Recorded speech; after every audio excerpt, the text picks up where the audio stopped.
Some men seem to attract success, power, wealth, attainment with very little conscious effort. Others conquer with great difficulty. Still others fail altogether to reach their ambitions, desires, and ideals. Why is this so? Why should some men realize their ambitions easily, others with difficulty, and still others not at all? The cause cannot be physical, else the most perfect men physically would be the most successful. The difference, therefore, must be mental, must be in the mind. Hence, mind must be the creative force, must constitute the sole difference between men. It is mind, therefore, which overcomes environment and every other obstacle in the path of man. When the creative power of thought is fully understood, its effect will be seen to be marvelous. But such results cannot be secured without proper application, diligence, and concentration. The student will find that the laws governing in the mental and spiritual world are as fixed and infallible as in the material world. To secure the desired results, then, it is necessary to know the law and to comply with it.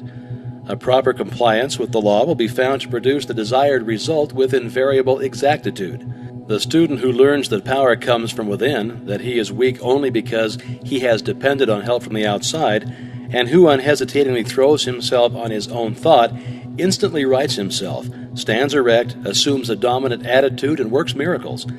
It is evident, therefore, that he who fails to fully investigate and take advantage of the wonderful progress which is being made in this last and greatest science will soon be as far behind as the man who would refuse to acknowledge and accept the benefit which have accrued to mankind through an understanding of the laws of electricity. Of course, mind creates negative conditions just as readily as favorable conditions, and when we consciously or unconsciously visualize every kind of lack, limitation, and discord, we create these conditions. This is what many are unconsciously doing all of the time.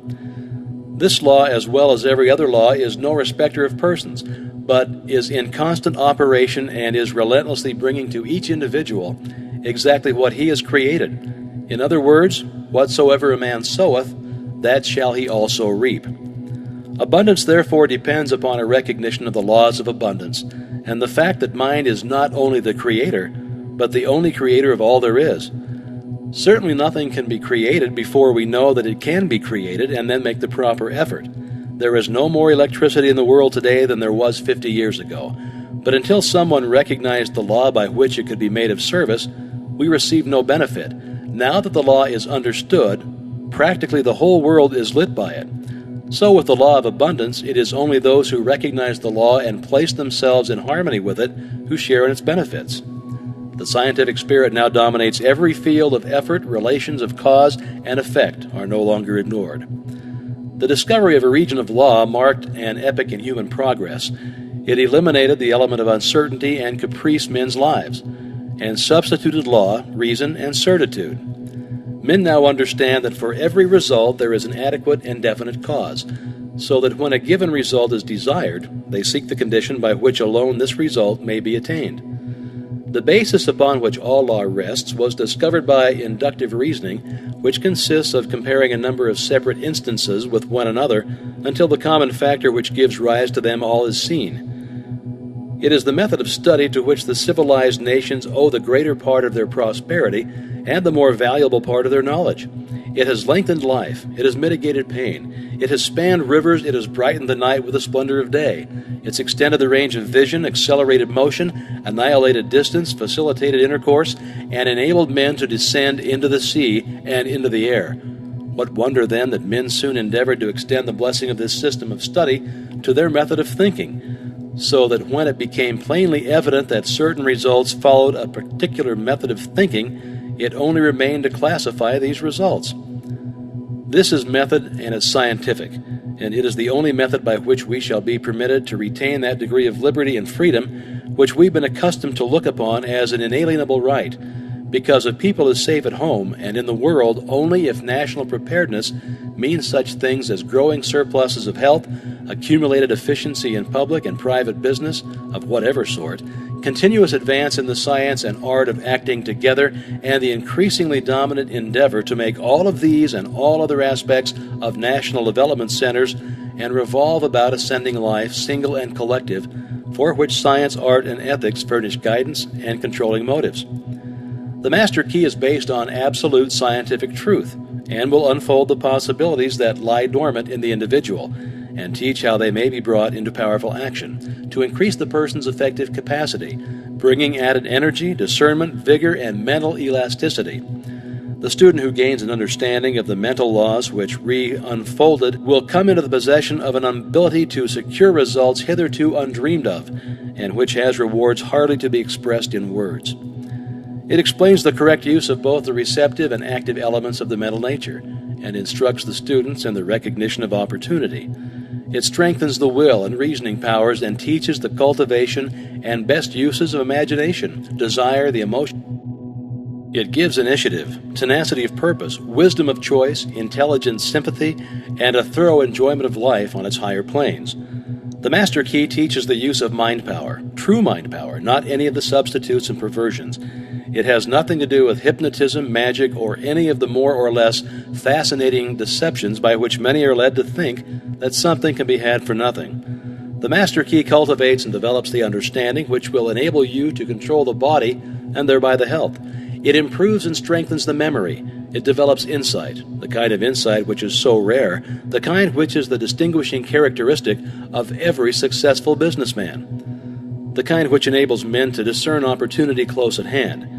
For thousands fail to see the opportunities almost within their grasp, while they are industriously working with situations which under no possibility can be made to realize any substantial return. The Master Key develops mental power, which means that others instinctively recognize that you are a person of force, of character, that they want to do what you want them to do.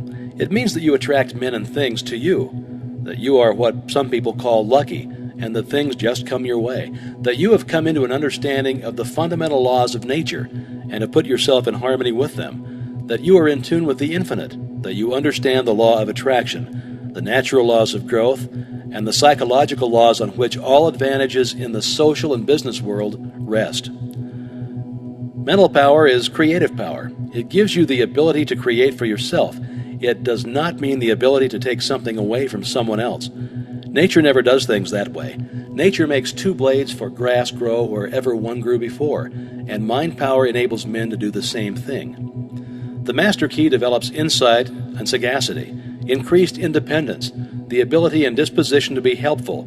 It destroys distrust, depression, fear, melancholia, and every form of lack, limitation, and weakness. That includes pain and disease. It awakens buried talents, supplies initiative, force, energy, and vitality. It awakens an appreciation of the beautiful in art, literature, and in science.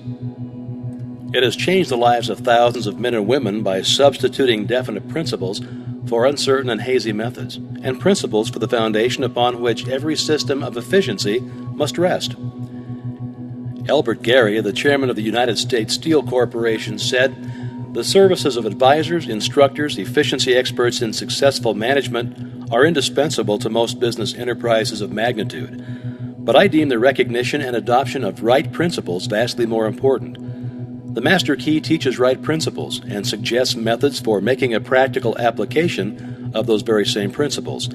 In that it differs from every other course of study, it teaches that the only possible value which can attach to any principle is in its application. Many read books, take home study courses, attend lectures all of their lives without ever making any progress in demonstrating the value of the principles involved. The Master Key suggests methods by which the value of the principles taught may be demonstrated and put in actual practice in the daily experience. There is a change in the thought of the world. This change is silently transpiring in our midst and is more important than any which the world has undergone since the downfall of paganism. Science has of late made such vast discoveries, has revealed such an infinity of resources, has unveiled such enormous possibilities and such unsuspected forces, that scientific men more and more hesitate to affirm certain theories as established, and indubitably or to deny certain other theories as absurd or impossible. And so a new civilization is being born. Customs, creeds, and cruelty are passing. Vision, faith, and service are taking their place. The fetters of tradition are being melted off from humanity, and as the dross of materialism is being consumed, thought is being liberated, and truth is rising full-orbed before an astonished multitude.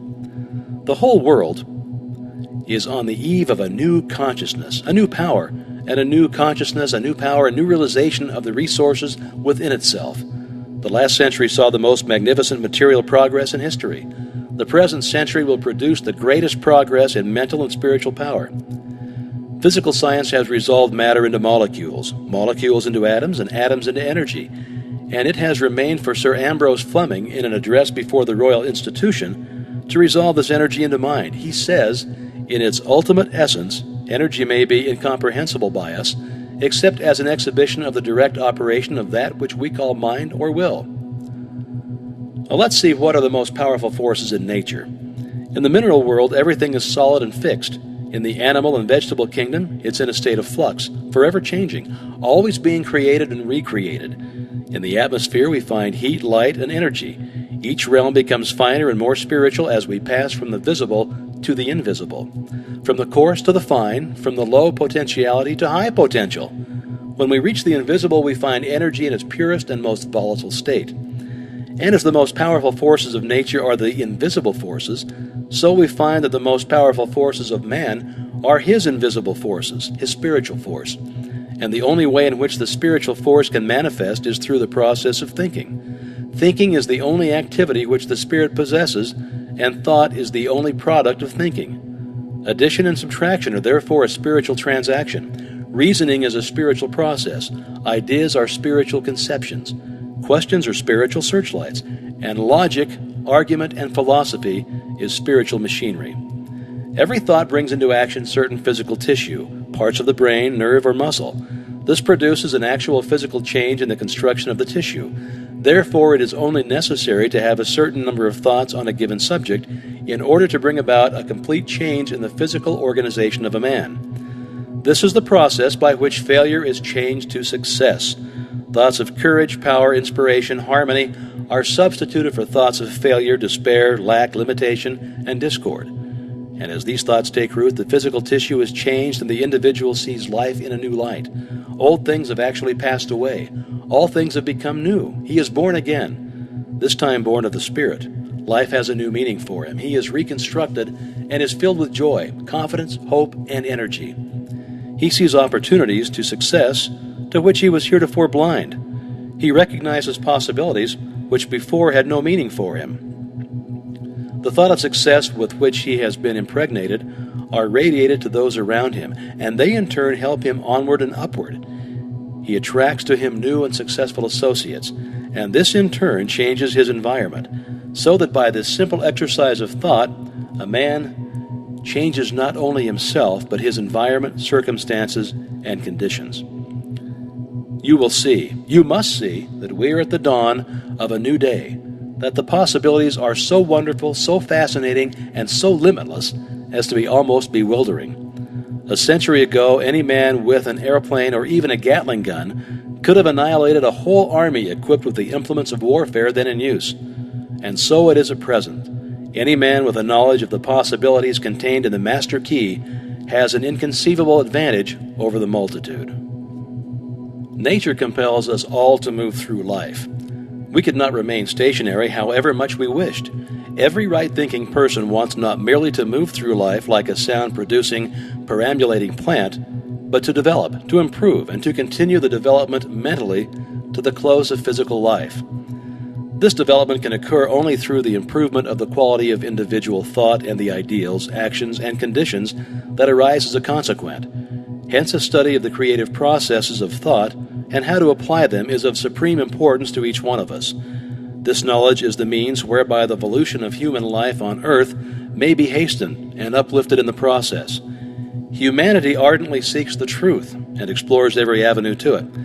In this process, it has produced a special literature which ranges the whole gamut of thought from the trivial to the sublime, up from divination through all the philosophies to the final lofty truth of the Master Key. The Master Key is here given to the world as a means of tapping the great cosmic intelligence and attracting from it that which corresponds to the ambitions and aspirations of each reader. Everything and institution we see around us, created by human agency, had first to exist as a thought in some human mind. Thought, therefore, is constructive. Human thought is the spiritual power of the cosmos operating through its creature man. The Master Key instructs the reader how to use that power, and use it both constructively and creatively. The things and conditions we desire to become realities, we must first create in thought. The Master Key explains and guides the process. The Master Key teaching has hitherto been published in the form of a correspondence course of 24 lessons delivered to students, one per week for 24 weeks. The reader who now receives the whole 24 parts at one time is warned not to attempt to read the book like a novel, but to treat it as a course of study and conscientiously to imbibe the meaning of each part, reading and rereading one part only per week before proceeding to the next. Otherwise, the latter parts will tend to be misunderstood, and the reader's time and money will be wasted. Used as thus instructed, the Master Key will make of the reader a greater, better personality, and equipped with a new power to achieve any worthy personal purpose, and a new ability to enjoy life's beauty and wonder. Introduction by F. H. Burgess. The Master Key System. It is my privilege to enclose herewith Part 1 of the Master Key System. Would you bring into your life more power to get the power consciousness, more health to get the health consciousness, more happiness, get the happiness consciousness? Live the spirit of these things until they become yours by right. It will then become impossible to keep them from you. The things of the world are fluid to a power within man by which he rules them. You need not acquire this power. You already have it. But you want to understand it. You want to use it. You want to control it. You want to impregnate yourself with it so that you can go forward and carry the world before you. Day by day, as you go on, and as you gain momentum, as your inspiration deepens, as your plans crystallize, as you gain understanding, you'll come to realize that this world is no dead pile of stones and timber, but it is a living thing. It's made up of the beating hearts of humanity. It is a thing of life and beauty. It is evident that it requires understanding to work with material of this description, but those who come into this understanding are inspired by a new light, a new force. They gain confidence and greater power each day. They realize their hopes and their dreams come true. Life has a deeper, fuller, clearer meaning than ever before. And now, Part 1. Chapter 1. That much gathers more is true on every plane of existence, and that loss leads to greater loss is equally true. Mind is creative, and conditions, environment, and all experiences in life are the result of our habitual or predominant mental attitude. The attitude of mind necessarily depends upon what we think. Therefore, the secret of all power, all achievement, and all possession depends upon our method of thinking. This is true because we must be before we can do, and we can do only to the extent which we are, and what we are depends upon what we think. We cannot express powers that we do not possess. The only way by which we may secure possession of power is to become conscious of power, and we can never become conscious of power until we learn that all power is from within. There is a world within, a world of thought and feeling and power, of light and life and beauty, and although invisible, its forces are mighty. The world within is governed by mind. When we discover this world, we shall find the solution for every problem, the cause for every effect, and since the world within is subject to our control, all laws of power and possessions are also within our control. The world without is a reflection of the world within. What appears without is what has been found within. In the world within may be found infinite wisdom, infinite power, infinite supply of all that is necessary waiting for unfoldment, development, and expression. If we recognize these potentialities in the world within, they will take form in the world without. Harmony in the world within will be reflected in the world without by harmonious conditions, agreeable surroundings, the best of everything. It's the foundation of health and a necessary essential to all greatness, all power, all attainment, all achievement, and all success. Harmony in the world within means the ability to control our thoughts and to determine for ourselves how any experience is to affect us. Harmony in the world within results in optimism and affluence. Affluence within results in affluence without. The world without reflects the circumstances and the conditions of the consciousness within. If we find wisdom in the world within, we shall have the understanding to discern the marvelous possibilities that are latent in the world within, and we shall be given the power to make these possibilities manifest in the world without. As we become conscious of the wisdom in the world within, we mentally take possession of this wisdom, and by taking mental possession, we come into actual possession of the power and wisdom necessary to bring into manifestation the essentials necessary for our most complete and harmonious development. The world within is the practical world in which the men and women of power generate courage, hope, enthusiasm, confidence, trust, and faith, by which they are given the fine intelligence to see the vision and the practical skill to make that vision real. Life is an unfoldment, not accretion. What comes to us in the world without is what we already possess in the world within. All possession is based on consciousness. All gain is the result of an accumulative consciousness. All loss is the result of a scattering consciousness. Mental efficiency is contingent upon harmony. Discord means confusion. Therefore, he who would acquire power must be in harmony with natural law. We are related to the world without by the objective mind. The brain is the organ of this mind, and the cerebrospinal system of nerves puts us in conscious communication with every part of the body. This system of nerves responds to every sensation of light, heat, odor, sound, and taste. When this mind thinks correctly, when it understands the truth, when the thoughts sent through the cerebrospinal nervous system to the body are constructive, these sensations are pleasant and harmonious. The result is that we build strength, vitality, and all constructive forces into our body, but it is through this same objective mind that all distress, sickness, lack, limitation, and every form of discord and inharmony is admitted into our lives. It is therefore through the objective mind by wrong thinking that we are related to all destructive forces. We are related to the world within by the subconscious mind. The solar plexus is the organ of this mind. The sympathetic system of nerves presides over all subjective sensations, such as joy, fear, love, emotion, respiration, imagination, and all other subconscious phenomena. It is through the subconscious that we are connected with the universal mind and brought into relation with the infinite constructive forces of the universe. It is the coordination of these two centers of our being and the understanding of their functions which is the great secret of life. With this knowledge, we can bring the objective and subjective minds into conscious cooperation and thus coordinate the finite and the infinite. Our future is entirely within our own control. It is not at the mercy of any capricious or uncertain external power. Now, all agree that there is but one principle or consciousness pervading the entire universe, occupying all space, and being essentially the same in kind at every point of its presence. It is all-powerful, all wisdom and always present. All thoughts and things are within itself. It is all in all. There is but one consciousness in the universe able to think, and when it thinks, its thoughts become objective things to do. As this consciousness is omnipresent, it must be present within every individual. Each individual must be a manifestation of that omnipotent, omniscient, and omnipresent consciousness. As there is only one consciousness in the universe that is able to think it, necessarily follows that your consciousness is identical with the universal consciousness.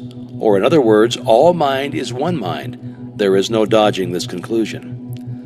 The consciousness that focuses in your brain cells is the same consciousness which focuses in the brain cells of every other individual.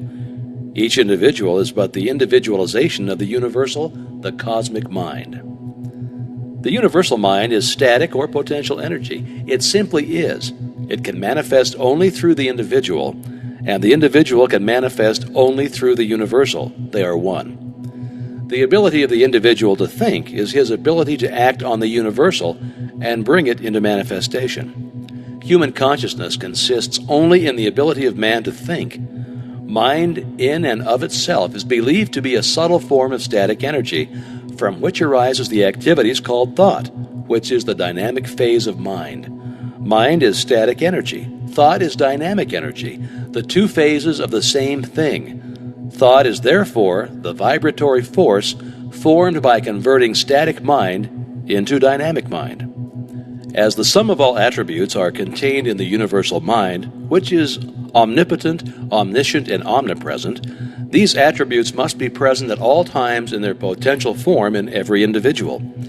Therefore, when the individual thinks, the thought is compelled by its nature to embody itself in an objectivity or condition which will correspond with its origin. Every thought, therefore, is a cause and every condition an effect. For this reason, it is absolutely essential that you control your thoughts so as to bring forth only desirable conditions. All power is from within and is absolutely under your control. It comes through exact knowledge and by the voluntary exercises of exact principles. It should be plain that when you acquire a thorough understanding of this law and are able to control your thought processes, you can apply it to any condition. In other words, you will have come into conscious cooperation with omnipotent law, which is the fundamental basis of all things. The universal mind is the life principle of every atom which is in existence. Every atom is continually striving to manifest more life. All are intelligent, and all are seeking to carry out the purpose for which they were created. A majority of mankind lives in the world without. Few have found the world within, and yet it is the world within that makes the world without. It is therefore creative, and everything which you find in your world without has been created by you in the world within. This system will bring you into a realization of power which will be yours when you understand this relation between the world without and the world within. The world within is the cause, the world without the effect. To change the effect, you must change the cause. You will at once see that this is a radically new and different idea. Most men try to change effects by working with effect. They fail to see that this is simply changing one form of distress for another. To remove discord, we must remove the cause, and this cause can be found only in the world within. All growth is from within. This is evident in all nature. Every plant, every animal, every human is a living testimony to this great law, and the error of the ages is in looking for strength or power from without. The world within is the universal fountain of supply, and the world without is the outlet to the stream. Our ability to receive depends upon our recognition of this universal fountain, this infinite energy of which each individual is an outlet, and so is one with every other individual.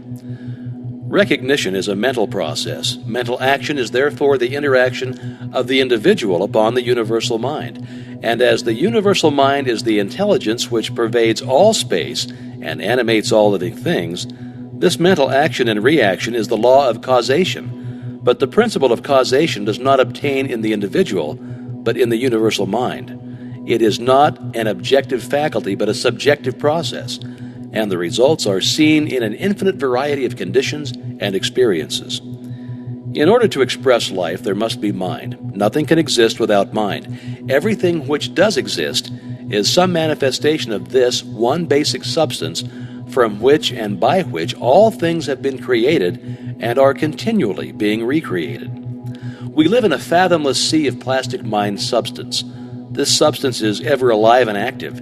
It is sensitive to the highest degree. It takes form according to the mental demand.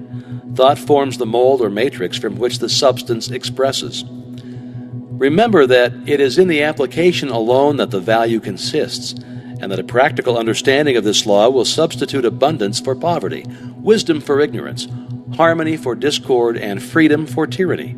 And certainly there can be no greater blessing than these from a material and social standpoint. Now make the application. Select a room where you can be alone and undisturbed. Sit erect comfortably, but do not lounge. Let your thoughts roam where they will, but be perfectly still for from 15 minutes to half an hour. Continue this for 3 days or 4 days, or for a week until you secure full control of your physical being. Many will find this extremely difficult. Others will conquer with ease. But it is absolutely essential to secure complete control of the body before you are ready to progress. Next week, you'll receive instructions for the next step. In the meantime, you must have mastered this one. Our difficulties are largely due to confused ideas and ignorance of our true interests. The great task is to discover the laws of nature to which we are to adjust ourselves. Clear thinking and moral insight are therefore of incalculable value. All processes, even those of thought, rest on solid foundations. The keener the sensibilities, the more acute the judgment. The more delicate the taste, the more refined the moral feelings. The more subtle the intelligence, the loftier the aspiration. The purer and more intense are the gratifications which existence yields. Hence it is that the study of the best that has been thought in the world gives supreme pleasure. The powers, uses, and possibilities of the mind under the new interpretations are incomparably more wonderful than the most extravagant accomplishment or even dreams of material progress. Thought is energy. Active thought is active energy. Concentrated thought is a concentrated energy. Thought concentrated on a definite purpose becomes power. This is the power which is being used by those who do not believe in the virtue of poverty or the beauty of self-denial. They perceive that this is the talk of weaklings. The ability to receive and manifest this power depends upon the ability to recognize the infinite energy ever dwelling in man, constantly creating and recreating his body and mind, and ready at any moment to manifest through him in any needful manner. In exact proportion to the recognition of this truth will be the manifestation in the outer life of the individual. Chapter 2. The operations of the mind are produced by two parallel modes of activity, the one conscious and the other subconscious. Professor Davidson says, quote, "He who thinks to illuminate the whole range of mental action by the light of his own consciousness is not unlike the one who should go about to illuminate the universe with a rushlight." End quote. The subconscious logical processes are carried on with a certainty and regularity which would be impossible if there existed the possibility of error. Our mind is so designed that it prepares for us the most important foundations of cognition, whilst we have not the slightest apprehension of the modus operandi. The subconscious soul, like a benevolent stranger, works and makes provisions for our benefit, pouring only the mature fruit into our lap. Thus, ultimate analysis of thought processes shows that the subconscious is the theater of the most important mental phenomena.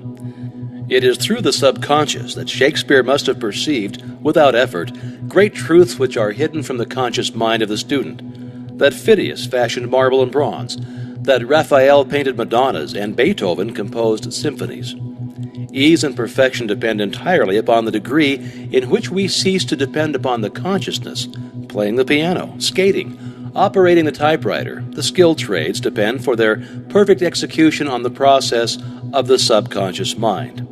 The marvel of playing a brilliant piece on the piano, while at the same time conducting a vigorous conversation, shows the greatness of our subconscious powers. We are all aware how dependent we are upon the subconscious, and the greater, the nobler, the more brilliant our thoughts are, the more it is obvious to ourselves that the origin lies beyond our ken. We find ourselves endowed with tact, instinct, sense of the beautiful in art, music, or whose origin or dwelling place we are wholly unconscious. The values of the subconscious is enormous. It inspires us. It warns us. It furnishes us with names, facts, and scenes from the storehouse of memory. It directs our thoughts, tastes, and accomplishments, and our tasks so intricate that no conscious mind, even if it had the power, has the capacity for. We can walk at will. We can raise the arm whenever we choose to do so. We can give our attention through eye or ear to any subject at pleasure. On the other hand, we cannot stop our heartbeats, nor the circulation of the blood, nor the growth of the stature, nor the formation of nerve and muscle tissue, nor the building of the bones, nor many other important vital processes. If we compare these two sets of action, the one decreed by the will of the moment and the other proceeding in majestic, rhythmic course, subject to no vacillation, but constant at every moment, we stand in awe of the latter, and we ask to have the mystery explained. We see at once that these are the vital processes of our physical life, and we cannot avoid the inference that these all-important functions are designedly withdrawn from the domain of our outward will, with its variations and transitions, and placed under the direction of a permanent and dependable power within us. Of these two powers, the outward and changeable has been termed the conscious mind or the objective mind, dealing with outward objects. The interior power is called the subconscious mind or the subjective mind, and besides its work on the mental plane, it controls the regular functions which make physical life possible. It is necessary to have a clear understanding of their respective functions on the mental plane, as well as of certain other basic principles. Perceiving and operating through the five physical senses, the conscious mind deals with the impressions and objects of the outward life. It has the faculty of discrimination, carrying with it the responsibility of choice. It has the power of reasoning, whether inductive, deductive, analytical, or syllogistic, and this power may be developed to a high degree. It is the seat of the will with all the energies that flow therefrom. Not only can it impress other minds, but it can direct the subconscious mind. In this way, the conscious mind becomes the responsible ruler and guardian of the subconscious mind. It is this high function which can completely reverse conditions in your life. It is often true that conditions of fear, worry, poverty, disease, inharmony, and evils of all kinds dominate us by reason of false suggestions accepted by the unguarded subconscious mind. All this the trained conscious mind can entirely prevent by its vigilant, protective action. It may properly be called the watchman at the gate of the great subconscious domain. One writer has expressed the chief distinction between the two phases of mind thus, quote, "Conscious mind is reasoning will. Subconscious mind is instinctive desire, the result of past reasoning will." End quote. The subconscious mind draws just and accurate inferences from premises furnished from outside sources. Where the premise is true, the subconscious mind reaches a faultless conclusion. But where the premise or suggestion is an error, the whole structure falls. The subconscious mind does not engage in the process of proving. It relies upon the conscious mind, the watchman at the gate, to guard it from the mistaken impressions. Receiving any suggestion as true, the subconscious mind at once proceeds to act thereon in the whole domain of its tremendous field of work. The conscious mind can suggest either truth or error. If the latter, it is at the cost of wide-reaching peril to the whole being. The conscious mind ought to be on duty during every waking hour. When the watchman is off guard, or when its calm judgment is suspended under a variety of circumstances, then the subconscious mind is unguarded and left open to suggestion from all sources. During the wild excitement of panic, or during the height of anger, or the impulses of the irresponsible mob, or at any other time of unrestrained passion, the conditions are most dangerous. The subconscious mind is then open to the suggestion of fear, hatred, selfishness, greed, self-deprecation, and other negative forces derived from surrounding persons or circumstances. The result is usually unwholesome in the extreme, with effects that may endure to distress it for a long time. Hence the great importance of guarding the subconscious mind from false impressions. The subconscious mind perceives by intuition. Hence, its processes are rapid. It does not wait for the slow methods of conscious reasoning. In fact, it cannot employ them. The subconscious mind never sleeps, never rests, any more than does your heart or your blood. It has been found that by plainly stating to the subconscious mind certain specific things to be accomplished, forces are set in operation that lead to the result desired. Here, then, is a source of power which places us in touch with omnipotence. Herein is a deep principle which is well worth our most earnest study. The operation of this law is very interesting. Those who put it into operation find that when they go out to meet the person with whom they anticipate a difficult interview, something has been there before them and dissolved the supposed differences. Everything has changed. All is harmonious. They find that when some difficult business problem presents itself, they can afford to make delay, and something suggests the proper solution. Everything is properly arranged.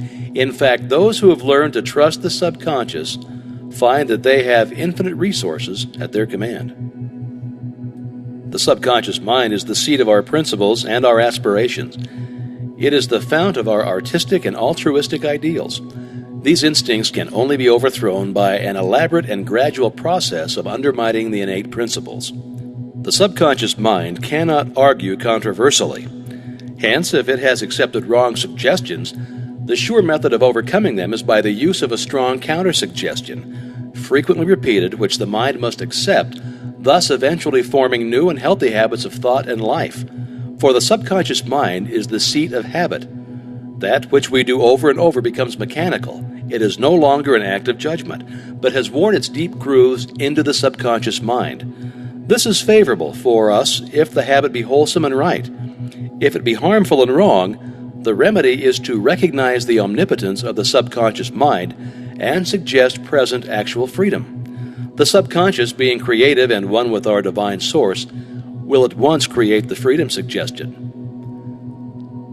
To sum up, the normal functions of the subconscious on the physical side have to do with the regular and vital processes, with the preservation of life and the restoration of health, with the care of offspring, which includes an instinctive desire to preserve all life and improve the conditions generally. On the mental side, it's the storehouse of memory. It harbors the wonderful thought messengers who work unhampered by time or space. It is the fountain of the practical initiative and constructive forces of life. It is the seat of habit. On the spiritual side, it is the source of ideals, of aspiration, of the imagination, and is the channel through which we recognize our divine source, and in proportion as we recognize this divinity, do we come into an understanding of the source of power. Someone may ask, how can the subconscious change conditions? The reply is, because the subconscious is a part of the universal mind, and a part must be the same in kind and quality as the whole. The only difference is one of degree. The whole, as we know, is creative. In fact, it is the only creator there is. Consequently, we find that mind is creative, and as thought is the only activity which the mind possesses, thought must necessarily be creative also. But we shall find that there is a vast difference between simply thinking and directing our thoughts consciously, systematically, and constructively. When we do this, we place our mind in harmony with the universal mind. We come in tune with the infinite.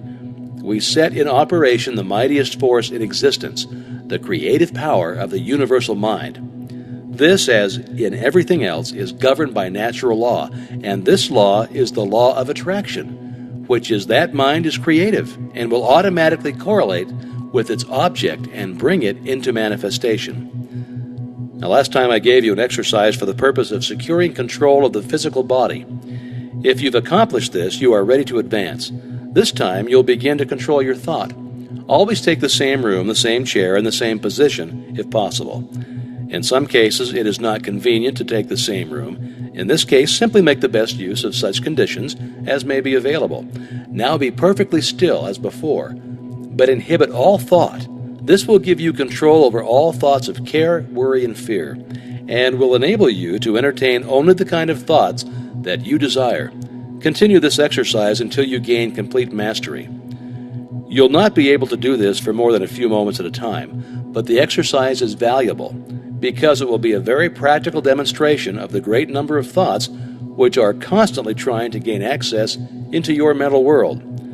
Next time you'll receive instructions for an exercise which may be a little more interesting, but it is necessary that you master this one first.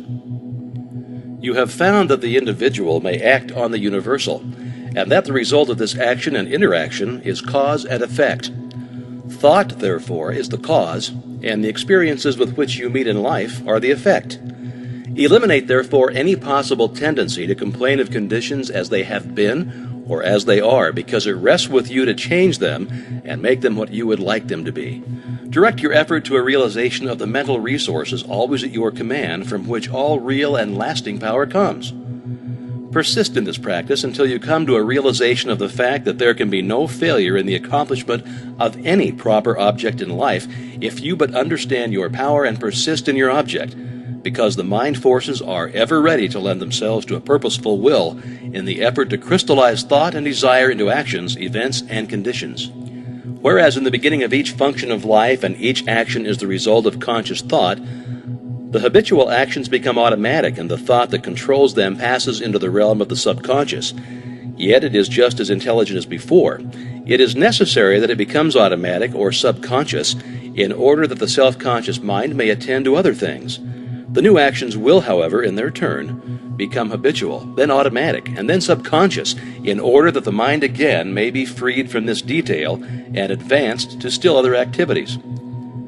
When you realize this, you will have found a source of power which will enable you to take care of any situation in life which may develop. And now part 3. The necessary interaction of the conscious and subconscious mind requires a similar interaction between the corresponding systems of nerves. Judge Troward indicates the very beautiful method in which this interaction is effected. He says, and I quote, "The cerebrospinal system is the organ of the conscious mind, and the sympathetic is the organ of the subconscious. The cerebrospinal is the channel through which we receive conscious perception from the physical senses and exercise control over the movements of the body. This system of nerves has its center in the brain." End quote. The sympathetic system has its center in a ganglionic mass at the back of the stomach known as the solar plexus, and is the channel of that mental action which unconsciously supports the vital functions of the body. The connection between the two systems is made by the vagus nerve, which passes out of the cerebral region as a portion of the voluntary system to the thorax, sending out branches to the heart and lungs, and finally passing through the diaphragm. It loses its outer coating and becomes identified with the nerves of the sympathetic system, so forming a connecting link between the two and making man physically a single entity. We have seen that every thought is received by the brain, which is the organ of the conscious. It is here subjected to our power of reasoning. When the objective mind has been satisfied that the thought is true, it is sent to the solar plexus, or the brain of the subjective mind, to be made into our flesh, to be brought forth into the world as reality. It is then no longer susceptible to any argument whatever.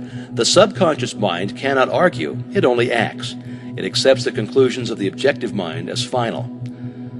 The solar plexus has been likened to the sum of the body because it is a central point of distribution for the energy which the body is constantly generating. This energy is very real energy, and this sun is a very real sun, and the energy is being distributed by very real nerves to all parts of the body and is thrown off in an atmosphere which envelops the body. If this radiation is sufficiently strong, the person is called magnetic. He is said to be filled with personal magnetism. Now, such a person may wield an immense power for good. His presence alone will often bring comfort to the troubled minds with which he comes in contact. When the solar plexus is in active operation and is radiating life, energy, and vitality to every part of the body and to every one whom he meets, the sensations are pleasant. The body is filled with health, and all with whom he comes in contact experience a pleasant sensation. If there is any interruption of this radiation, the sensations are unpleasant. The flow of life and energy to some part of the body is stopped, and this is the cause of every ill to the human race, physical, mental, or environmental. Physical, because the sun of the body is no longer generating sufficient energy to vitalize some part of the body. Mental, because the conscious mind is dependent upon the subconscious mind for the vitality necessary to support its thought. And environmental, because the connection between the subconscious mind and the universal mind is being interrupted. The solar plexus is the point at which the part meets with the whole, where the finite becomes infinite, where the uncreate becomes create, the universal becomes individualized, the invisible becomes visible. It is the point at which life appears, and there is no limit to the amount of life an individual may generate from this solar center. This center of energy is omnipotent because it is the point of contact with all life and all intelligence. It can, therefore, accomplish whatever it is directed to accomplish, and herein lies the power of the conscious mind. The subconscious can and will carry out such plans and ideas as may be suggested to it by the conscious mind. Conscious thought, then, is the master of this sun center from which the life and energy of the entire body flows, and the quality of the thought which we entertain determines the quality of the thought which this sun will radiate, and the character of the thought which our conscious mind entertains will determine the character of the thought which this sun will radiate, and the nature of the thought which our conscious mind entertains will determine the nature of thought which the sun will radiate, and consequently will determine the nature of the experience which will result. It is evident, therefore, that all we have to do is let our light shine. The more energy we can radiate, the more rapidly shall we be enabled to transmute undesirable conditions into sources of pleasure and profit. The important question, then, is how to let this light shine and how to generate this energy. Non-resistant thought expands the solar plexus. Resistant thought contracts it. Pleasant thought expands it. Unpleasant thought contracts it. Thoughts of courage, power, confidence, and hope all produce a corresponding state. But the one arch enemy of the solar plexus which must be absolutely destroyed before there is any possibility of letting any light shine is fear. This enemy must be completely destroyed. He must be eliminated. He must be expelled forever. He is the cloud which hides the sun, which causes a perpetual gloom. It is this personal devil which makes men fear the past, the present, and the future. Fear themselves, their friends, and their enemies. Fear everything and everybody. When fear is effectually and completely destroyed, your light will shine. The clouds will disperse, and you'll have found the source of power, energy, and life. When you find that you're really one with the infinite power, and when you can consciously realize that this power, by a practical demonstration of your ability to overcome any adverse condition by the power of your thought, then you will have nothing to fear. Fear will have been destroyed, and you will have come into possession of your birthright. It is our attitude of mind toward life which determines the experiences with which we are to meet. If we expect nothing, we shall have nothing. If we demand much, we shall receive the greater portion. The world is harsh only as we fail to assert ourselves. The criticism of the world is bitter only to those who cannot compel room for their ideas. It is fear of this criticism that causes many ideas to fail to see the light of day. But the man who knows that he has a solar plexus will not fear criticism or anything else. He will be too busy radiating courage, confidence, and power. He will anticipate success by his mental attitude. He will pound barriers to pieces. He will leap over the chasm of doubt and hesitation which fear places in his path. A knowledge of our ability to consciously radiate health, strength, and harmony will bring us into a realization that there is nothing to fear because we're in touch with infinite strength. Now, this knowledge can be gained only by making practical application of this information. We learn by doing. Through practice, the athlete becomes powerful. As the following statement is of considerable importance, I will put it in several ways so that you cannot fail to get the full significance of it. If you are religiously inclined, I would say that you can let your light shine. If your mind has a bias toward physical science, I would say that you can wake the solar plexus. Or if you prefer the strictly scientific interpretation, I will say that you can impress your subconscious mind. I've already told you what the result of this impression will be. It is the method in which you are now interested. You've already learned that the subconscious is intelligent and that it is creative and responsive to the will of the conscious mind. What then is the most natural way of making the desired impression? Mentally concentrate on the object of your desire. When you are concentrating, you are impressing the subconscious. This is not the only way, but it is a simple and effective way, and the most direct way, and consequently the way in which the best results are secured. It is the method which is producing such extraordinary results that many think that miracles are being accomplished. It is the method by which every great inventor, every great financier, every great statesman has been enabled to convert the subtle and invisible force of desire, faith, and confidence into actual, tangible, concrete facts in the objective world. The subconscious mind is a part of the universal mind. The universal is the creative principle of the universe. A part must be the same in kind and quality as the whole.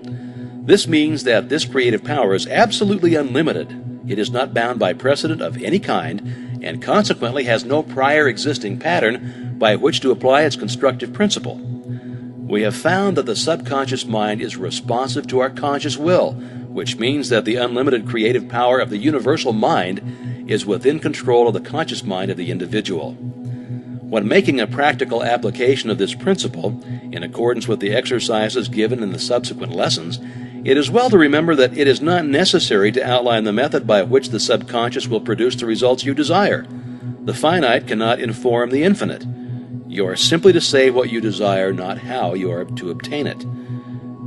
You are the channel by which the undifferentiated is being differentiated, and this differentiation is being accomplished by appropriation. It only requires recognition to set causes in motion, which will bring about results in accordance with your desire, and this is accomplished because the universal can act only through the individual, and the individual can act only through the universal. They are one. For your exercise this week, I will ask you to go to one step further. I want you to not only be perfectly still and inhibit all thought as far as possible, but relax. Let go.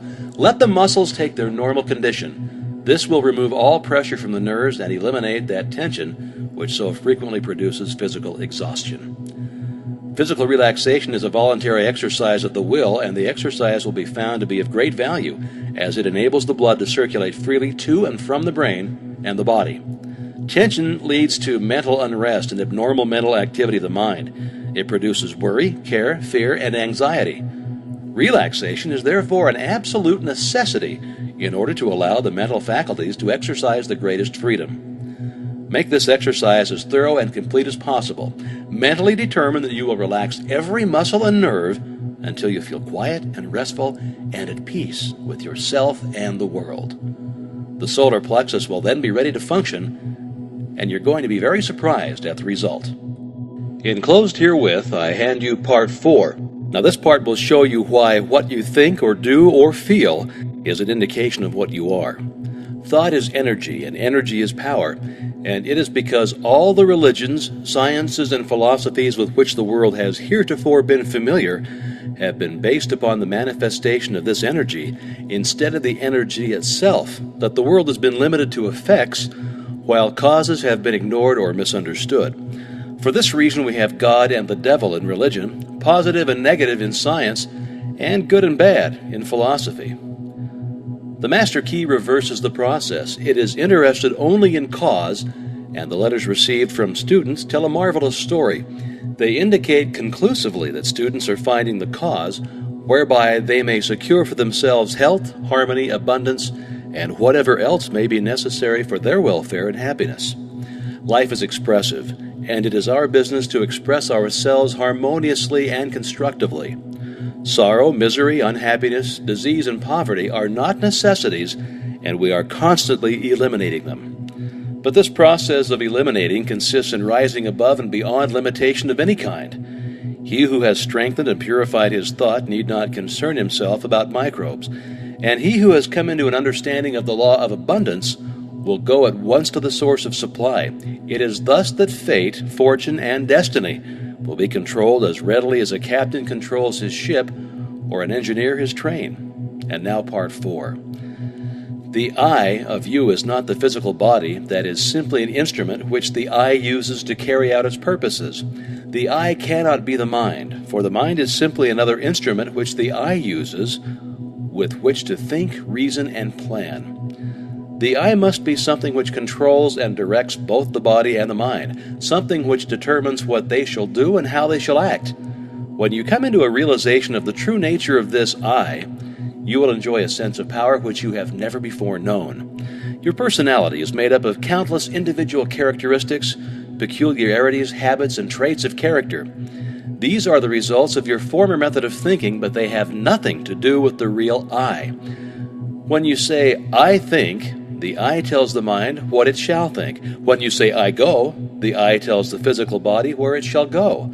The real nature of this I is spiritual, and it is the source of the real power which comes to men and women when they come into a realization of their own true nature. The greatest and most marvelous power which this I has been given is the power to think, but few people know how to think constructively or correctly. Consequently, they achieve only indifferent results. Most people allow their thoughts to dwell on selfish purposes, the inevitable result of an infantile mind. When a mind becomes mature, it understands that the germ of defeat is in every selfish thought. The trained mind knows that every transaction must benefit every person who is in any way connected with the transaction, and any attempt to profit by the weakness, ignorance, or necessity of another will inevitably operate to his disadvantage. Now, this is because the individual is a part of the universal. A part cannot antagonize any other part, but on the contrary, the welfare of each part depends upon a recognition of the interest of the whole. Those who recognize this principle have a great advantage in the affairs of life. They do not wear themselves out. They can eliminate vagrant thoughts with facility. They can readily concentrate to the highest possible degree on any subject. They do not waste time or money upon objects which can be of no possible benefit to them. Now, if you cannot do these things, it's because you have thus far not made the necessary effort. Now is the time to make the effort. The result will be exactly in proportion to the effort expended. One of the strongest affirmations which you can use for this purpose of strengthening the will and realizing your power to accomplish is, quote, I can be what I will to be, end quote. Every time you repeat it, realize who and what this I is. Try to come into a thorough understanding of the true nature of the I. If you do, you will become invincible. That is provided that your objects and purposes are constructive and are therefore in harmony with the creative principle of the universe. If you make use of this affirmation, use it continuously night and morning, and as often during the day as you think of it, and continue to do so until it becomes a part of you. In other words, form the habit. Unless you do this, you'd better not start at all, because modern psychology tells us that when we start something and do not complete it, or make a resolution and do not keep it, we are forming the habit of failure, absolute, ignominious failure. If you do not intend to do a thing, do not start it. If you start, see it through, even if the heavens fall. If you make up your mind to do something, do it. Let nothing or no one interfere with the I that you have determined. The thing is settled, the die is cast, and there is no longer any argument. If you carry out this idea, beginning with small things which you know you can control, and gradually increase the effort, but never under any circumstance allowing your I to be overruled, you will find that you can eventually control yourself, and many men and women have found to their sorrow that it is easier to control a kingdom than to control themselves. But when you've learned to control yourself, you would have found the world within which controls the world without. You will have become irresistible. Men and things will respond to your every wish without any apparent effort on your part. This is not so strange or impossible as it may appear when you remember that the world within is controlled by the I, and that this I is a part or one with the infinite I, which is the universal energy or spirit, usually called God. This is not a mere statement of theory made for the purpose of confirming or establishing an idea, but it is a fact which has been accepted by the best religious thought as well as the best scientific thought.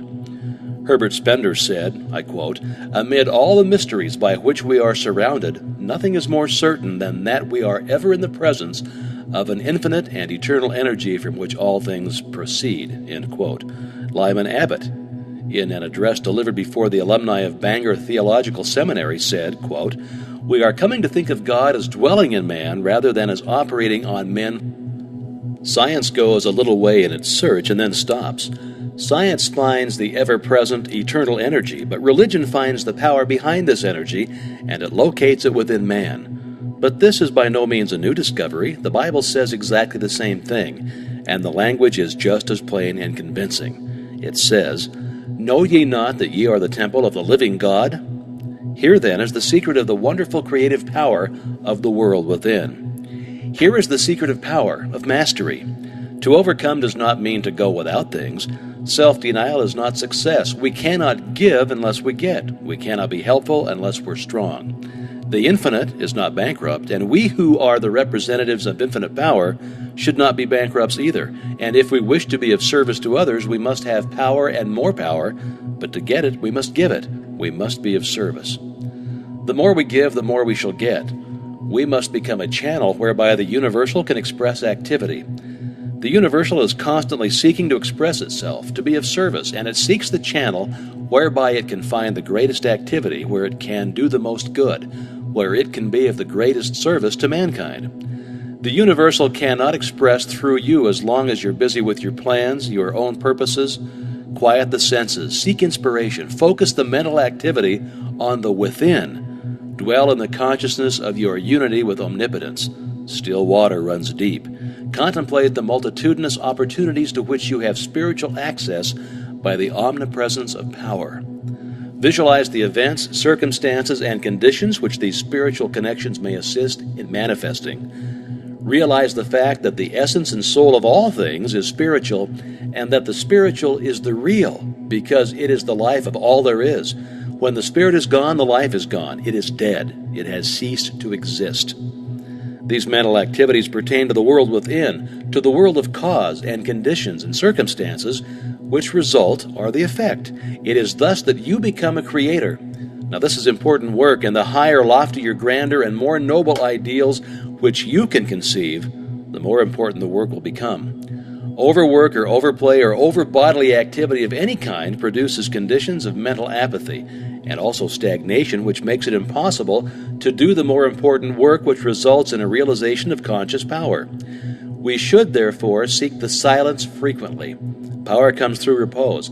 It is in the silence that we can be still, and when we are still, we can think, and thought is the secret of all attainment. Thought is a mode of motion and is carried by the law of vibration, the same as light or electricity. It is given vitality by the emotions through the law of love. It takes form and expression by the law of growth. It is a product of the spiritual I, hence its divine, spiritual, and creative nature. From this, it is evident that in order to express power, abundance, or any other constructive purpose, the emotions must be called upon to give feeling. How may this purpose be accomplished? This is the vital point. How may we develop the faith, the courage, and the feeling which will result in accomplishment? The reply is by exercise. Mental strength is secured in exactly the same way that physical strength is secured, by exercise. We think something, perhaps with difficulty the first time. We think the same thing again, and it becomes easier this time. We think it again and again. It then becomes a mental habit. We continue to think the same thing. Finally, it becomes automatic. We can no longer help thinking this thing that we are now positive of what we think. There is no longer any doubt about it. We are sure that we know. Last week I asked you to relax, to let go physically. This week I'm going to ask you to let go mentally. If you practice the exercise given you last week, 15 or 20 minutes a day, in accordance with the instructions, you can no doubt relax physically, and anyone who cannot consciously do this quickly and completely is not a master of himself. He has not obtained freedom. He is still a slave to conditions. But I shall assume that you've mastered the exercise and are ready to take the next step, which is mental freedom. Now this week, after taking your usual position, remove all tension by completely relaxing, then mentally let go of all adverse conditions like hatred, anger, worry, jealousy, envy, sorrow, trouble, or disappointment of any kind. You might say that you cannot let go of these things, but you can. You can do so by mentally determining to do so, by voluntary intention and persistence. The reason that some cannot do this is because they allow themselves to be controlled by the emotions instead of by their intellect. But those who will be guided by the intellect will gain the victory.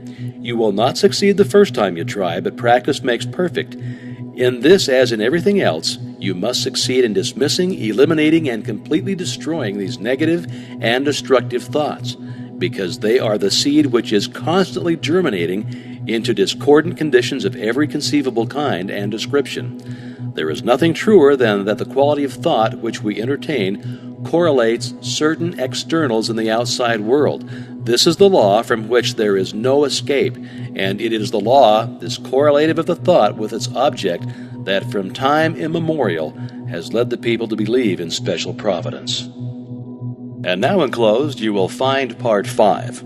After studying this part carefully, you will see that every conceivable force or object or fact is the result of mind in action. Mind in action is thought, and thought is creative.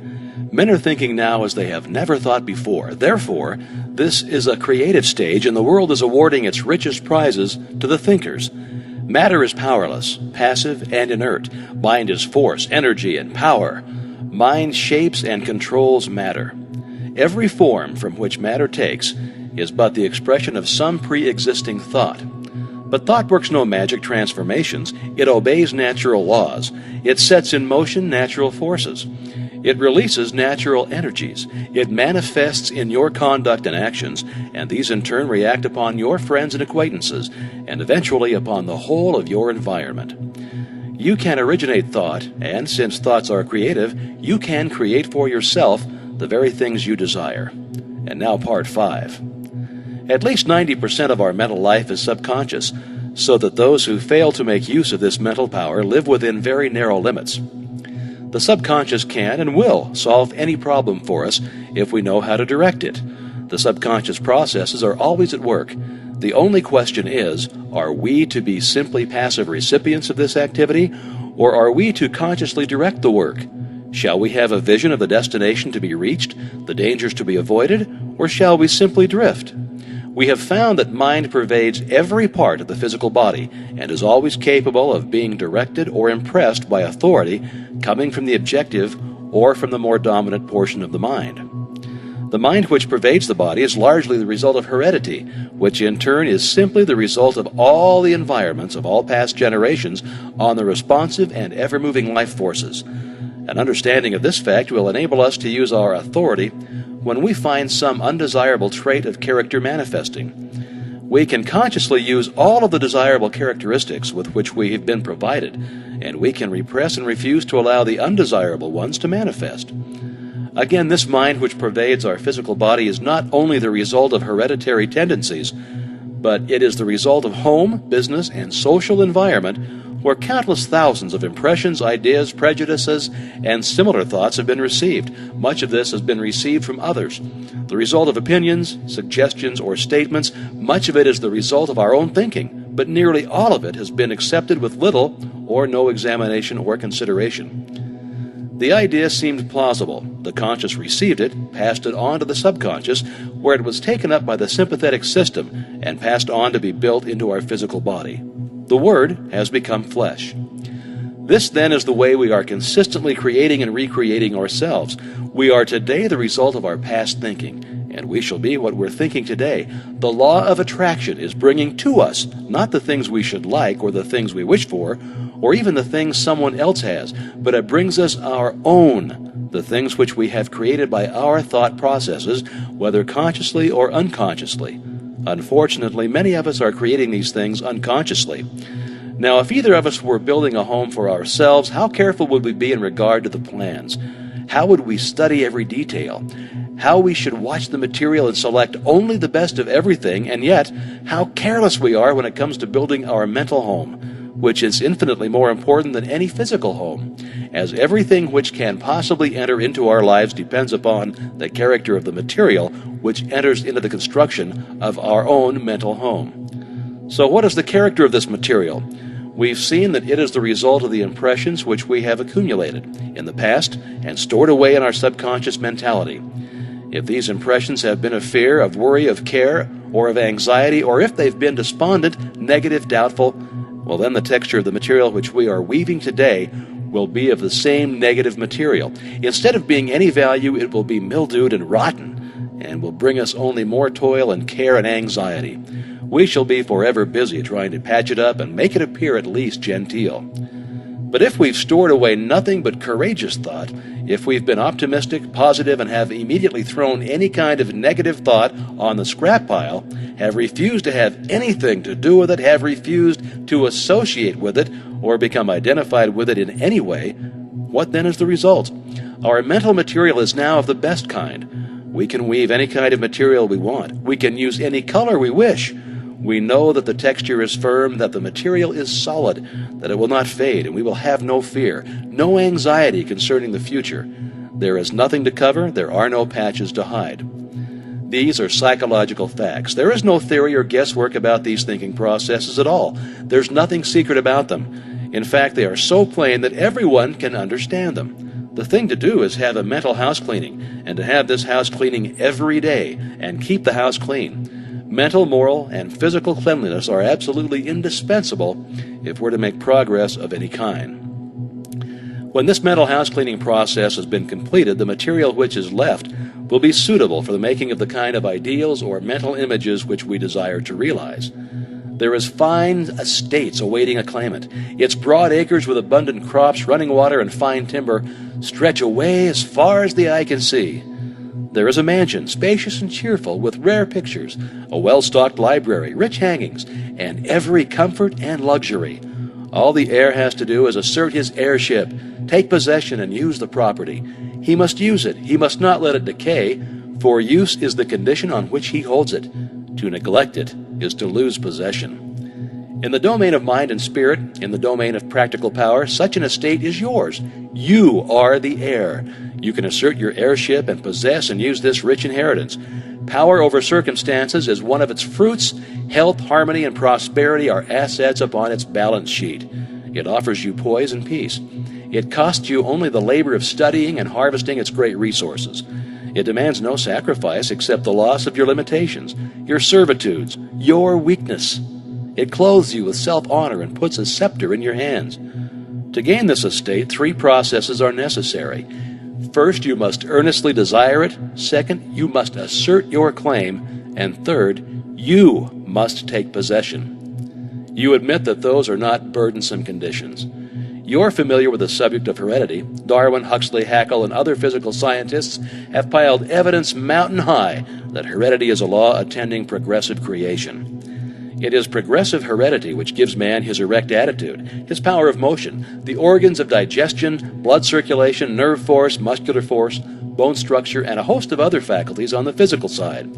There are even more impressive facts concerning heredity of mind force. All these constitute what may be called your human heredity. But there is a heredity which the physical scientists have not compassed. It lies beneath and antecedent to all their researches. At a point where they throw up their hands in despair and they say they cannot account for what they see, this divine heredity is found in full sway. It's the benign force which decrees primal creation. It thrills down from the divine, direct into every created being. It originates life, which the physical scientist has not done, nor can he ever do. It stands out among all forces supreme, unapproachable. No human heredity can approach it. No human heredity measures up to it.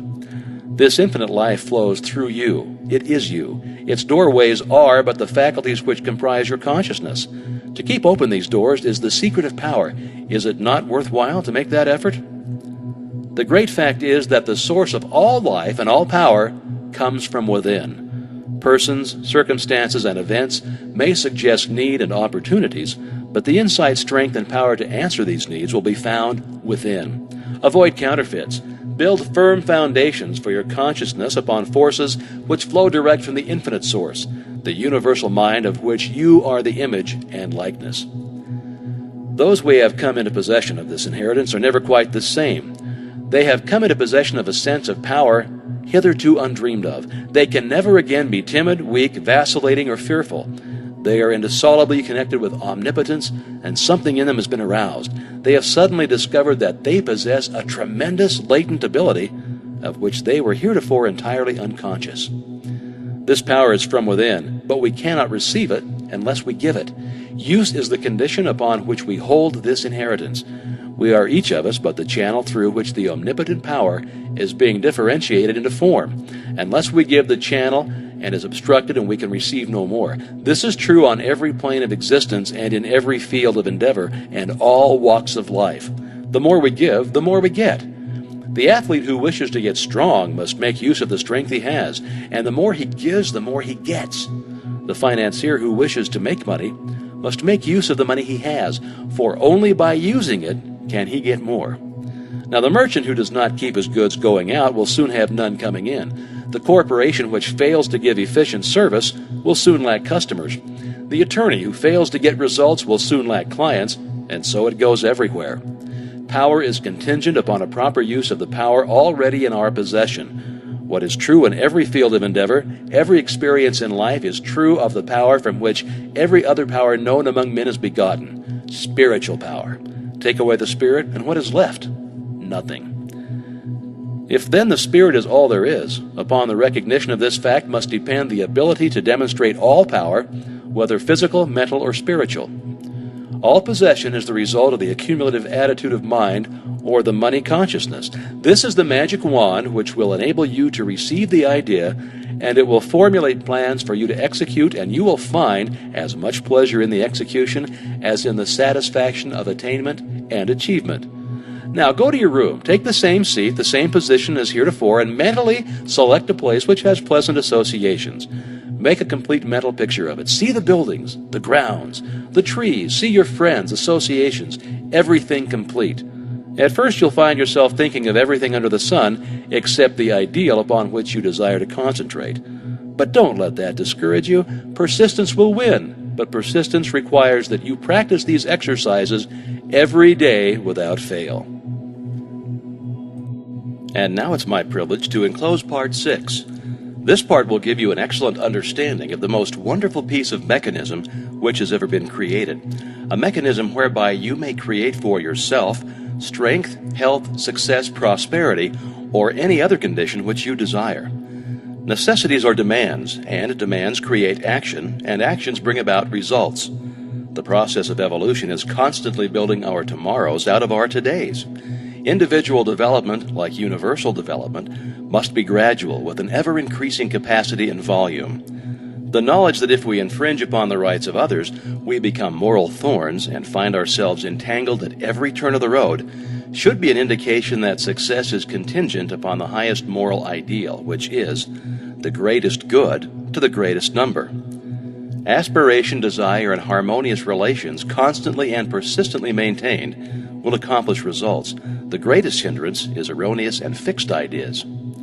To be in tune with eternal truth, we must possess poise and harmony within. In order to receive intelligence, the receiver must be in tune with the transmitter. Thought is a product of mind, and mind is creative, but this does not mean that the universal law will change its modus operandi to suit us or our ideas, but it does mean that we can come into harmonious relationship with the universal, and when we have accomplished this, we may ask anything to which we are entitled, and the way will be made plain. The universal mind is so wonderful that it's difficult to understand its utilitarian powers and possibilities, and its unlimited producing effects. Now, we found that this mind is not only all intelligence, but all substance. How, then, is it to be differentiated in form? How are we to secure the effect which we desire? Ask any electrician what the effect of electricity will be, and he'll reply that electricity is a form of motion, and its effect will depend upon the mechanism to which it is attached. Upon this mechanism will depend whether we shall have heat, light, power, music, or any of the other marvelous demonstrations of power to which this vital energy has been harnessed. What effect can be produced by thought? Well, the reply is that thought is mind in motion, just as wind is air in motion, and its effect will depend entirely on the mechanism to which it is attached. Here, then, is the secret of all mental power. It depends entirely on the mechanism which we attach. Well, what is this mechanism? You know something of the mechanism which has been invented by Edison, Bell, Marconi, and other electrical wizards, by which place and space and time have become only figures of speech. But did you ever stop to think that the mechanism which has been given you for transforming the universal, omnipresent potential power was invented by a greater inventor than Edison? We're accustomed to examining the mechanism of the implements which we use for tilling the soil, and we try to get an understanding of the mechanism of the automobile which we drive. But most of us are content to remain in absolute ignorance of the greatest piece of mechanism which has ever come into existence, and that is the brain of man. Let's examine the wonders of this mechanism. Perhaps we shall thereby get a better understanding of the various effects of which it is the cause. In the first place, there is great mental world in which we live and move and have our being. This world is omnipotent, omniscient, and omnipresent. It will respond to our desire in direct ratio to our purpose and faith. The purpose must be in accordance with the law of our being. Now, that is, it must be creative or constructive. Our faith must be strong enough to generate a current of sufficient strength to bring our purpose into manifestation. As thy faith is, so be it unto thee, bears the stamp of scientific test. The effects which are produced in the world without are the result of the action and reaction of the individual upon the universal. That is the process which we call thinking. The brain is the organ through all this process is accomplished. Now think of the wonder of it all. Do you love music, flowers, literature?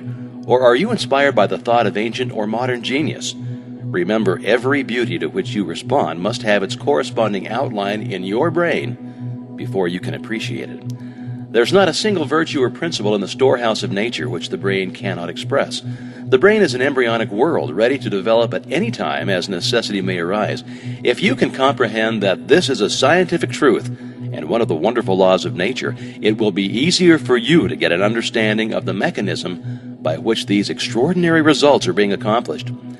The nervous system has been compared to an electric circuit with its battery of cells in which every force is originated, and its white matter to insulated wires by which the current is conveyed. It is through these channels that every impulse or desire is carried through the mechanism. The spinal cord is the great motor and sensory pathway by which messages are conveyed to and from the brain. Then there is the blood supply plunging through the veins and arteries, renewing our energy and strength, the perfectly arranged structure upon which the entire physical body rests. And finally, the delicate and beautiful skin clothing the entire mechanism is a mantle of beauty. This, then, is the temple of the living God, and the individual I is given control, and upon his understanding of the mechanism which is within his control will the result depend. Now, every thought sets the brain cells in action. At first, the substance upon which the thought is directed fails to respond, but if the thought is sufficiently refined and concentrated, the substance finally yields and expresses perfectly. This influence of the mind can be exerted upon any part of the body, causing the elimination of any undesirable effect. A perfect conception and understanding of the laws governing in the mental world cannot fail to be of inestimable value in the transaction of business, as it develops the power of discernment and gives a clearer understanding and appreciation of facts. The man who looks within instead of without cannot fail to make use of the mighty forces which will eventually determine his course in life, and so bring him into vibration with all that is best, strongest, and most desirable. Attention or concentration is probably the most essential in the development of mind culture. The possibilities of attention, when properly directed, are so startling that they would hardly appear credible to the uninitiated. The cultivation of attention is the distinguishing characteristic of every successful man or woman, and is the very highest personal accomplishment which can be acquired. The power of attention can be more readily understood by comparing it with a magnifying glass in which the rays of sunlight are focused. They possess no particular strength as long as the glass is moved about and the rays directed from one place to another. But let the glass be held perfectly still, and let the rays be focused on one spot for any length of time, and the effect will become immediately apparent. So with the power of thought, let power be dissipated by scattering the thought from one object to another, and no result is apparent. But just focus this power through attention or concentration on any single purpose for any length of time, and nothing becomes impossible. Nothing becomes impossible. A very simple remedy for the very complex situation, some will say. All right, try it. You who have had no experience in concentrating the thought on a definite purpose or object, choose any single object and concentrate your attention on it for a definite purpose for even 10 minutes. You'll find you can't do it. The mind will wander a dozen times, and it's going to be necessary to bring it back to the original purpose, and each time the effect will have been lost. And at the end of the 10 minutes, nothing will have been gained because you've not been able to hold your thought processes steadily to the purpose. It is, however, through attention that you'll finally be able to overcome obstacles of any kind that appear in your path, onward and upward. And the only way to acquire this wonderful power is by practice. Practice makes perfect in this as in anything else. In order to cultivate the power of attention, bring a photograph with you to the same seat in the same room, in the same position as heretofore. Examine it closely at least 10 minutes. Note the expression of the eyes, the form of the features, the clothing, the way the hair is arranged. In fact, note every detail shown on the photograph carefully. Now cover it and close your eyes and try to see it mentally. If you can see every detail perfectly and can form a good mental image of the photograph, you're to be congratulated. If not, try repeating the process until you can. This step is simply for the purpose of preparing the soil. Next week, we'll be ready to sow the seed. Great financiers are learning to withdraw from the multitude more and more, and they may have more time for planning, thinking, and generating the right mental moods.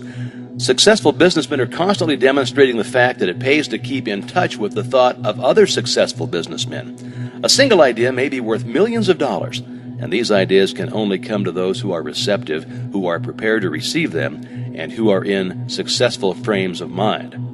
Men are learning to place themselves in harmony with the universal mind. They are learning the unity of all things. They're learning the basic methods and principles of thinking, and this is changing conditions and multiplying results. They are finding that circumstances and environmental trends follow the trends of mental and spiritual progress. Always the spiritual first, then the transformation into the infinite and illimitable possibilities of achievement. As the individual is but the channel for the differentiation of the universal, these possibilities are necessarily inexhaustible. Thought is the process by which we may absorb the spirit of power and hold the result in our inner consciousness until it becomes a part of our ordinary consciousness. The method of accomplishing this result by the persistent practice of a few fundamental principles, as explained in this system, is the master key which unlocks the storehouse of universal truth.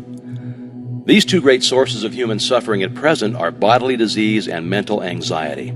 These may be readily traced to the infringement of some natural laws. This is no doubt owing to the fact that so far knowledge has largely remained partial, but the clouds of darkness which have accumulated through long ages are now beginning to roll away, and with them many of the miseries that attend imperfect information. That a man can change himself, improve himself, recreate himself, control his environment, and master his own destiny is the conclusion of every mind who is wide awake to the power of right thought in constructive action. Through all the ages, man has believed in an invisible power, through which and by which all things have been created and are continually being recreated.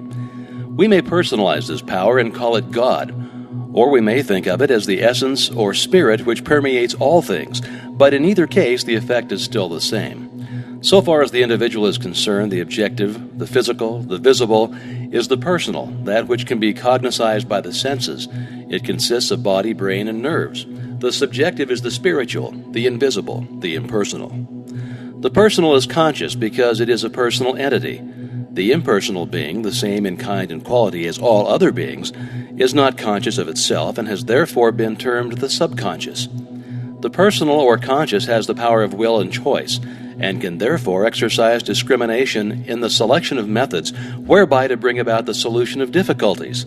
The impersonal, or spiritual, being a part or one with the source and origin of all power, can necessarily exercise no such choice, but on the contrary, it has infinite resources at its command. It can and does bring about results by methods concerning which the human or individual mind can have no possible conception. You will therefore see that this is your privilege to depend upon the human will with all of its limitations and misconceptions, or you may utilize the potentialities of infinity by making use of the subconscious mind.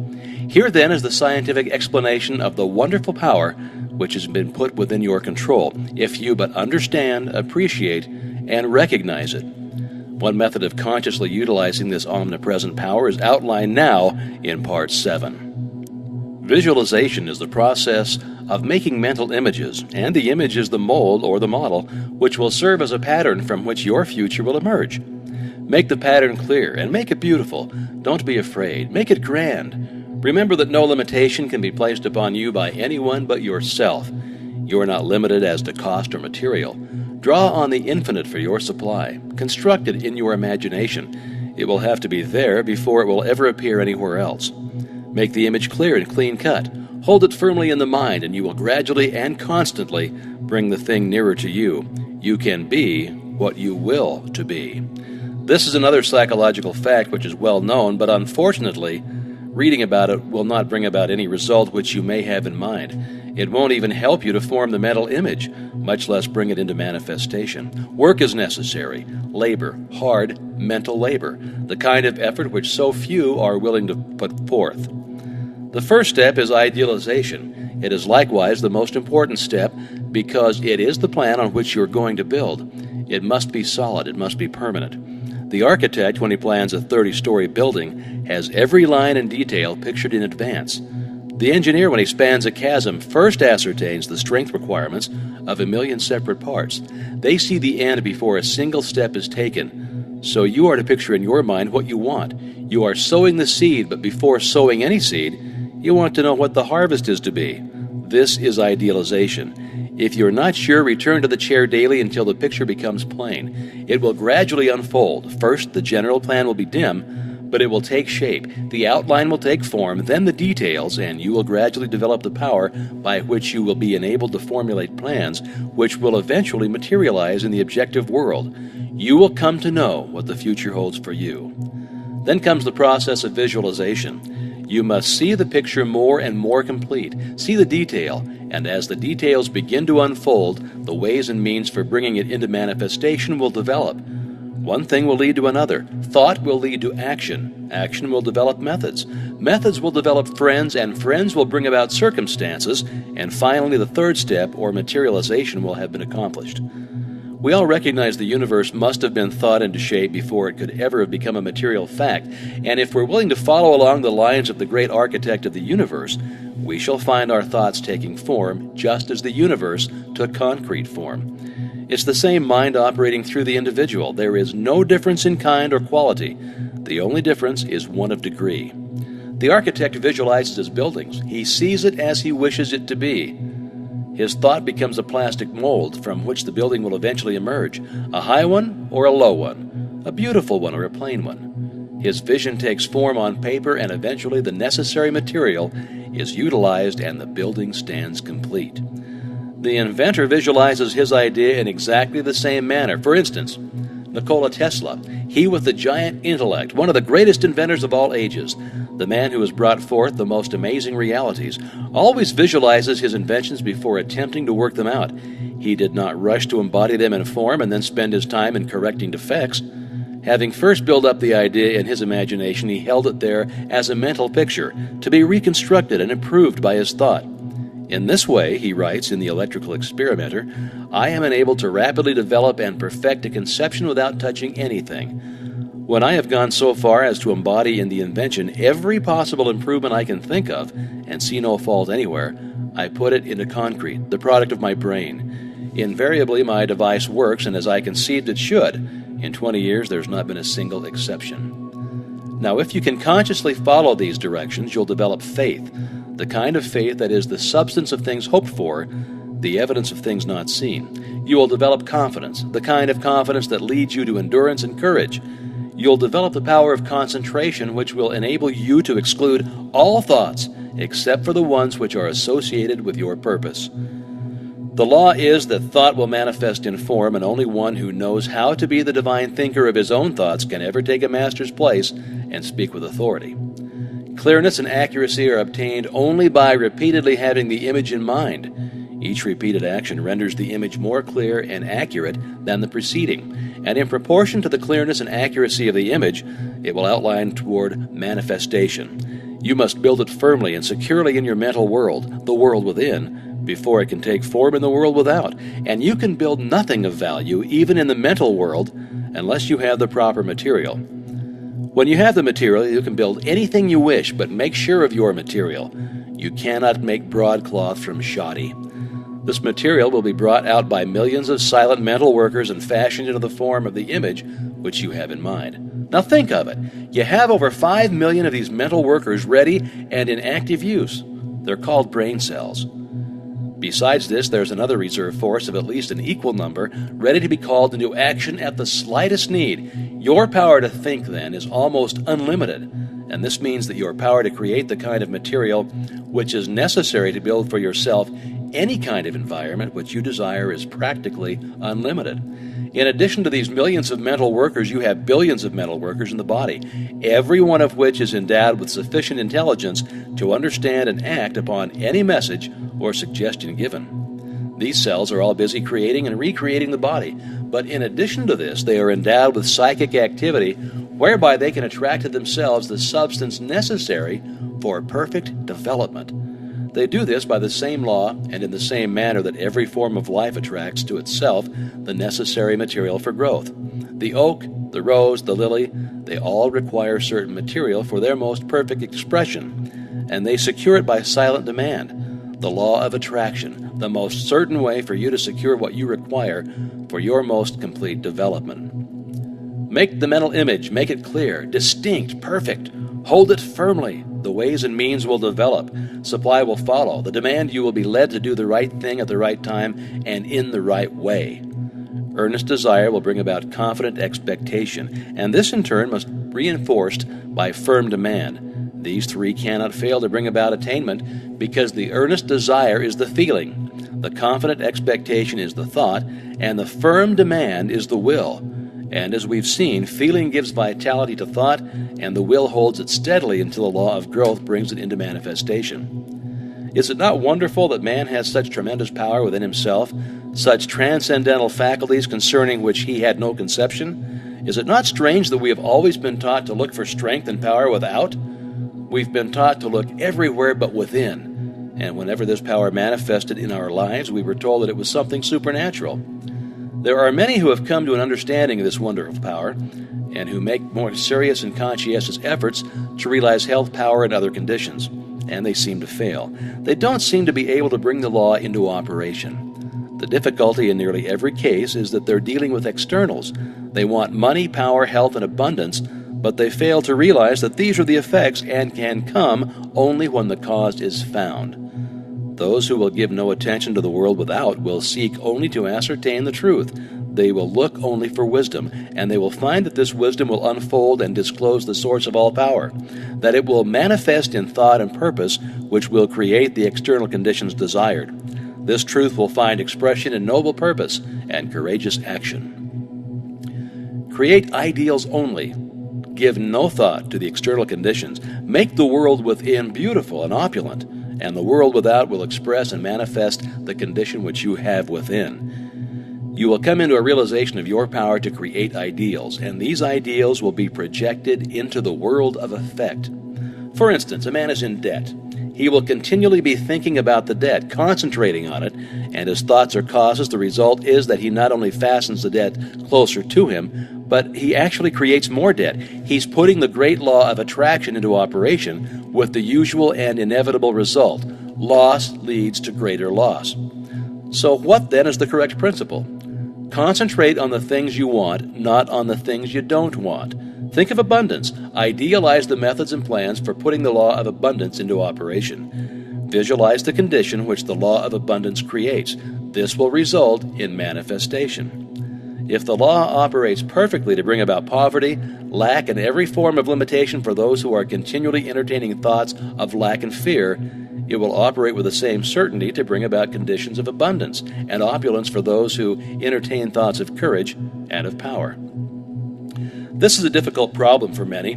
We are too anxious. We manifest anxiety, fear, and distress. We want to do something. We want to help. We are like a child who has just planted a seed and every 15 minutes goes and stirs up the earth to see if it's growing. Of course, under such circumstances, the seed will never germinate. Yet this is exactly what many of us do in the mental world. So we must plant the seed and leave it undisturbed. This doesn't mean that we are to sit down and do nothing. By no means. We will do more and better work than we have ever done before. New channels will constantly be provided. New doors will open. All that is necessary is to have an open mind, so be ready to act when the time comes. Thought force is the most powerful means of obtaining knowledge, and if concentrated on any subject will solve the problem. Nothing is beyond the power of human comprehension, but in order to harness thought force and make it do your bidding, work is required. Remember that thought is the fire that creates the steam that turns the wheel of fortune upon which your experiences depend. Now ask yourself a few questions and then reverently await the response. Do you not now and then feel the self with you? Do you assert this self, or do you follow the majority? Remember that majorities are always led, they never lead. It was the majority that fought tooth and nail against the steam engine, the power loom, and every other advance or improvement ever suggested. For your exercise this week, visualize your friend. See him exactly as you last saw him. See the room, the furniture. Recall the conversation. Now see his face. See it distinctly. Now talk to him about some subject of mutual interest. See his expression change. Watch him smile. Can you do this? All right, you can. Then arouse his interest. Tell him a story of adventure. See his eyes light up with a spirit of fun or excitement. Can you do all of this? Well, if so, your imagination is good. You are making excellent progress. In this part, you will find that you may freely choose what you think, but the result of your thought is governed by an immutable law. Is not this a wonderful thought? Is it not wonderful to know that our lives are not subject to capriciousness or variability of any kind? They are governed by law. This stability is our opportunity because by complying with the law, we can secure the desired effect with invariable precision. It is the law which makes the universe one grand pawn of harmony. If it were not for law, the universe would be a chaos instead of a cosmos. Here then is the secret of the origin of both good and evil. This is all the good and evil that there ever was or ever will be. Let me illustrate. Thought results in action. If your thought is constructive and harmonious, the result will be good. If your thought is destructive or inharmonious, the result will be evil. There is therefore but one law, one principle, one cause, and one source of power, and good and evil are simply words which have been coined to indicate the result of our action, or our compliance or non-compliance with the law. The importance of this is well illustrated in the lives of Emerson and Carlyle. Emerson loved the good life, and his life was a symphony of peace and harmony. Carlyle hated the bad, and his life was a record of perpetual discord and inharmony. Here we have two grand men, each intent upon achieving the same ideal, but one makes use of constructive thought and is therefore in harmony with natural law. The other makes use of destructive thought and is therefore bringing upon himself discord of every kind and character. It is evident, therefore, that we are to hate nothing, not even the bad, because hatred is destructive, and we shall soon find that by entertaining destructive thought we are sowing the wind, and in turn shall reap the whirlwind. Here's part 8. Thought contains a vital principle because it is the creative principle of the universe, and by its nature will combine with other similar thoughts. As the one purpose of life is growth, all principles underlying existence must contribute to give it effect. Thought therefore takes form, and the laws of growth eventually brings it into manifestation. You may freely choose what you think, but the result of your thought is governed by an immutable law. Any line of thought persisted in cannot fail to produce its result in the character, health, and circumstances of the individual. Methods whereby we can substitute habits of constructive thinking for those which we have found produce only undesirable effects and are therefore of primary importance. We all know that this is by no means easy. Mental habits are difficult to control, but it can be done. And the way to do it is to begin at once to substitute constructive thought for destructive thought. Form the habit of analyzing every thought. If it's necessary, if its manifestation in the objective will be a benefit, not only to yourself, but to all whom it may affect in any way, keep it, treasure it. It is of value. It is in tune with the infinite. It will grow and develop and produce fruit an hundredfold. On the other hand, it will be well for you to keep this quotation from George Matthew Adams in mind. And I quote, "Learn to keep the door shut. Keep out of your mind, out of your office, and out of your world every element that seeks admittance with no definite helpful end in view." End quote. If your thought has been critical or destructive and has resulted in any condition of discord or inharmony in your environment, it may be necessary for you to cultivate a mental attitude which will be conducive to constructive thought. The imagination will be found to be a great assistance in this direction. The cultivation of the imagination leads to the development of the ideal out of which your future will emerge. The imagination gathers up the material by which the mind weaves the fabric in which your future is to be clothed. Imagine is the light by which we can penetrate new worlds of thought and experience. Imagination is the mighty instrument by which every discoverer, every inventor opened the way from precedent to experience. Precedent says it can't be done. Experience says it is done. Imagination is a plastic power, molding the things of sense into new forms and ideals. Imagination is the constructive form of thought, which must precede every constructive form of action. A builder cannot build a structure of any kind until he has first received the plans from the architect, and the architect has to get them from his imagination. The captain of industry cannot build a giant corporation which may coordinate hundreds of smaller corporations and thousands of employees and utilize millions of dollars of capital until he has first created the entire work in his imagination. Objects in the material world are as clay in the potter's hand. It is in the mastermind that the real things are created, and it is by the use of the imagination that the work is done. In order to cultivate the imagination, it must be exercised. Exercise is necessary to cultivate muscle as well as physical muscle. It must be supplied with nourishment or it cannot grow. Now, don't confuse imagination with fancy or that form of daydreaming in which some people like to indulge. Daydreaming is a form of mental dissipation, which may lead to mental disaster. Constructive imagination means mental labor by some considered to be the hardest kind of labor. But if so, it yields the greatest returns, for all of the things in life have come to men and women who had the capacity to think, to imagine, and to make their dreams come true.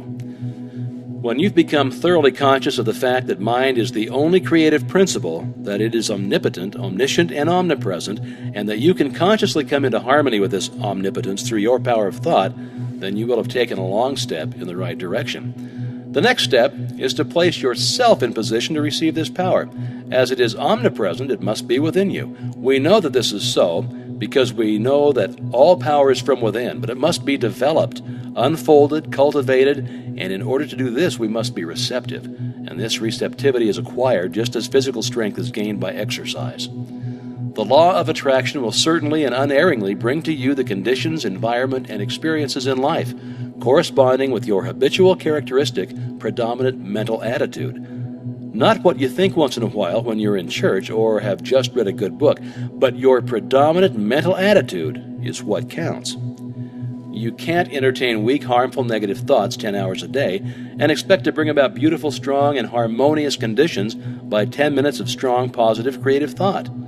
Real power comes from within. All power that anybody can possibly use is within man, only waiting to be brought into visibility by his first recognizing it and then affirming it as his.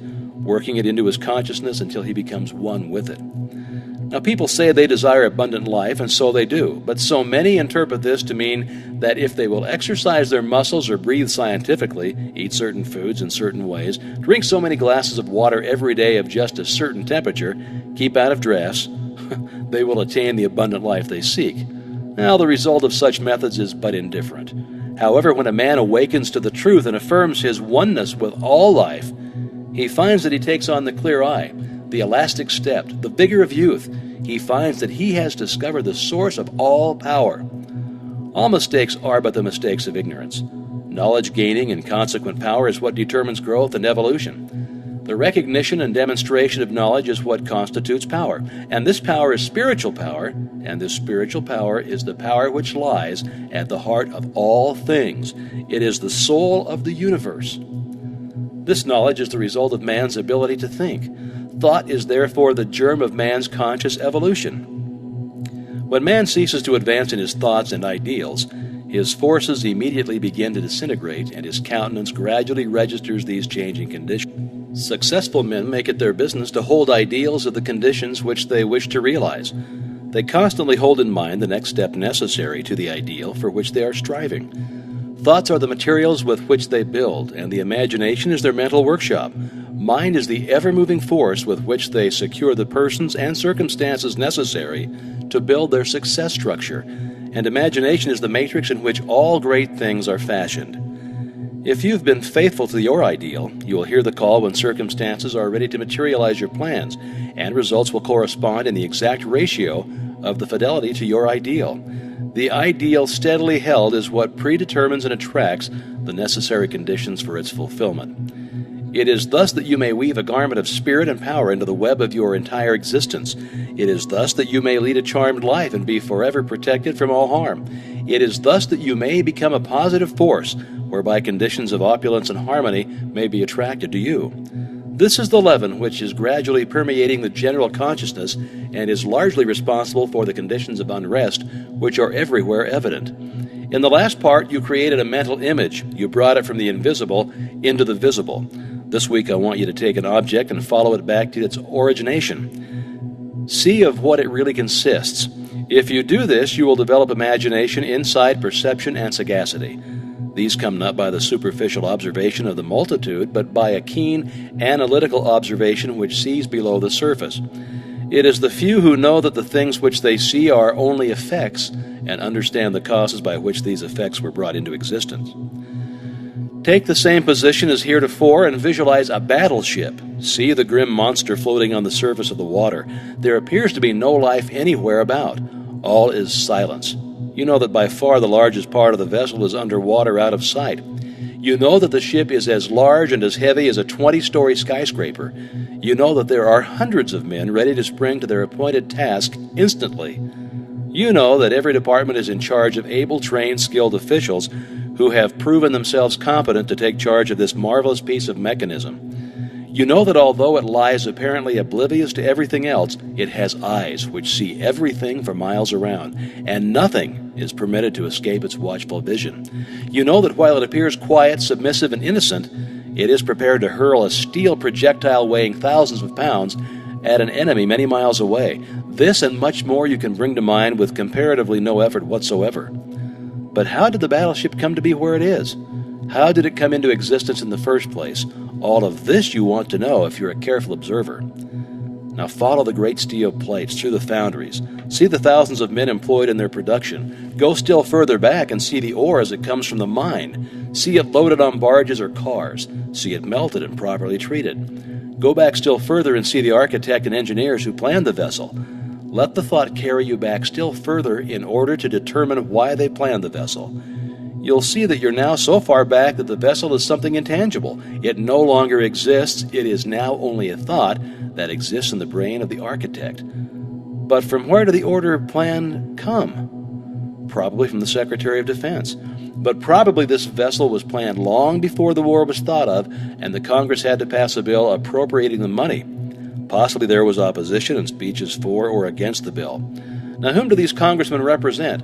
Well, they represent you and me, so that our line of thought begins with the battleship and ends with ourselves, and we find in the last analysis that our own thought is responsible for this and many other things of which we seldom think.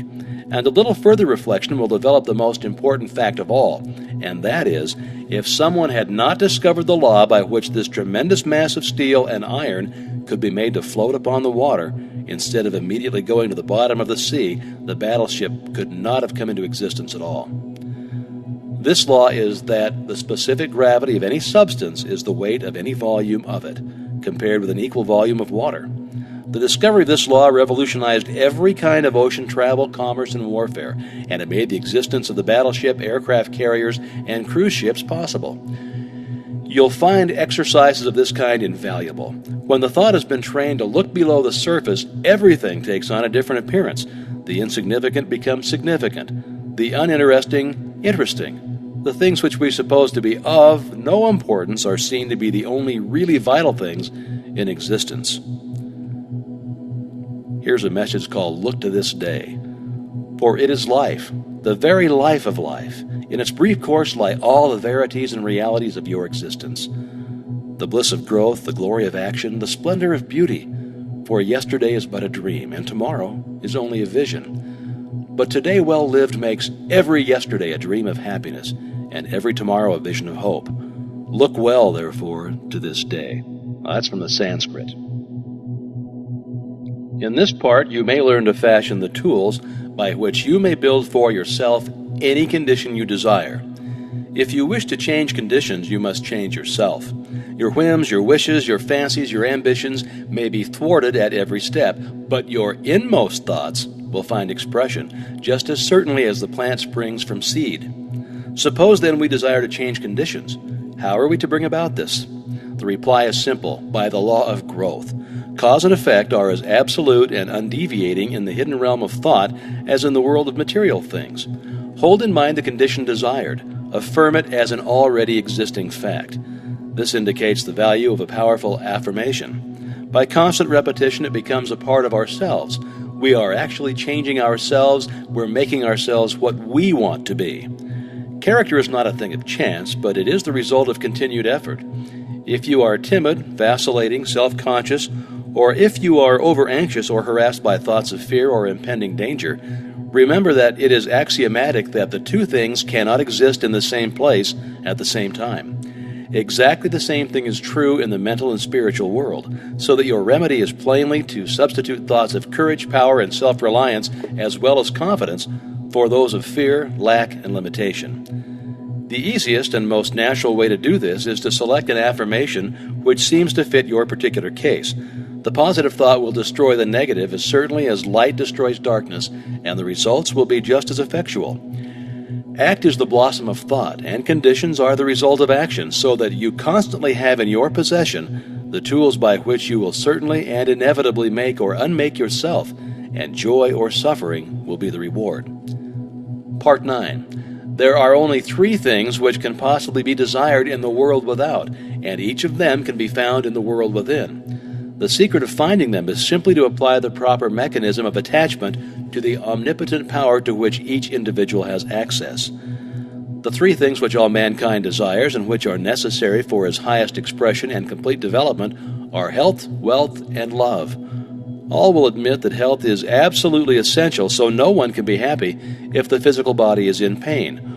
All will not so readily admit that wealth is necessary, but all must admit that a sufficient supply at least is necessary, and what would be considered sufficient for one would be considered absolute and painful lack for another.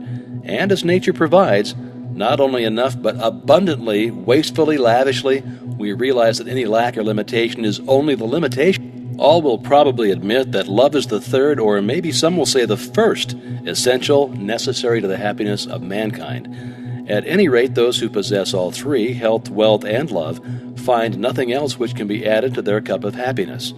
We have found that the universal substance is all health, all substance, and all love, and that the mechanism of attachment whereby we can consciously connect with this infinite supply is in our method of thinking. To think correctly is therefore to enter into the secret place of the Most High. Well, what shall we think?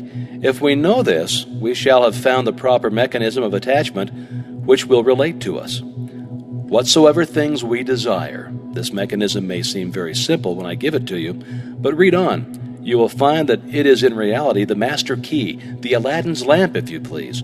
You'll find that it's the foundation, the imperative condition, the absolute law of well-doing, which means well-being. To think correctly and accurately, we must know the truth. The truth, then, is the underlying principle in every business or social relation. It's a condition precedent to every right action. To know the truth, to be sure, to be confident, affords a satisfaction beside which no other is at all comparable. It is only the solid ground in a world of doubt, conflict, and danger. To know the truth is to be in harmony with the infinite and omnipotent power. To know the truth is, therefore, to connect yourself with a power which is irresistible and which will sweep away every kind of discord, inharmony, doubt, or error of any kind, because the truth is mighty and it will prevail. The humblest intellect can readily foretell the result of any action when he knows that it is based on truth. But the mightiest intellect, the most profound and penetrating mind, loses its way hopelessly and can form no conception of the results which may ensue when his hopes are based on a premise which he knows to be false. Every action which is not in harmony with truth, whether through ignorance or design, will result in discord and eventual loss in proportion to its extent and character. How then are we to know the truth in order to attach this mechanism which will relate us to the infinite? We can make no mistake about this if we realize the truth is the vital principle of the universal mind and is omnipresent. For instance, if you require health, a realization of the fact that the I in you is spiritual and that all spirit is one, that wherever a part is the whole must be, will bring about a condition of health, because every cell in the body must manifest the truth as you see it. If you see sickness, they will manifest sickness. If you see perfection, they must manifest perfection. The affirmation that I am whole, perfect, strong, powerful, loving, harmonious, and happy will bring about harmonious conditions. The reason for this is because the affirmation is in strict accordance with the truth. And when truth appears, every form of error or discord must necessarily disappear. Now, you found that the I is spiritual. It must be necessarily, then always be no less than perfect. The affirmation, I am whole, perfect, strong, powerful, loving, harmonious, and happy, is therefore an exact scientific statement. Thought is a spiritual activity, and spirit is creative. Therefore, the result of holding this thought in mind must necessarily bring about conditions in harmony with the thought. If you require wealth, a realization of the fact that the I in you is one with the universal mind, which is all substance and is omnipotent, will assist you in bringing into operation the law of attraction, which will bring you into vibration with those forces which make for success and bring about conditions of power and affluence in direct proportion with the character and purpose of your affirmation. Visualization is the mechanism of the attachment which you require.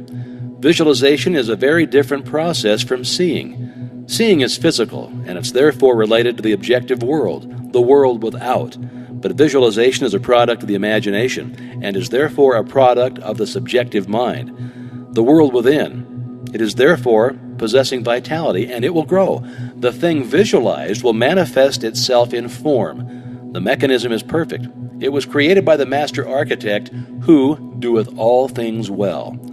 But unfortunately, sometimes the operator is inexperienced or inefficient, but practice and determination will overcome this deficit. If you require love, try to realize that the only way to get love is by giving it, that the more you give, the more you'll get, and the only way in which you can give it is to fill yourself with it until you become a magnet. The method was explained in another lesson. He who has learned to bring the greatest spiritual truth into touch with the so-called lesser things of life has discovered the secret of the solution of his problem. One is always quickened, made more thoughtful, by his nearness of approach to great ideas, great events, great natural objects, and great men. Lincoln is said to have begotten in all who came near him the feeling awakened when one approaches a mountain, and this sense asserts itself most keenly when one comes to realize that he has laid hold upon things that are eternal. The power of truth. It is sometimes an inspiration to hear from someone who has actually put these principles to the test, someone who has demonstrated them in their own life. A letter from Frederick Andrews offers the following insight. I was about 13 years old when Dr. T.W. Marcy, since passed over, said to my mother, "There is no possible chance, Mrs. Andrews, I lost my little boy the same way, after doing everything for him that it was possible to do. I've made a special study of these cases, and I know there is no possible chance for him to get well." She turned to him and said, "Doctor, what would you do if he were your boy?" And he answered, "I would fight as long as there's a breath of life to fight for." That was the beginning of a long, drawn-out battle with many ups and downs, the doctors all agreeing that there was no chance for a cure, though they encouraged and cheered us the best they could. But at last the victory came, and I've grown from a little crooked, twisted cripple going about on my hands and knees to a strong, straight, well-formed man. Now I know you want the formula, and I'll give it to you as briefly and quickly as I can. I build up an affirmation for myself, taking the qualities I most needed and affirming for myself over and over. I am whole, perfect, strong, powerful, loving, harmonious, and happy. I kept up this affirmation always the same, never varying until I could wake up in the night and find myself repeating, I am whole, perfect, strong, powerful, loving, harmonious, and happy. It was the last thing on my lips at night and the first thing in the morning. Not only did I affirm it for myself, but I affirmed it for others that I knew needed it. I want to emphasize this point. Whatever you desire for yourself, affirm it for others, and it will help you both. We reap what we sow. If we send out thoughts of love and health, they return to us like bread cast upon the waters. But if we send out thoughts of fear, worry, jealousy, anger, hate, etc., we're going to reap the results in our own lives. It used to be said that man is completely built over every 7 years. But some scientists now declare that we build ourselves over entirely every 11 months, so we are really only 11 months old. If we build the defects back into our body year after year, we have no one to blame but ourselves. So man is the sum total of his own thoughts. So the question is, how are we going to entertain only the good thoughts and reject the evil ones? At first, we can't keep the evil thoughts from coming, but we can keep from entertaining them. The only way to do this is to forget them, which means get something for them. This is where the ready-made affirmation comes into play. When a thought of anger, jealousy, fear, or worry creeps in, just start your affirmation going. The way to fight darkness is with light. The way to fight cold is with heat. The way to overcome evil is with good. For myself, I never could find any help in denials. Affirm the good and the bad will vanish. Signed, Frederick Elias Andrews. If there's anything you require, it will be well for you to make use of this affirmation. It cannot be improved upon. Use it just as it is. Take it into the silence with you until it sinks into your subconsciousness. That way you can use it anywhere, in your car, in the office, at home. This is the advantage of spiritual methods. They are always available. Spirit is omnipresent, ever ready, and all that is required is a proper recognition of its omnipotence and a willingness or desire to become the recipient of its beneficent efforts. If our predominant mental attitude is one of power, courage, kindliness, and sympathy, we shall find that our environment will reject conditions in correspondence with these thoughts. If it is weak, critical, envious, and destructive, we shall find our environment reflecting conditions corresponding to these thoughts. Thoughts are causes and conditions are effects. Herein is the explanation of the origin of both good and evil. Thought is creative and will automatically correlate with its object. This is a cosmological law, a universal law. The law of attraction, the law of cause and effect, the recognition and application of this law will determine both beginning and end. It is by the law by which in all ages and in all times the people were led to believe in the power of prayer. As thy faith is, so be it unto thee. It's simply another shorter and better way of stating it. So this week, visualize a plant. Take a flower, the one you most admire. Bring it from the unseen into the seen. Plant the tiny seed, water it, care for it. Place it where it will get the direct rays of the morning sun. See the seed burst. It is now a living thing, something which is alive and beginning to search for the means of substance. See the roots penetrating the earth. Watch them shoot out in all directions. And remember that they are living cells, dividing and subdividing, and that they will soon number millions, that each cell is intelligent, that it knows what it wants and knows how to get it. See the stem shoot forward and upward. Watch it burst through the surface of the earth.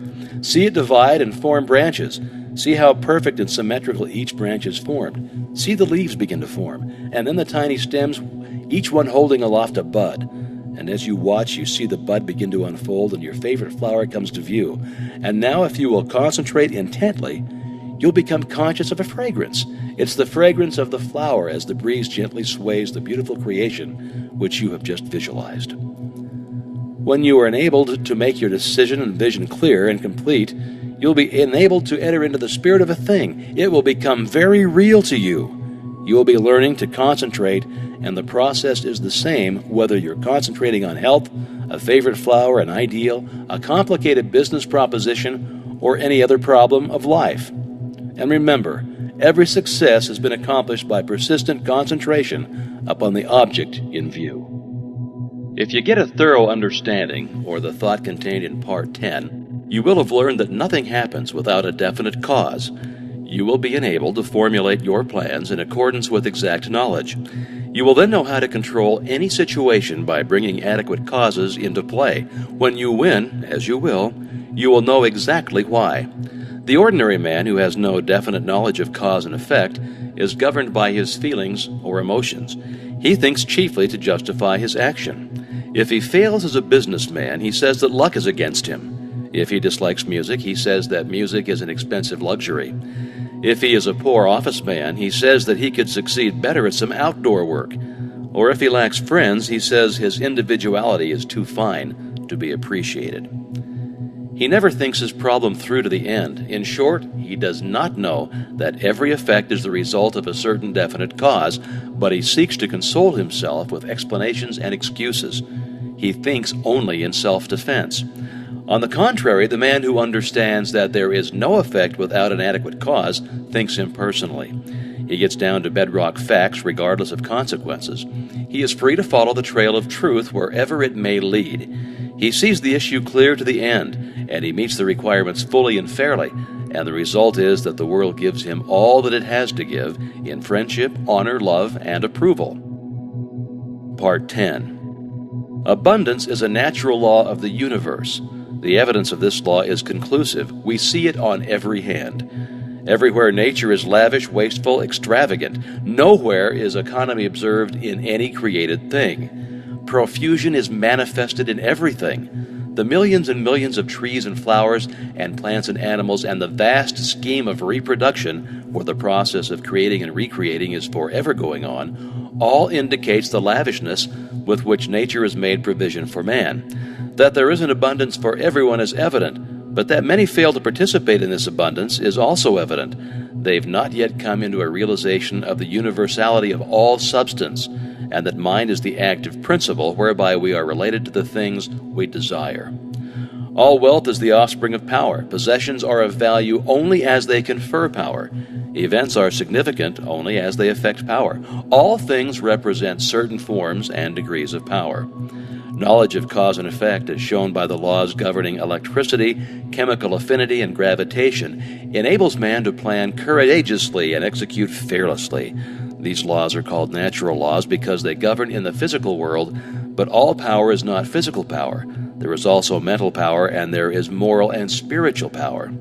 Spiritual power is superior because it exists on a higher plane. It has enabled man to discover the law by which these wonderful forces of nature could be harnessed and made to do the work of hundreds and thousands of men. It has enabled man to discover laws whereby time and space have been annihilated, and the law of gravitation to be overcome. The operation of this law is dependent upon every spiritual contact. As Henry Drummond well says, in the physical world as we know it, there exists the organic and the inorganic. The ignorance of the mineral world is absolutely cut off from the plant or animal world. The passage is hermetically sealed. These barriers have never yet been crossed. No change of substance, no modification of environment, no chemistry, no electricity, no form of energy, no evolution of any kind can ever endow a single atom of the mineral world with the attribute of life. Only by the bending down into this dead world of some living form can those dead atoms be gifted with the properties of vitality. Without this contact with life, they remain fixed in the inorganic sphere forever. Huxley goes on to say that the doctrine of biogenesis, or life only from life, is victorious all along the line, and Tyndall is compelled to say, I affirm that no shred of trustworthy evidence exists to prove that life in our day has ever appeared independent of antecedent life. Physical laws may explain the inorganic. Biology explains and accounts for the development of the organic, but of the point of contact, science is silent. A similar passage exists between the natural world and the spiritual world. This passage is hermetically sealed on the natural side. The door is closed. No man can open it. No organic change, no mental energy, no moral effort, no progress of any kind can enable any human being to enter the spiritual world. But as the plant reaches down into the mineral world and touches it with the mystery of life, so the universal mind reaches down into the human mind and endows it with new, strange, wonderful, and even marvelous qualities. All men or women who have ever accomplished anything in the world of industry, commerce, or art have accomplished because of this particular process. Thought is the connecting link between the infinite and the finite, between the universal and the individual. We have seen that there is an impassable barrier between the organic and the inorganic, and that the only way that matter can unfold is to be impregnated with life. As a seed reaches down into the mineral world and begins to unfold and reach out, the dead matter begins to live. 1,000 invisible fingers begin to weave a suitable environment for the new arrival. And as the law of growth begins to take effect, we see the process continue until the lily finally appears. And even Solomon, in all of his glory, was not arrayed like one of these. Even so, a thought is dropped into the invisible substance of the universal mind, that substance from which all things are created, and as it takes root, the law of growth begins to take effect, and we find that conditions and environment. The law is that thought is an active, vital form of dynamic energy, which has the power to correlate with its object and bring it out of the invisible substance from which all things are created into the visible or objective world. This is the law by which and through which all things come into manifestation. It is the master key by which you are admitted into the secret place of the Most High and are given dominion over all things. With an understanding of this law, you may decree a thing, and it shall be established unto thee. It could not be otherwise if the soul of the universe, as we know it, is the universal spirit. Then the universe is simply the condition which the universal spirit has made for itself. We are simply individualized spirit and are creating the conditions for our growth in exactly the same way. This creative power depends upon our recognition of the potential power of spirit or mind and must not be confused with evolution. Creation is the calling into existence of that which does not exist in the objective world. Evolution is simply the unfolding of potentialities involved in things which already exist. In taking advantage of the wonderful possibilities opened up to us through the operation of this law, we must remember that we ourselves contribute nothing to its efficacy, as the great teacher said, "It is not I that doeth the works, but the Father that dwelleth in me. He doeth the work." We must take exactly the same position that we can do nothing to assist in the manifestation. We simply comply with the law, and the all-originating mind will bring about the results.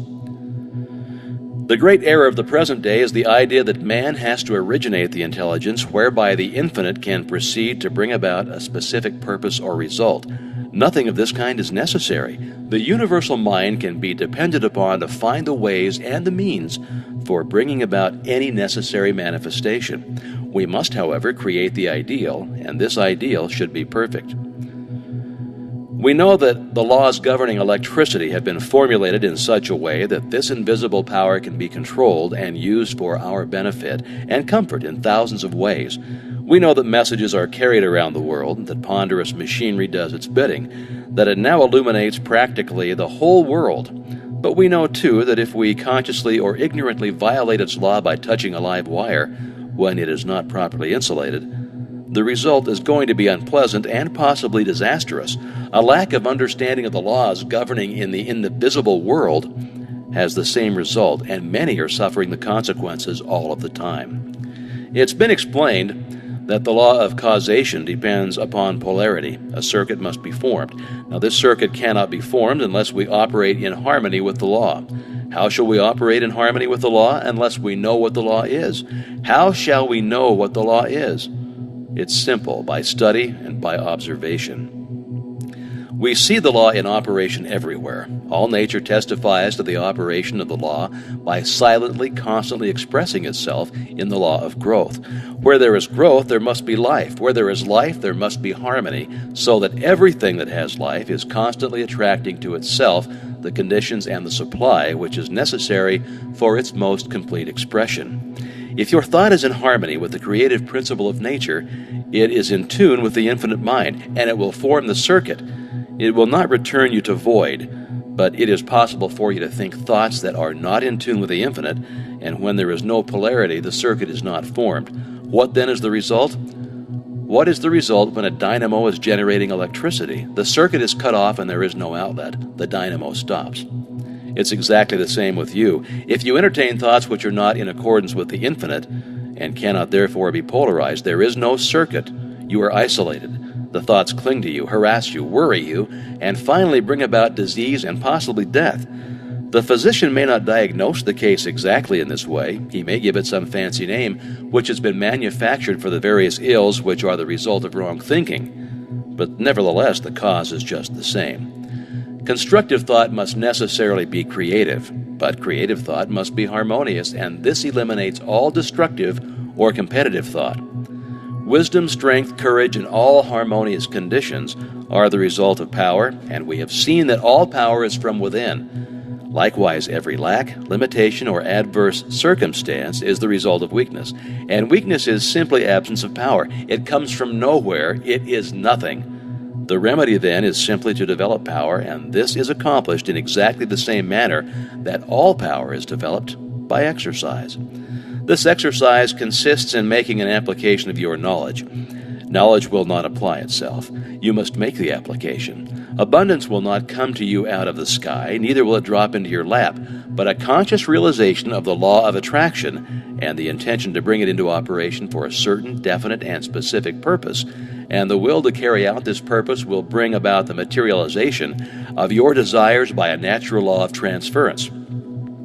If you're in business, it will increase and develop along regular channels. Possibly new or unusual channels of distribution are going to be opened, and when the law becomes fully operative, you will find that the things you seek are seeking you.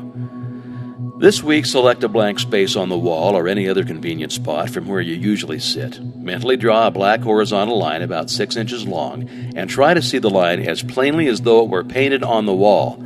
Now mentally draw 2 vertical lines connecting with this horizontal line at either end. Now draw another horizontal line connecting with the 2 vertical lines. Now you have a square. Try to see the square perfectly. When you can do so, draw a circle within the square. Now place a point in the center of the circle. Now draw the point toward you about 10 inches. Now you have a cone on a square base. You will remember that your work was all in black. Change it to white, to red, to yellow. If you can do this, you're making excellent progress, and you'll soon be enabled to concentrate on any problem you may have in mind. When any object or purpose is clearly held in thought, its precipitation, intangible and visible form, is merely a question of time. Remember this, the vision always precedes and itself determines the realization. Your life is governed by law, by actual, immutable principles that never vary. Law is in operation at all times, in all places. Fixed laws underlie all human actions. For this reason, men who control giant industries are enabled to determine with absolute precision just what percentage of every 100,000 people will respond to any given set of conditions. It is well, however, to remember that while every effect is the result of a cause, the effect in turn becomes a cause which creates other effects, which in turn create still other causes, so that when you put the law of attraction into operation, you must remember that you are starting a train of causation for good, or otherwise which may have endless possibilities. We frequently hear it said, "A very distressing situation came into my life which could not have been the result of my thought, as I certainly never entertained any thought which could have such a result." We fail to remember that like attracts like in the mental world, and that the thought which we entertain brings to us certain friendships, companionships of a particular kind, and these in turn bring about conditions and environment, which in turn are responsible for the conditions of which we complain. Here is part 11. Inductive reasoning is the process of the objective mind by which we compare a number of separate instances with one another until we see the common factor that gives rise to them all. Induction proceeds by a comparison of facts. It is this method of studying nature which has resulted in the discovery of a reign of law which has marked an epoch in human progress. It is the dividing line between superstition and intelligence. It has eliminated the elements of uncertainty and caprice from men's lives and substituted law, reason, and certitude. It is the watchman at the gate that we mentioned in a former lesson. When by virtue of this principle the world to which the senses were accustomed had been revolutionized, when the sun had been arrested in his course, the apparently flat earth had been shaped into a ball and set whirling around him, when the inert matter had been resolved into active elements, and the universe presented itself wherever we directed the telescope and microscope, full of force, motion, and life, we are constrained to ask by what possible means the delicate forms of organization in the midst of it are kept in order and repair. Like poles and like forces repel themselves or remain impenetrable to each other, and this cause seems in general sufficient to assign a proper place and distance to stars, men, and forces. As men of different virtues enter into partnerships, so do opposite poles attract each other. Elements that have no property in common, like acids and gases, cling to each other in preference, and a general exchange is kept up between the surplus and the demand. As the eye seeks and receives satisfaction from colors complementary to those which are given, so does need, want, and desire in the largest sense induce, guide, and determine action. It is our privilege to become conscious of the principle and act in accordance with it. Cuvier sees a tooth belonging to an extinct race of animals. This tooth wants a body for the performance of its function, and it defines the peculiar body it stands in need of with such precision that Cuvier is able to reconstruct the frame of this animal. Perturbations are also observed in the motion of Uranus. Leverrier needs another star at a certain place to keep the solar system in order, and Neptune appears in the place and hour appointed. The instinctive wants of the animal and the intellectual wants of Cuvier, the wants of nature and of the mind of Leverrier, were alike, and thus the results hear the thoughts of an existence. There is an existence. A well-defined lawful want, therefore, furnishes the reason for the more complex operations of nature. Having recorded correctly the answers furnished by nature and stretched our senses with the growing science over her surface, having joined hands with the levers that move the earth, we become conscious of such a close, varied, and deep contact with the world without, that our wants and purposes become no less identified with the harmonious operations of this vast organization than the life, liberty, and happiness of the citizen is identified with the existence of his government. As the interests of the individual are protected by the arms of the country, added to his own, and his needs may depend upon certain supply in the degree that they are felt more universally and steadily, in the same manner does conscious citizenship in the Republic of Nature secure us from the annoyances of subordinate agents by alliance with superior powers and by appeal to the fundamental laws of resistance or inducement offered to mechanical or chemical agents, distribute the labor to be performed between them and man to the best advantage of the inventor. If Plato could have witnessed the pictures executed by the sun with the assistance of the photographer, or 100 similar illustrations of what man does by induction, he would perhaps have been reminded of the intellectual midwifery of his master, and in his own mind might have arisen the vision of a land where all manual, mechanical labor and repetition is assigned to the power of nature, where our wants are satisfied by purely mental operations set in motion by the will, and where the supply is created by the demand. However distant that land may appear, induction has taught men to make strides toward it, and has surrounded him with benefits which are, at the same time, rewards for past fidelity and incentives for more assiduous devotion. It is also an aid in concentrating and strengthening our faculties for the remaining part, giving unerring solution for individual as well as universal problems by the mere operations of mind in the very purest form. Now here we find a method, the spirit of which is to believe that what is sought has been accomplished, in order to accomplish it, a method bequeathed upon us by the same Plato who, outside of this sphere, could never find how the ideas became realities. This conception is also elaborated by Swedenborg in his Doctrine of Correspondences, and still a greater teacher has said, What things soever ye desire when ye pray, believe that ye will receive them, and ye shall have them. That's from Mark 11, verse 24. The difference of the tenses in this passage is remarkable. We are first to believe that our desire has already been fulfilled. Its accomplishment will then follow. This is a concise direction for making use of the creative power of thought by impressing on the universal subjective mind the particular thing which we desire as an already existing fact. We are thus thinking on the plane of the absolute and eliminating all consideration of conditions or limitations, and are planting a seed which, if left undisturbed, will finally germinate into external fruition. To review, inductive reasoning is the process of the objective mind by which we compare a number of separate instances with one another until we see the common factor that gives rise to them all. We see people in every civilized country on the globe securing results by some process which they do not seem to understand themselves and to which they usually attach more or less mystery. Our reason is given to us for the purpose of ascertaining the law by which these results are accomplished. The operation of this thought process is seen in those fortunate natures that possess everything that others must acquire by toil, who never have a struggle with conscience because they always act correctly and can never conduct themselves otherwise than with tact, learn everything easily, complete everything they begin with a happy knack, live in eternal harmony with themselves without ever reflecting much what they do or ever experiencing difficulty or toil. The fruit of this thought is, as it were, a gift of the gods, but a gift which few as yet realize, appreciate, or understand. The recognition of the marvelous power which is possessed by the mind under proper conditions, and the fact that this power can be utilized, directed, and made available for the solution of every human problem, is of transcendental importance. All truth is the same, whether stated in modern scientific terms or in the language of apostolic times. There are timid souls who fail to realize that the very completeness of truth requires various statement, that no one human formula will show every side of it.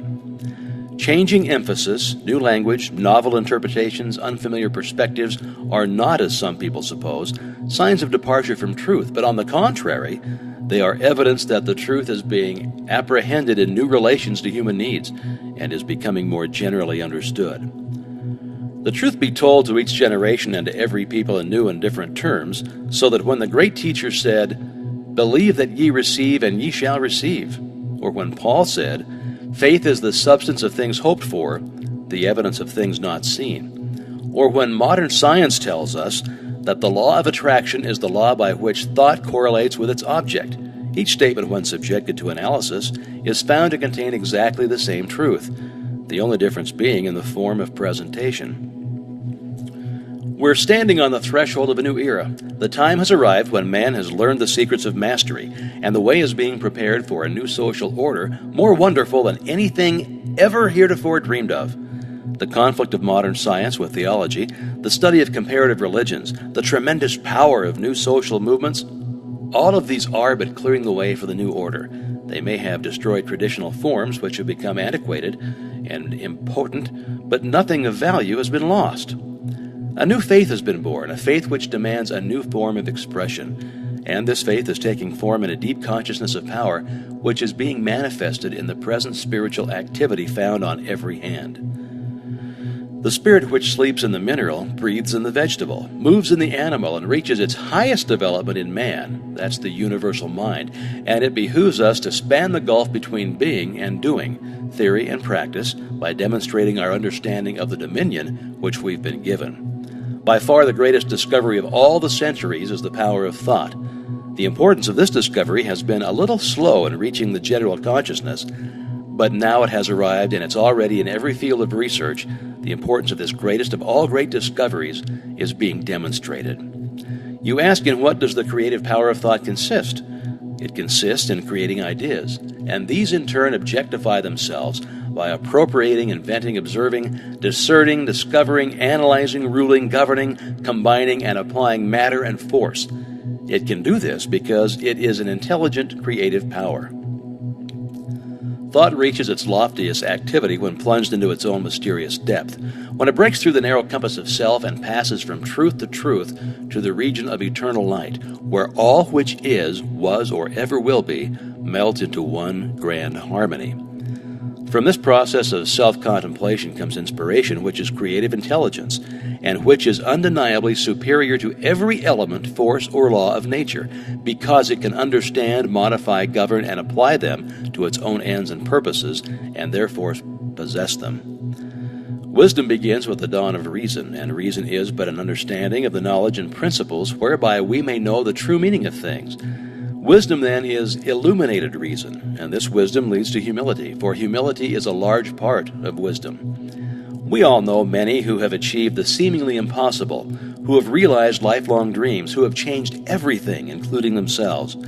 We have sometimes marveled at the demonstration of an apparently irresistible power, which seemed to be ever available just when it was most needed. But it is all clear now. All that is required is an understanding of certain definite fundamental principles and their proper application. For your exercise this week, concentrate on the quotation taken from the Bible. "Whatsoever things ye desire, when ye pray, believe that ye receive them, and ye shall have them." Notice there is no limitation. "Whatsoever things" is very definite and implies that the only limitation which is placed upon us is our ability to think, to be equal to the occasion, to rise to the emergency, to remember that faith is not a shadow, but a substance, the substance of things hoped for, the evidence of things not seen. Death is but the natural process whereby all material forms are thrown into the crucible for reproduction in fresh diversity. Part 12 is enclosed herewith. In the 4th paragraph, you'll find the following statement. You must first have the knowledge of your power, second, the courage to dare, third, the faith to do. If you concentrate upon the thoughts given, if you give them your entire attention, you'll find a world of meaning in each sentence, and will attract to yourself other thoughts in harmony with them, and you will soon grasp the full significance of the vital knowledge upon which you are concentrating. Knowledge does not apply itself. We as individuals must make the application, and the application consists in fertilizing the thought with a living purpose. The time and thought which most persons waste in aimless effort would accomplish wonders if properly directed with some special object in view. In order to do this, it is necessary to center your mental force upon a scientific thought and hold it there to the exclusion of all other thoughts. If you've ever looked through the viewfinder of a camera, you found that when the object was not in focus, the impression was indistinct and possibly blurred. But when the proper focus was obtained, the picture was clear and distinct. This illustrates the power of concentration. Unless you can concentrate upon the object which you have in view, you will have but a hazy, indifferent, vague, indistinct, and blurred outline of your ideal, and the results will be in accordance with your mental picture. So now, Part 12. There is no purpose in life that cannot be best accomplished through a scientific understanding of the creative power of thought. This power to think is common to all. Man is because he thinks. Man's power to think is infinite. Consequently, his creative power is unlimited. We know that thought is building for us the thing we think of and actually bringing it nearer. Yet we find it difficult to banish fear, anxiety, or discouragement, all of which are powerful thought forces, and which continually send the things we desire further away, so that it's often one step forward and 2 steps back. The only way to keep from going backward is to keep going forward. Eternal vigilance is the price of success. There are 3 steps, and each one is absolutely essential. You must first have the knowledge of your power, second, the courage to dare, third, the faith to do. With this as a basis, you can construct an ideal business, an ideal home, ideal friends, and an ideal environment. You're not restricted as to material or cost. Thought is omnipotent and has the power to draw on the infinite bank of primary substance for all that it requires. Infinite resources are therefore at your command. But your ideal must be sharp, clear-cut, and definite. To have one ideal today, another tomorrow, and a third next week means to scatter your forces and accomplish nothing. Your result will be a meaningless and chaotic combination of wasted material. Unfortunately, this is the result which many are securing, and the cause itself is evident. If a sculptor started out with a piece of marble and a chisel and changed his ideal every 15 minutes, what result could he expect? And why should you expect any different result in molding the greatest and most plastic of all substances, the only real substance?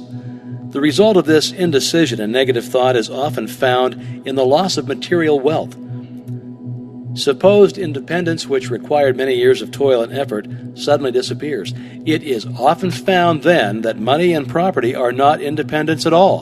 On the contrary, the only independence is found to be a practical working knowledge of the creative power of thought. This practical working method cannot come to you until you learn that the only real power which you can have is the power to adjust yourself to divine and unchangeable principles. You can't change the infinite, but you can come into an understanding of natural laws.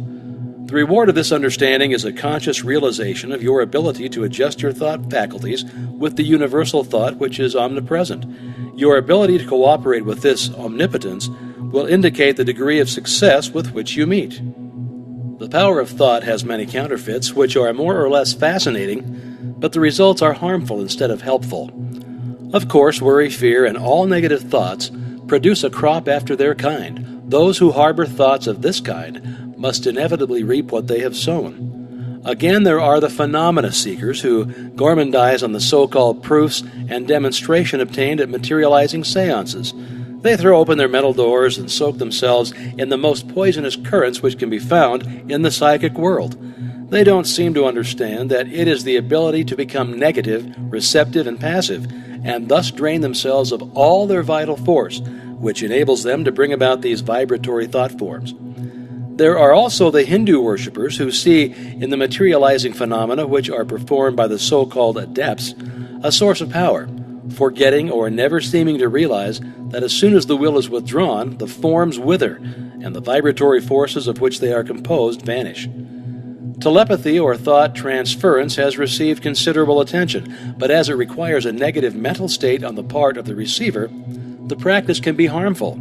A thought may be sent with the intention of hearing or seeing, but it will bring the penalty attached to the inversion of the principle involved. In many instances, hypnotism is positively dangerous to the subject as well as the operator.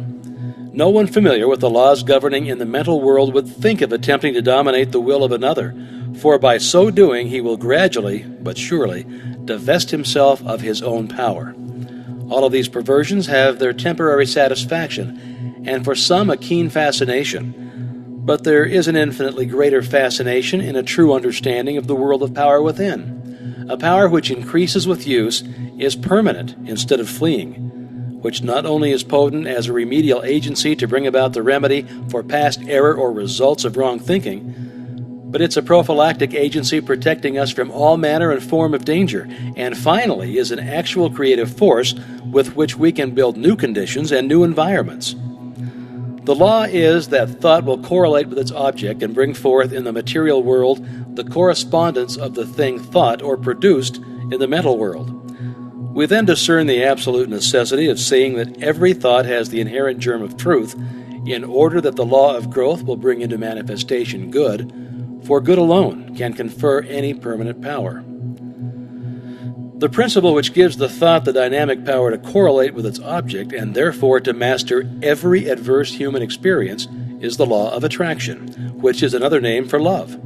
This is an eternal and fundamental principle, inherent in all things, in every system of philosophy, in every religion, and in every science. There is no getting away from the law of love. It is feeling that imparts vitality to thought. Feeling is desire, and desire is love. Thought impregnated with love becomes invincible. We find this truth emphasized wherever the power of thought is understood. The universal mind is not only intelligence, but it is substance, and this substance is the attractive force which brings electrons together by the law of attraction so that they form atoms. The atoms, in turn, are brought together by the same law and form molecules. Molecules take objective forms, and so we find that the law of love is the creative force behind every manifestation, not only of atoms, but of worlds, of the universe, of everything which the imagination can form any conception. It's the operation of this marvelous law of attraction which has caused men in all ages and all times to believe that there must be some personal being who responded to their petitions and their desires and manipulated events in order to comply with their requirements. It is the combination of thought and love which forms the irresistible force called the law of attraction. All natural laws are irresistible, the law of gravitation or electricity, or any other law operates with mathematical exactitude. There is no variation, it is only the channel of distribution which may be imperfect. If a bridge falls, we do not attribute the collapse to any variation of the law of gravitation. If a light fails us, we do not conclude that the laws governing electricity cannot be depended upon. And if the law of attraction seems to be imperfectly demonstrated by an inexperienced or uninformed person, we're not to conclude that the greatest and most infallible law upon which the entire system of creation depends has been suspended. We should rather conclude that a little more understanding of the law is required, for the same reason that a correct solution of a difficult problem in mathematics is not always readily and easily obtained. Things are created in the mental or spiritual world before they appear in the outward act or event by the simple process of governing our thought forces today. We help create the events which will come into our lives in the future, perhaps even tomorrow. Educated desire is the most potent means of bringing into action the law of attraction. Man is so constituted that he must first create the tools or implements by which he gains the power to think. The mind cannot comprehend an entirely new idea until a corresponding vibratory brain cell has been prepared to receive it. This explains why it is so difficult for us to receive or appreciate an entirely new idea. We have no brain cell capable of receiving it. We are therefore incredulous. We do not believe it. If, therefore, you've not been familiar with the omnipotence of the law of attraction and the scientific method by which it can be put into operation, or if you've not been familiar with the unlimited possibilities which it opens to those who are enabled to take advantage of the resources it offers, begin now and create the necessary brain cells which will enable you to comprehend the unlimited powers which may be yours by cooperating with natural law. This is done by concentration or attention. The intention governs the attention. Power comes through repose. It is by concentration that deep thoughts, wise speech, and all forces of high potentiality are accomplished. It is in the silence that you get into touch with the omnipotent power of the subconscious mind from which all power is evolved. He who desires wisdom, power, or permanent success of any kind will find it only within. It is an unfoldment. The unthinking may conclude that the silence is very simple and easily attained, but it should be remembered that only in absolute silence may one come into contact with divinity itself. We may learn of the unchangeable law and open for himself the channels by which persistent practice and concentration lead to perfection. This week, go to the same room, take the same chair, the same position as previously. Be sure to relax. Let go, both mentally and physically. Always do this. Never try to do any mental work under pressure. See that there are no tense muscles or nerves, that you are entirely comfortable. Now realize your unity with omnipotence. Get into touch with this power. Come into a deep and vital understanding, appreciation, and realization of the fact that your ability to think is your ability to act upon the universal mind and bring it into manifestation. Realize that it will meet any and every requirement, that you've exactly the same potential ability which any individual ever did have or ever will have, because each is but an expression or manifestation of the one. All are parts of the whole. There is no difference in kind or quality, the only difference being one of degree. Physical science is responsible for the marvelous age of invention in which we're now living. But spiritual science is now setting out on a career whose possibilities that no one can foretell. Spiritual science has previously been the football of the uneducated, the superstitious, the mystical. But men are now interested in definite methods and demonstrated facts only. We have come to know that thinking is a spiritual process, that vision and imagination preceded action and event, that the day of the dreamer has come. The following lines by Mr. Herbert Kaufman are interesting in this connection. Quote, "They are the architects of greatness. Their vision lies within their souls. They peer beyond the veils and mists of doubt and pierce the walls of unborn time. The belted wheel, the trail of steel, the churning screw are shuttles in the loom on which they weave their magic tapestries. Makers of empires, they have fought for bigger things than crowns and higher seats than thrones. Your homes are set upon the land a dreamer found. The pictures on its walls are visions from a dreamer's soul. They are the choice few, the blazers of the way. Walls crumble and empires fall. The tidal wave sweeps from the sea and tears a fortress from its rocks. The rotting nations drop off from time's bow, and only things the dreamers make live on. Part 13, which follows, tells why the dreams of the dreamer come true. It explains the law of causation by which dreamers, inventors, authors, financiers, and others bring about the realization of their desires. It explains the law by which the thing pictured upon our mind eventually becomes our own. And now Part 13. It has been the tendency, and as might be proved, a necessity for science to seek the explanation of everyday facts by a generalization of those others which are less frequent and form the exception. Thus does the eruption of the volcano manifest the heat which is continually at work in the interior of the earth, and to which the latter owes much of her configuration.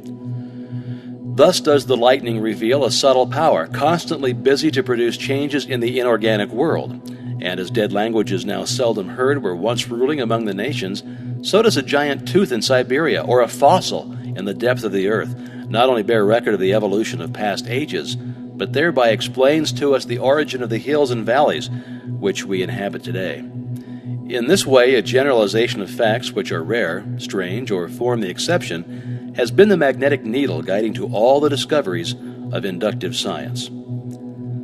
This method is founded upon reason and experience, and thereby destroyed superstition, precedent, and conventionality. It is almost 300 years since Lord Bacon recommended this method of study, to which the civilized nations owe the greater part of their prosperity and the more valuable part of their knowledge, purging the mind from narrow prejudices, denominated theories, more effectually than by the keenest irony, calling the attention of men from heaven to earth more successfully by surprising experiments than by the most forcible demonstration of their ignorance, educating the inventive faculties more powerfully by the near prospect of useful discoveries thrown open to all than by talk of bringing to light the innate laws of our mind.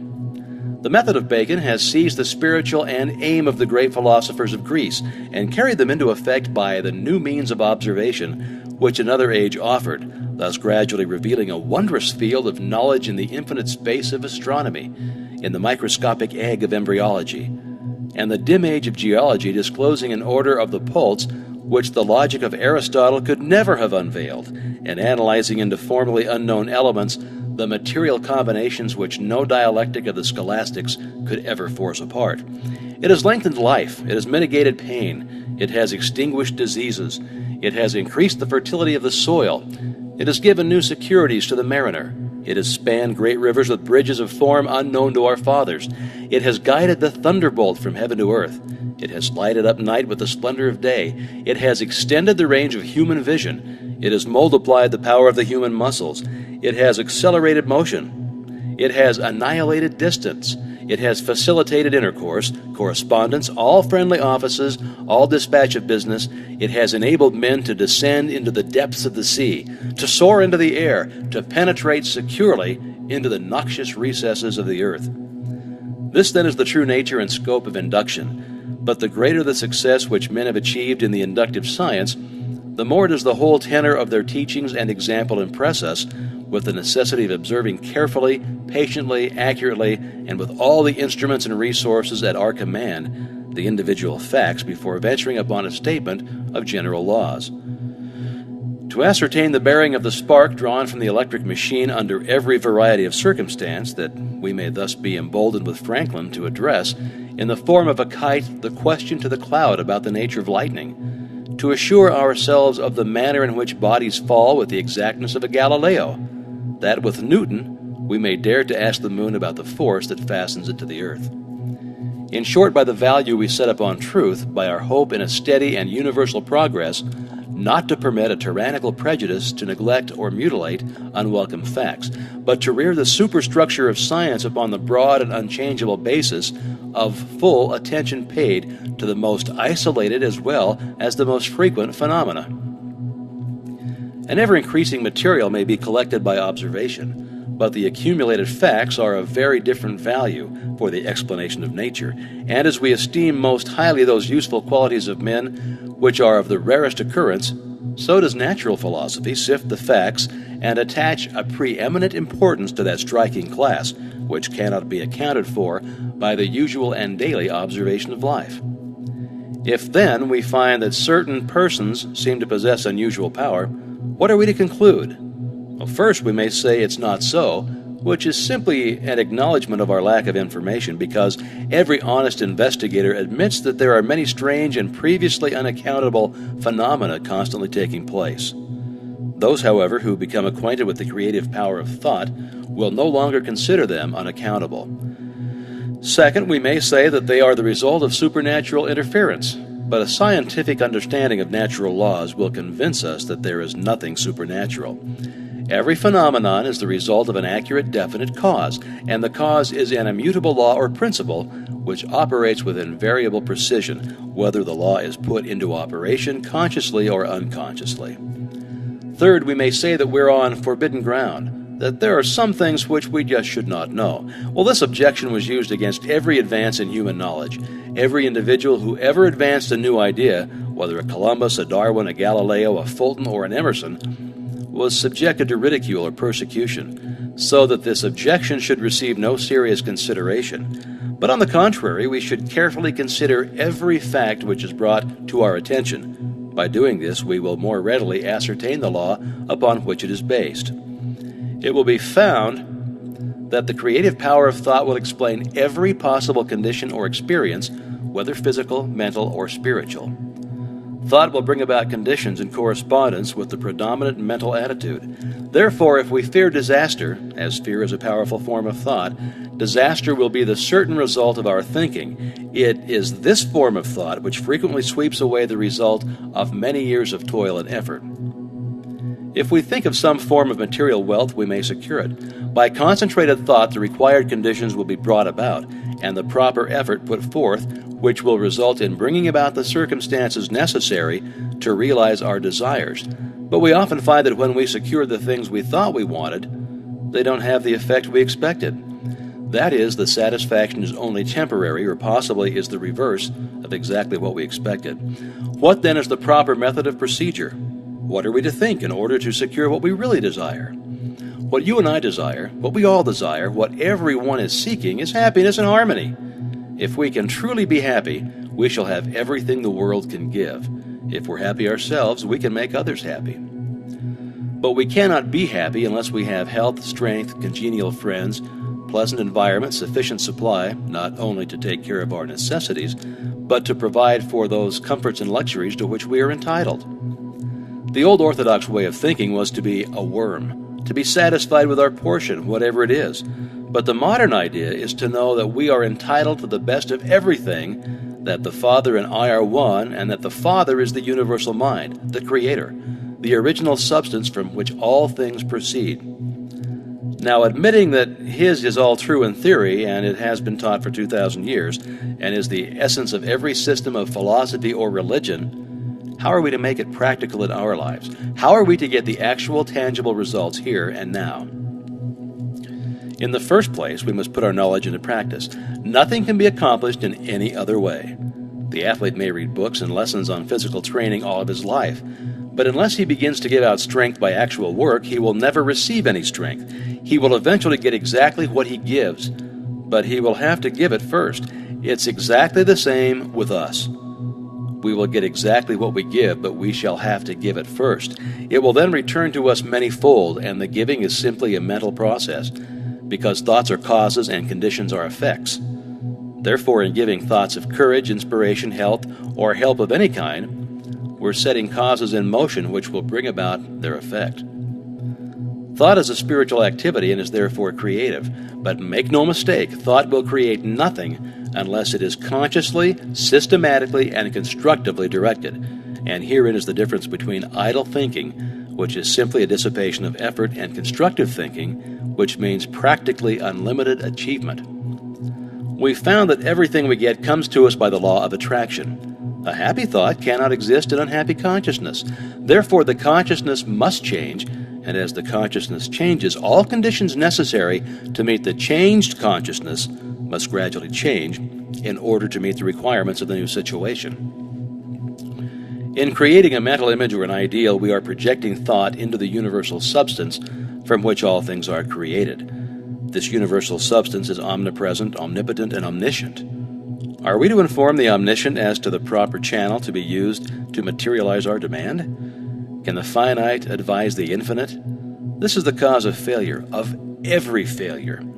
We recognize the omnipresence of the universal substance, but we fail to appreciate the fact that this substance is not only omnipresent, but it is omnipotent and omniscient, and will consequently set causes in motion concerning which we may be entirely ignorant.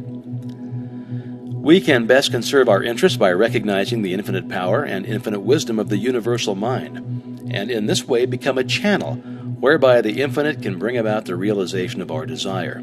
This means that recognition brings about realization. Therefore, for your exercise this week, make use of the principle, recognize the fact that you're a part of the whole, and that a part must be the same in kind and quality as the whole. The only difference there can possibly be is in degree. When this tremendous fact begins to permeate your consciousness, when you really come into a realization of the fact that you, not your body, but the ego, the I, the spirit which thinks, is an integral part of the great whole, that it is the same in substance, in quality, and kind, that the Creator could create nothing different from Himself, you'll also be able to say, the Father and I are one. And you will come into an understanding of the beauty, the grandeur, the transcendental opportunities which have been placed at your disposal. Increase in me that wisdom which discovers my truest interest. Strengthen my resolution to perform that which wisdom dictates. Benjamin Franklin. You have found from your study thus far that thought is a spiritual activity and is therefore endowed with creative power. This does not mean that some thought is creative, but that all thought is creative. This same principle can be brought into operation in a negative way through the process of denial. The conscious and subconscious are but two phases of action in connection with one mind. The relation of the subconscious to the conscious is quite analogous to that existing between a weather vane and the atmosphere. Just as the least pressure of the atmosphere causes an action on the part of the weather vane, so does the least thought entertained by the conscious mind produce within your subconscious mind action in exact proportion to the depth of feeling characterizing the thought and the intensity with which the thought is indulged. It follows then that if you deny unsatisfactory conditions, you are withdrawing the creative power of your thought from those conditions. You're cutting them away at the root. You are sapping their vitality. Remember that the law of growth necessarily governs every manifestation in the objective, so that a denial of unsatisfactory conditions will not bring about instant change. A plant will remain visible for some time after its roots have been cut, but it will gradually fade away and eventually disappear. So the withdrawal of your thought from the contemplation of unsatisfactory conditions will gradually but surely terminate these conditions. You'll see that this is an exactly opposite course from the one which we would naturally be inclined to adopt. It will therefore have an exactly opposite effect to the one usually secured. Most persons concentrate intently upon unsatisfactory conditions, thereby giving the condition that measure of energy and vitality which is necessary in order to supply a vigorous growth. And now part 14. The universal energy in which all motion, light, heat, and color have their origin does not partake of the limitation of the many effects of which it is the cause, but it is supreme over them all. This universal substance is the source of all power, all wisdom, and all intelligence. To recognize this intelligence is to acquaint yourself with the knowing quality of mind and through it to move upon the universal substance and bring it into harmonious relations in your affairs. This is something that the most learned physical science teacher has not attempted, a field of discovery upon which he has not yet launched. In fact, but few of the materialistic schools have ever caught the first ray of this light. It doesn't seem to have dawned upon them that wisdom is just as much present everywhere as our force and substance. Now, some will say, if these principles are true, why are we not demonstrating them? As the fundamental principle is obviously correct, why do we not get proper results? Well, we do. We get results in exact accordance with our understanding of the law and our ability to make the proper application. We secured no results from the laws governing electricity until someone formulated that law and showed us how to apply it. This puts us in an entirely new relation to our environment, opening up possibilities previously undreamed of, and this by an orderly sequence of law which is naturally involved in our new mental attitude. Mind is creative, and the principle upon which this law is based is sound and legitimate, and is inherent in the nature of things. But this creative power does not originate in the individual, but in the universal, which is the source and fountain of all energy and substance. The individual is simply the channel for the distribution of this energy. The individual is the means by which the universal produces the various combinations which result in the formation of phenomena. We know that scientists have resolved matter into an immense number of molecules. These molecules have been resolved into atoms and the atoms into electrons. The discovery of electrons in high-vacuum glass tubes containing fused terminals of hard metal indicates conclusively that these electrons fill all space, that they exist everywhere, and that they are omnipresent. They fill all material bodies and occupy the whole of what we call empty space. This, then, is the universal substance from which all things proceed. The electrons would forever remain electrons unless directed where to go, to be assembled into atoms and molecules, and this director is mind. A number of electrons revolving around a center of force constitutes an atom. Atoms unite in absolutely regular mathematical ratios and form molecules, and these unite with each other to form a multitude of compounds which unite to build the universe. The lightest known atom is hydrogen, and this is 1,700 times heavier than an electron. An atom of mercury is 300,000 times heavier than an electron. Electrons are pure negative electricity, and as they have the same potential velocity as all other cosmic energy, such as heat, light, electricity, and thought, which is 189,380 miles per second, neither time nor space require consideration. The manner in which the velocity of light was ascertained is interesting. The velocity of light was obtained by the Danish astronomer Romer in 1676 by observing the eclipses of Jupiter's moons. When the Earth was nearest to Jupiter, the eclipse appeared about 8½ minutes too soon for the calculations, and when the Earth was most remote from Jupiter, they were about 8½ minutes too late. Romer concluded the reason to be that it required 17 minutes for light from the planet to traverse the diameter of the Earth's orbit, which measured the difference of the distance of the Earth from Jupiter. This calculation has since been verified and proves that light travels at about 186,000 feet a second. Electrons manifest in the body as cells and possess mind and intelligence sufficient for them to perform their functions in the human physical anatomy. Every part of the body is composed of cells, some of which operate independently, others in communities. Some are busy building tissue, while others are engaged in forming the various secretions that are necessary for the body.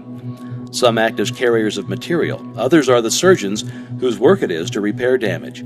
Others are scavengers, carrying off waste. Others are constantly ready to repel invaders or other undesirable intruders of the germ family. Now, all these cells are moving for a common purpose, and each one is not only a living organism, but has sufficient intelligence to enable it to perform its necessary duties.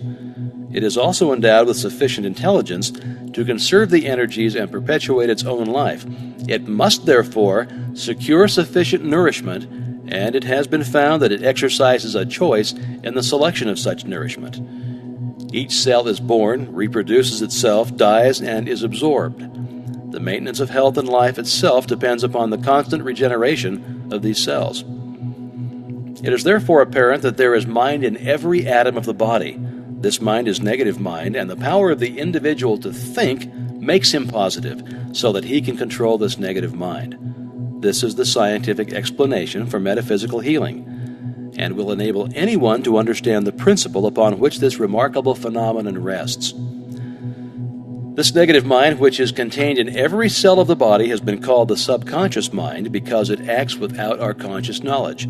We have found that this subconscious mind is responsive to the will of the conscious mind. All things have their origin in mind, and appearances are the result of thought, so that we see that things in themselves have no origin, permanency, or reality. In mental, as in natural science, experiments are being made, and each discovery lifts man one step higher toward his possible goal. We find that every man is the reflection of the thought he has entertained during his lifetime. This is stamped on his face, his form, his character, his environment. Back of every effect there is cause, and if we follow the trail to its starting point, we shall find the creative principle out of which it grew. Proofs of this are now so complete that this truth is generally accepted. The objective world is controlled by an unseen and heretofore unexplainable power. We have heretofore personalized this power and called it God. We have now, however, learned to look upon it as the permeating essence or principle of all that exists, the infinite or the universal mind. The universal mind, being infinite and omnipotent, has unlimited resources at its command, and when we remember that it is also omnipresent, we cannot escape the conclusion that we must be an expression or manifestation of that mind. A recognition and understanding of the resources of the subconscious mind will indicate that the only difference between the subconscious and the universal is one of degree. They differ only as a drop of water differs from the ocean. They are in the same kind and quality. The difference is one of degree only. Can you appreciate the value of this all-important fact? Do you realize that a recognition of this tremendous fact places you in touch with omnipotence? The subconscious mind being the connecting link between the universal mind and the conscious mind, is it not evident that the conscious mind can consciously suggest thoughts which the subconscious mind will put into action? And as the subconscious is one with the universal, is it not evident then that no limit can be placed upon its activities? A scientific understanding of this principle would explain the wonderful results which are secured through the power of prayer. The results which are secured in this way are not brought about by any special dispensations of providence, but on the contrary, they are the result of the operation of a perfectly natural law. There is therefore nothing either religious or mysterious about it. Yet there are many who are not ready to enter into the discipline necessary to think correctly, even though it is evident that wrong thinking has brought failure. Thought is the only reality. Conditions are but the outward manifestations. As the thought changes, all outward or material conditions must change in order to be in harmony with their creator, which is thought. But the thought must be clear-cut, steady, fixed, definite, unchangeable. You cannot take one step forward and two steps backward. Neither can you spend 20 or 30 years of your life building up negative conditions as the result of negative thoughts, and then expect to see them all melt away as the result of 15 or 20 minutes of right thinking. If you enter into the discipline necessary to bring about a radical change in your life, you must do so deliberately, after giving the matter careful thought and full consideration, and then you must allow nothing to interfere with your decision. This discipline, this change of thought, this mental attitude will not only bring you the material things which are necessary for your highest and best welfare, but will bring health and harmonious conditions generally. If you wish harmonious conditions in your life, you must develop an harmonious mental attitude. Your world without will be a reflection of your world within. Now, for your exercise this week, concentrate on harmony. And when I say concentrate, I mean all that word implies. Concentrate so deeply, so earnestly, that you will be conscious of nothing but harmony. Remember, we learn by doing. Reading these lessons will get you nowhere. It is in the practical application that the value consists. Remember these words by George Matthew Adams. Learn to keep the door shut. Keep out of your mind and out of your world every element that seeks admittance with no definite helpful end in view. Experiments with parasites found on plants indicate that even the lowest order of life is enabled to take advantage of natural law. This experiment was made by Jacques Locke, an MD, PhD, and a member of the Rockefeller Institute. In order to obtain the material, potted rose bushes are brought into a room and placed in front of a closed window. If the plants are allowed to dry out, the aphids, previously wingless, change to winged insects.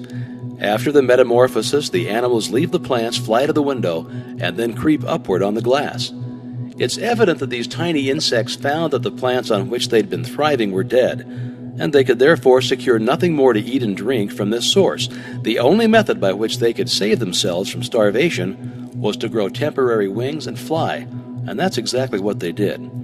Experiments like these indicate the omniscience as well as omnipotence is omnipresent, and that the tiniest living thing can take advantage of it in an emergency. Part 15 will tell you more about the law under which we live. It's going to explain that these laws operate to our advantage, that all conditions and experiences that come to us are for our benefit, that we gain strength in proportion to the effort expended, and that our happiness is best attained through a conscious cooperation with natural law.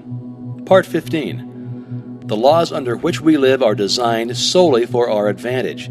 These laws are immutable. We cannot escape from their operation. All the great eternal forces act in solemn silence, but it is in our power to place ourselves in harmony with them and thus express a life of comparative peace and happiness. Difficulties, inharmonies, and obstacles indicate that we are either refusing to give out what we no longer need, or we are refusing to accept what we require. Growth is attained through an exchange of the old for the new, of the good for the better. It is a conditional or reciprocal action, for each of us is a complete thought entity, and this completeness makes it possible for us to receive only as we give. We cannot obtain what we lack if we tenaciously cling to what we have. We are able to consciously control our conditions as we come into sense the purpose of what we attract, and are able to extract from each experience only what we require for our further growth. Our ability to do this determines the degree of harmony or happiness that we attain. The ability to appropriate what we require for our growth continually increases as we reach higher planes and broader visions, and the greater our abilities to know what we require, the more certain we shall be to discern its presence, to attract it, and to absorb it. Nothing may reach us except what is necessary for our growth. All conditions and experiences that come to us do so for our benefit. Difficulties and obstacles will continue to come until we absorb their wisdom and gather from them the essentials of further growth. That we reap what we sow is mathematically exact. We gain permanent strength, exactly to the extent of the effort required to overcome difficulties. The inexorable requirements of growth demand that we exert the greatest degree of attraction for what is perfectly in accord with us. Our highest happiness will be best attained through our understanding of and conscious cooperation with natural laws. In order to possess vitality, thought must be impregnated with love. Love is a product of all the emotions. It is therefore essential that the emotions be controlled and guided by the intellect and reason. It's love which imparts vitality to thought and thus enables it to germinate. The law of attraction, or the law of love, for they are one and the same, will bring to it the necessary material for its growth and maturity. The first form which thought will find is language, or words. This determines the importance of words. They are the first manifestation of thought, the vessels in which thought is carried. They take hold of the ether and by setting it in motion reproduce the thought to others in the form of sound. Now, thought may lead to action of any kind, but whatever the action, it is simply the thought attempting to express itself in visible form. It is evident, therefore, that if we wish desirable conditions, we can afford to entertain only desirable thoughts. This leads to the inevitable conclusion that if we wish to express abundance in our lives, we can afford to think abundance only, and as words are only thoughts taking form, we must be especially careful to use nothing but constructive and harmonious language, which, when finally crystallized into objective forms, will prove to be to our advantage. We can't escape from the picture we incessantly photograph on the mind, and this photography of erroneous conceptions is exactly what is being done by the use of words, when we use any form of language which is not identified with our welfare. We manifest more and more life as our thought becomes clarified and takes higher planes. This is obtained with greater facility as we use word pictures that are clearly defined and relieved of the conceptions attached to them on lower planes of thought. It is with words that we must express our thoughts, and if we are to make use of higher forms of truth, we may use only such material as has been carefully and intelligently selected with this purpose in view. This wonderful power of clothing thoughts in the form of words is what differentiates man from the rest of the animal kingdom. By the use of the written word, he has been enabled to look back over the centuries and see the stirring scenes by which he has come into his present inheritance. He has been enabled to come into communion with the greatest writers and thinkers of all time, and the combined record which we possess today is therefore the expression of universal thought as it has been seeking to take form in the mind of man. We know that the universal thought has for its goal the creation of form, and we know that the individual thought is likewise forever attempting to express itself in form, and we know that the world is a thought form, and a sentence is a combination of thought forms. Therefore, if we wish our ideal to be beautiful or strong, we must see that the words out of which this temple will eventually be created are exact, that they are put together carefully, because accuracy in building words and sentences is the highest form of architecture in civilization and is a passport to success. Words are thoughts, and they are therefore an invisible and invincible power which will finally objectify themselves in the form that they were given. Words may become mental places that will live forever, or they may become shacks which the first breeze will carry away. They may delight the eye as well as the ear. They may contain all knowledge. In them we find the history of the past as well as the hope of the future. They are living messengers from which every human and superhuman activity is born. The beauty of the word consists in the beauty of the thought. The power of the word consists in the power of the thought. And the power of the thought consists in its vitality. How shall we identify a vital thought? What are its distinguishing characteristics? It must have principle. There is a principle of mathematics, but none of error. There is a principle of health, but none of disease. There is a principle of truth, but none of dishonesty. There is a principle of light, but none of darkness. And there's a principle of abundance, but none of poverty. How shall we know that this is true? Because if we apply the principle of mathematics correctly, we shall be certain of our results. Where there is health, there will be no disease. If we know the truth, we cannot be deceived by error. If we let in light, there can be no darkness, and where there is abundance, there can be no poverty.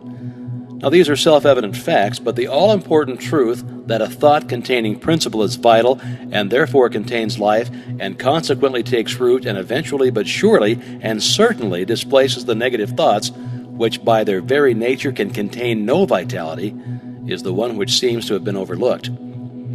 But this is a fact which will enable you to destroy every manner of discord, lack, and limitation.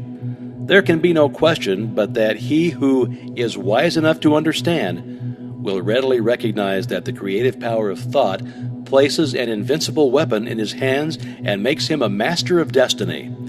In the physical world, there is a law of compensation, which is that the appearance of a given amount of energy anywhere means the disappearance of the same amount somewhere else. So we find that we can get only what we give. If we pledge ourselves to a certain action, we must be prepared to assume the responsibility for development of that action. The subconscious cannot reason. It takes us at our word. We have asked for something, we are now to receive it. We have made our bed, and we are now to lie in it. The die has been cast. The threads will carry out the pattern that we've made. For this reason, insight must be exercised so that the thought which we entertain contains no mental, moral, or physical germ which we do not wish objectified in our lives. Insight is a faculty of the mind, and whereby we are enabled to examine facts and conditions at long range, a kind of human telescope. It enables us to understand the difficulties as well as the possibilities in any undertaking. Insight enables us to be prepared for the obstacles which we shall meet. We can therefore overcome them before they have any opportunity of causing difficulty.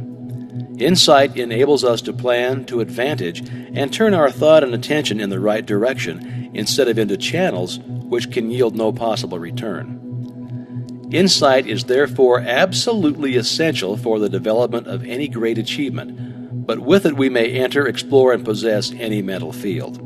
Insight is a product of the world within and is developed in the silence by concentration. For your exercise this week, concentrate on insight. Take your accustomed position and focus the thought on the fact that to have a knowledge of the creative power of thought does not mean to possess the art of thinking. Let the thought dwell on the fact that knowledge does not apply itself, that our actions are not governed by knowledge, but by custom, precedent, and habit. The only way we can get ourselves to apply knowledge is by a determined conscious effort. Call to mind the fact that knowledge unused passes from the mind, that the value of the information is in the application of the principle.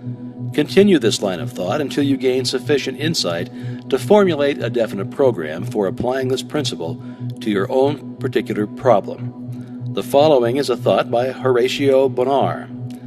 Think truly, and thy thoughts shall the world's famine feed. Speak truly, and each word of thine shall be a fruitful seed. Live truly, and thy life shall be a great and noble creed. The vibratory activities of the planetary universe are governed by a law of periodicity. Everything that lives has periods of birth, growth, fruitage, and decline. These periods are governed by the septimal law. The law of sevens governs the days of the week, the phases of the moon, the harmonies of sound, light, heat, electricity, magnetism, and atomic structure. It governs the life of individuals and of nations, and it dominates the activities of the commercial world.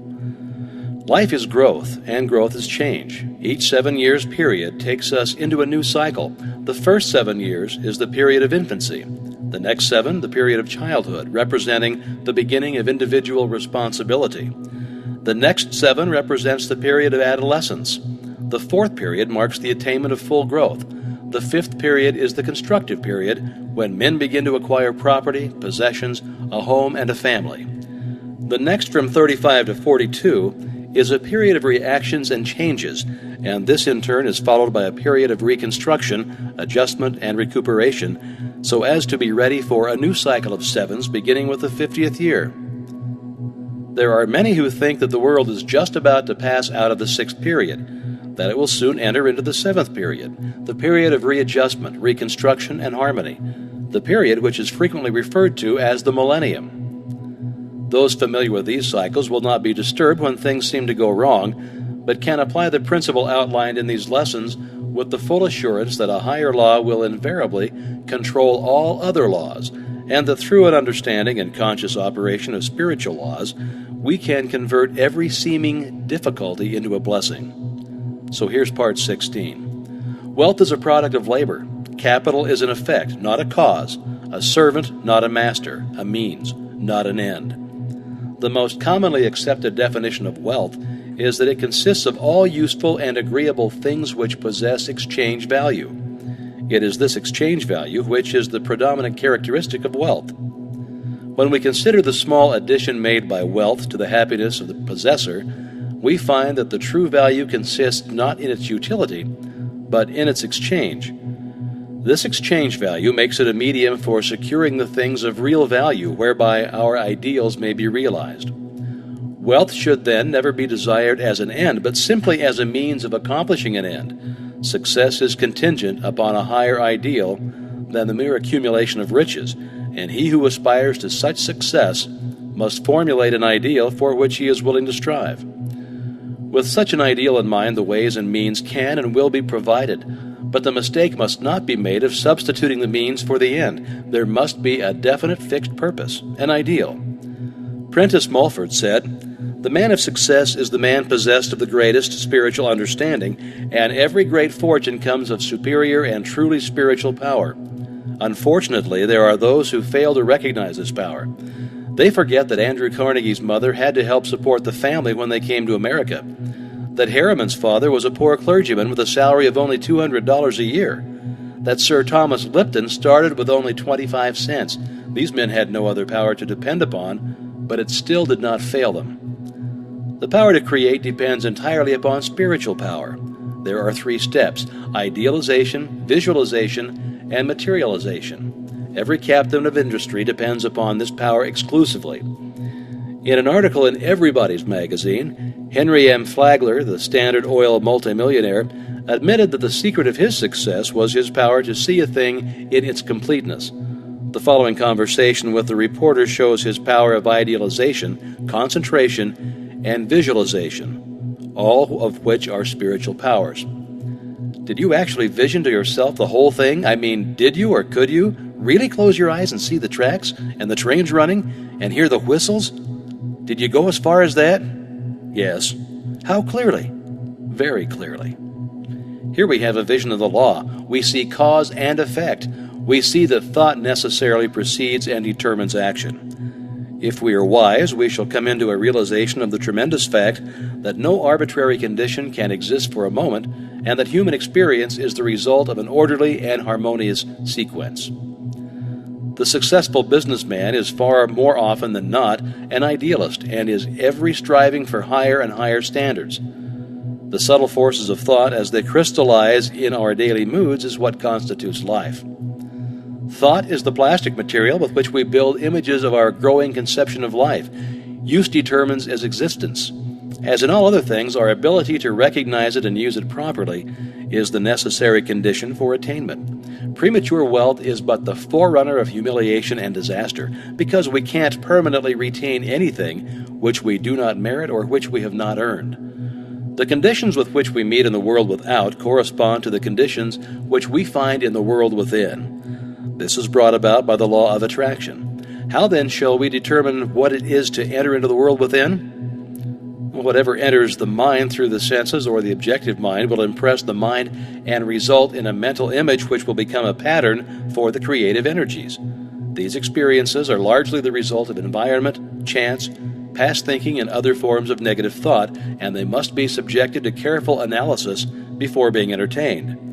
On the other hand, we can form our own mental images through our own interior processes of thought, regardless of the thoughts of others, regardless of exterior conditions, regardless of environment of every kind, and it is by the exercise of this power that we can control our own destiny, body, mind, and soul.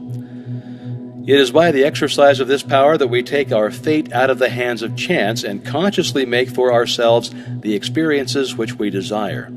Because when we consciously realize a condition, that condition will eventually manifest in our lives. It is therefore evident that in the last analysis, thinking is the one great cause in life. Therefore, to control thought is to control circumstances, conditions, environment, and destiny. How then are we to control thought? What's the process? To think is to create a thought, but the result of the thought will depend upon its form, its quality, and its vitality. The form will depend upon the mental images from which it emanates. This will depend upon the depth of the impression, the predominance of the idea, and the clarity of the vision, plus the boldness of the image.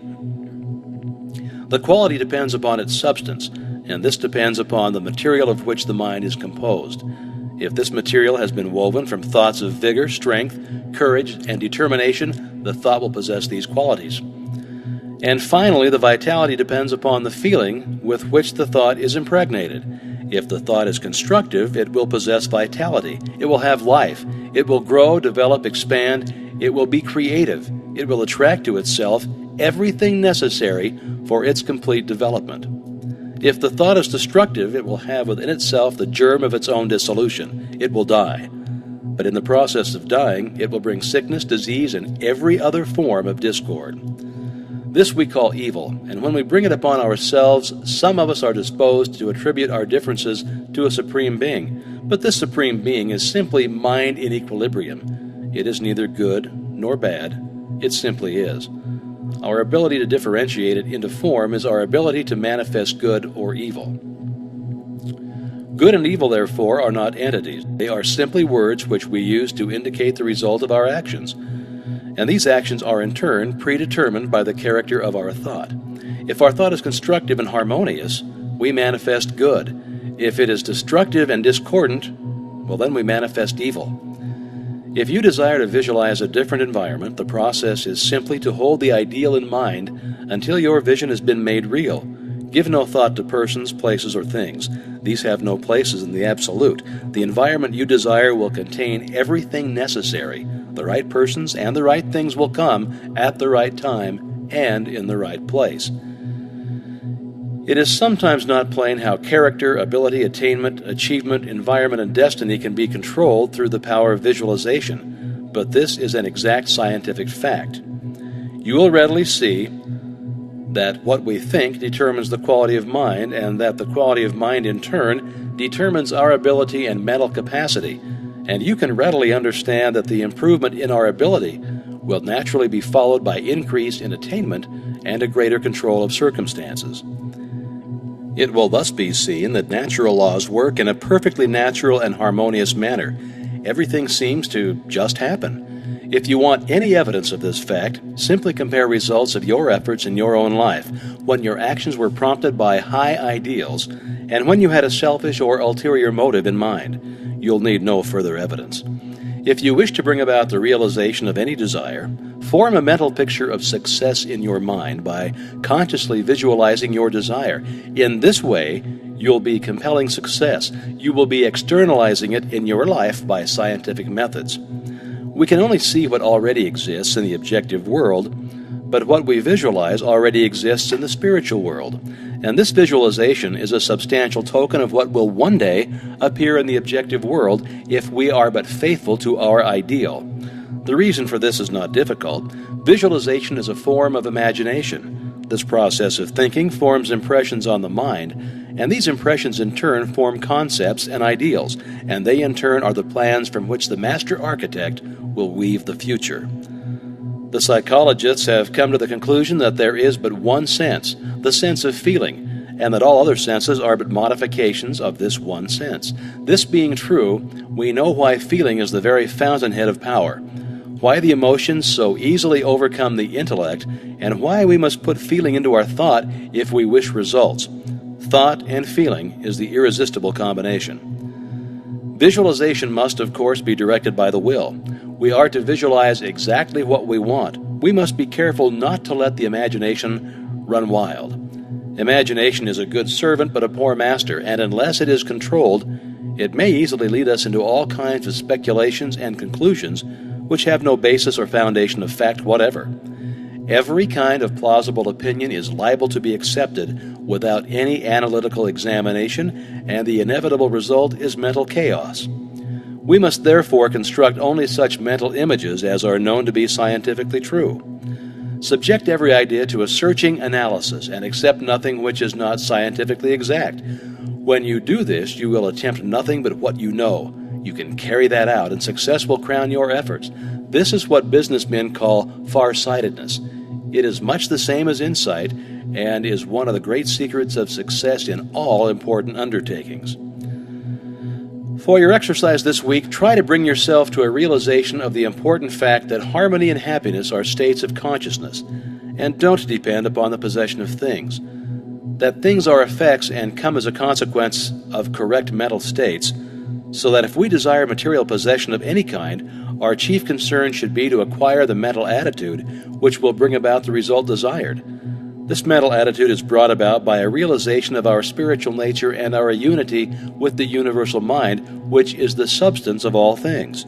This realization will bring about everything which is necessary for our complete enjoyment. This is scientific or correct thinking.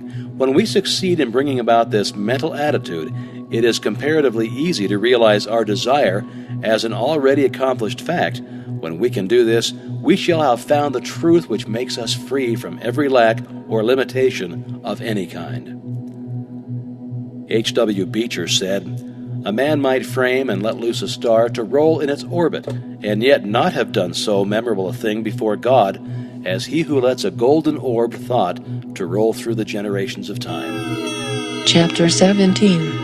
The kind of deity which a man consciously or unconsciously worships indicates the intellectual status of the worshipper.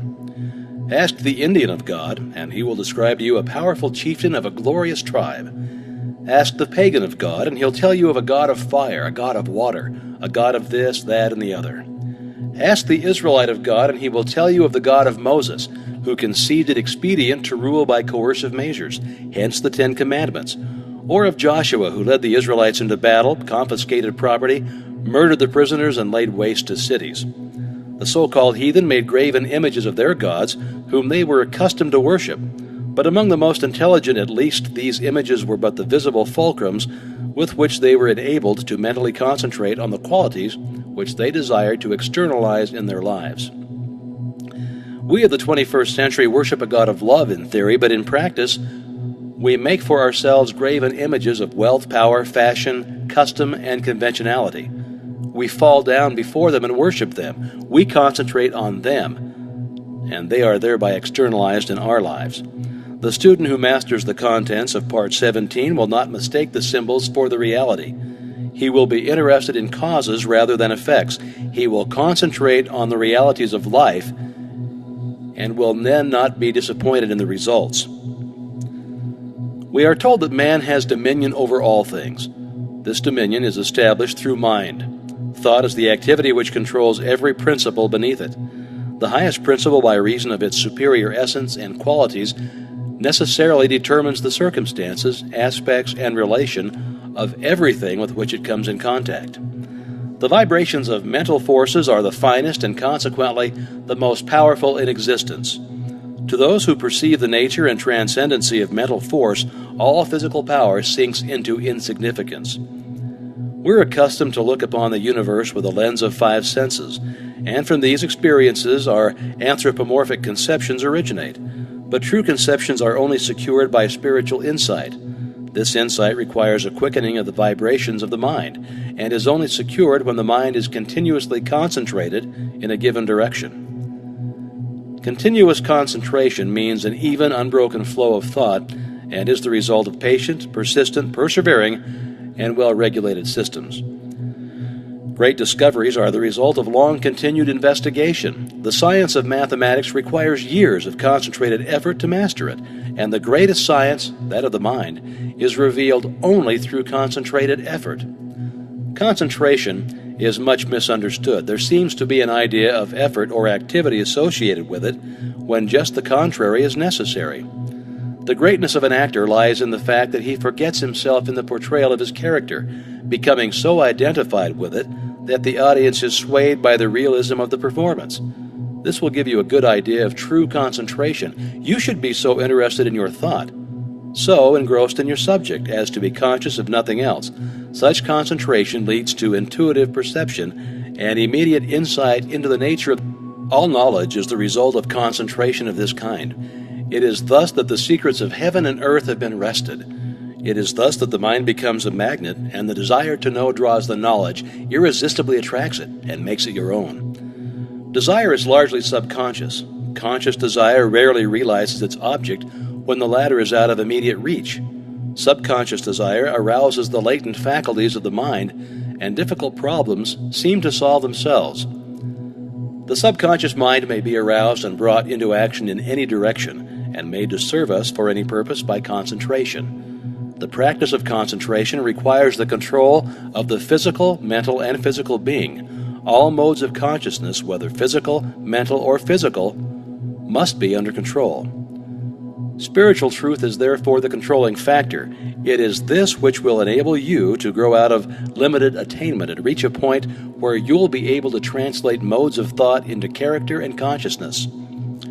Concentration does not mean mere thinking of thoughts, but the transmutation of these thoughts into practical values. The average person has no conception of the meaning of concentration. There is always the cry to have, but never the cry to be. They fail to understand that they cannot have one without the other, that they must first find the kingdom before they can have the things added. Momentary enthusiasm is of no value.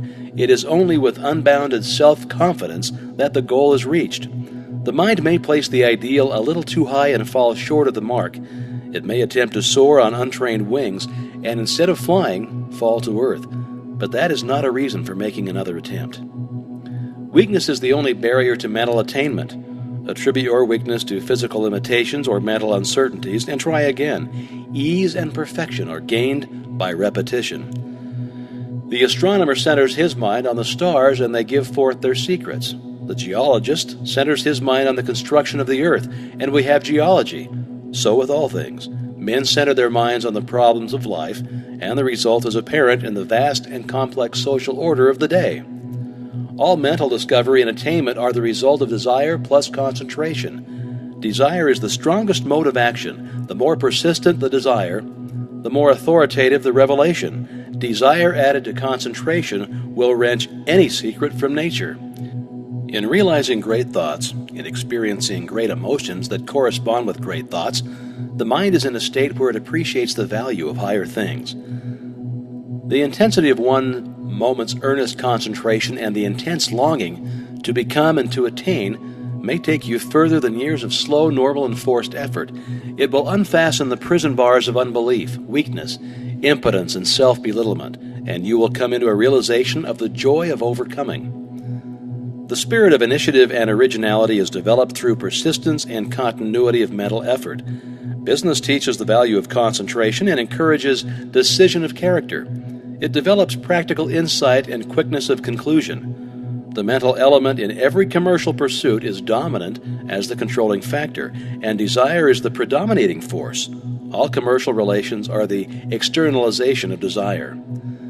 Many of the sturdy and substantial virtues are developed in commercial employment. The mind is steadied and directed. It becomes efficient. The principal necessity is the strengthening of the mind so that it rises superior to the distractions and wayward impulses of instinctive life and thus successfully overcomes in the conflict between the higher and lower self. All of us are dynamos, but the dynamo of itself is nothing. The mind must work the dynamo. Then it is useful and its energy can be definitely concentrated. The mind is an engine whose power is undreamed. Thought is an omni-working power. It's the ruler and creator of all form and all events occurring in form. Physical energy is nothing in comparison with the omnipotence of thought because thought enables man to harness all other natural power. Vibration is the action of thought. It is vibration which reaches out and attracts the material necessary to construct and build. There is nothing mysterious concerning the power of thought. Concentration simply implies that consciousness can be focalized to the point where it becomes identified with the object of its attention. As food absorbed is the essence of the body, so the mind absorbs the object of its attention, gives it life and being. If you concentrate on some matter of importance, the intuitive power will be set in operation, and help will come in the nature of information which will lead to success. Intuition arrives at conclusions without the aid of experience or memory. Intuition often solves problems that are beyond the grasp of the reasoning power. Intuition often comes with a suddenness that is startling. It reveals the truth for which we are searching so directly that it seems to come from a higher power. Intuition can be cultivated and developed. In order to do this, it must be recognized and appreciated. If the intuitive visitor is given a royal welcome when he comes, he'll come back again. The more cordial the welcome, the more frequent his visits will become. But if he is ignored or neglected, he will make his visits few and far apart. Intuition usually comes in the silence. Great minds seek solitude frequently. It is here that all the larger problems of life are worked out. For this reason, every businessman who can afford it has a private office, where he won't be disturbed. If you cannot afford a private office, you can at least find somewhere where you can be alone a few minutes each day, to train the thought along lines which will enable you to develop that invincible power which is necessary to achieve. Remember that fundamentally the subconscious is omnipotent. There is no limit to the things that can be done when it is given the power to act. Your degree of success is determined by the nature of your desire. If the nature of your desire is in harmony with natural law or the universal mind, it will gradually emancipate the mind and give you invincible courage. Every obstacle conquered, every victory gained will give you more faith in your power, and you'll have greater ability to win. Your strength is determined by your mental attitude. If this attitude is one of success and is permanently held with an unswerving purpose, you will attract to you from the invisible domain the things that you silently demand. By keeping the thought in mind, it will gradually take tangible form. A definite purpose sets causes in motion which go out in the invisible world and find the material necessary to serve your purpose. You may be pursuing the symbols of power instead of power itself. You may be pursuing fame instead of honor, riches instead of wealth, position instead of servitude. In either event, you will find that they turn to ashes just as you overtake them. Premature wealth or position cannot be retained because it has not been earned. We get only what we give, and those who try to get without giving always find that the law of compensation is relentlessly bringing about an exact equilibrium. The race has usually been for money and other mere symbols of power, but with an understanding of the true source of power, we can afford to ignore the symbols. The man with a large bank account finds it unnecessary to load his pockets down with gold. So with the man who has found the true source of power, he is no longer interested in its shams or its pretensions. Thought ordinarily leads outwardly in evolutionary directions, but it can be turned within where it will take hold of the basic principles of things, the heart of things, the spirit of things. When you get to the heart of things, it is comparatively easy to understand and command them. Now, this is because the spirit of a thing is the thing itself, the vital part of it, the real substance. The form is simply the outward manifestation of the spiritual activity within. For your exercise this week, concentrate as nearly as possible in accordance with the method outlined in this lesson. Let there be no conscious effort or activity associated with your purpose. Relax completely. Avoid any thought of anxiety as to results. Remember that power comes through repose. Let the thought dwell upon your object until it is completely identified with it, until you are conscious of nothing else. If you wish to eliminate fear, concentrate on courage. If you wish to eliminate disease, concentrate on health. If you wish to eliminate lack, concentrate on abundance. Always concentrate on the ideal as an already existing fact. This is the germ cell, the life principle which goes forth and sets in motion those causes which guide, direct, and bring about the necessary relation which eventually manifests itself in form. It's like Emerson said, thought is the property of those only who can entertain it. In order to grow, we must obtain what is necessary for our growth. This is brought about through the law of attraction. This principle is the sole means by which the individual is differentiated from the universal. Think for a moment, what would a man be if he were not a husband, father, or brother? If he were not interested in the social, economical, political, or religious world? He would be nothing but an abstract, theoretical ego. He exists, therefore, only in his relation to the whole, in his relation to other men, in his relation to society. This relation constitutes his environment, and in no other way. It is evident, therefore, that the individual is simply the differentiation of the one universal mind, which lighteth every man that cometh into the world.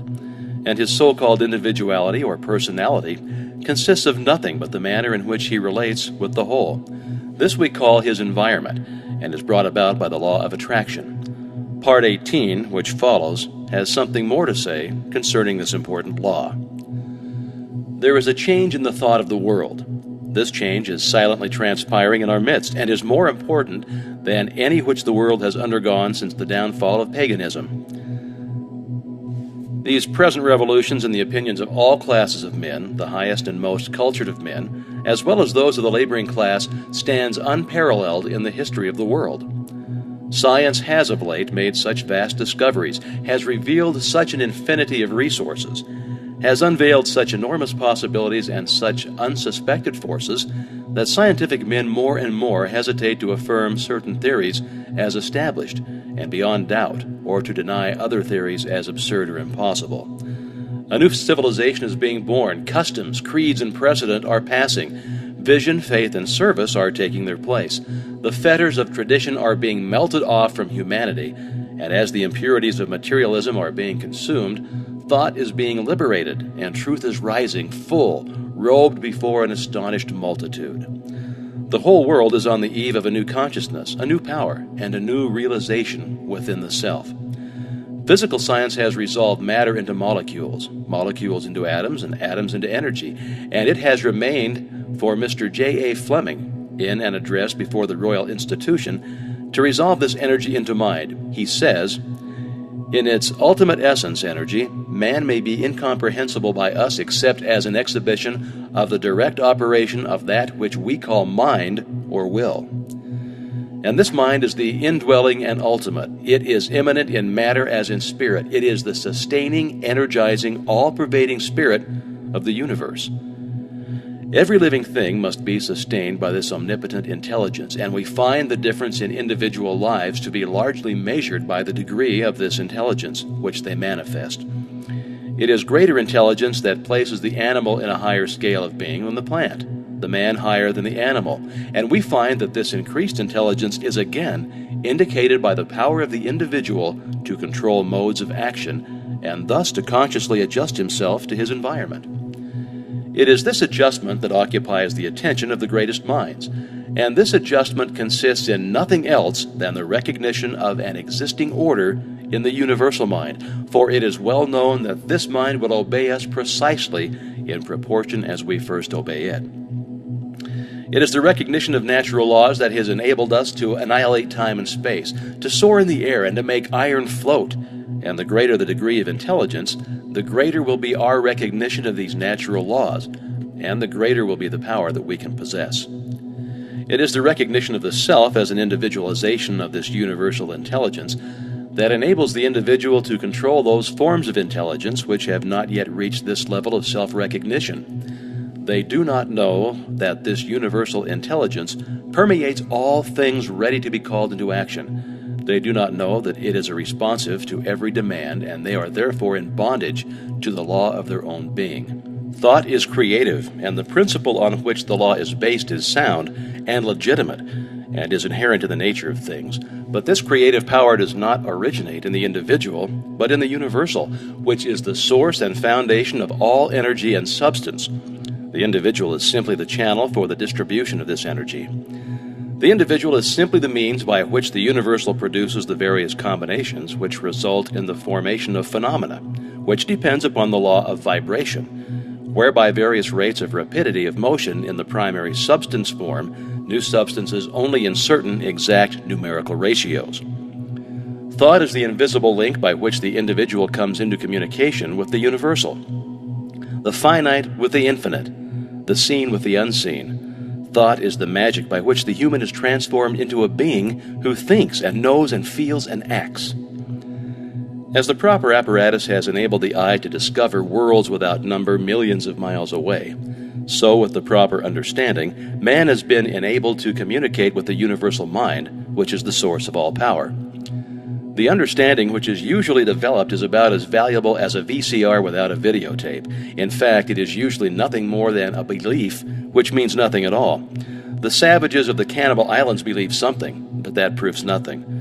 The only belief which is of any value to anyone is a belief that has been put to a test and demonstrated to be a fact. It is then no longer just a belief, but has become a living faith or truth. And this truth has been put to the test by hundreds of thousands of people, and has been found to be the truth exactly in proportion to the usefulness of the apparatus which they used. A man would not expect to locate stars hundreds of millions of miles away without a sufficiently strong telescope. And for this reason, science is continually engaged in building larger and more powerful telescopes, and is continually rewarded by additional knowledge of the heavenly bodies.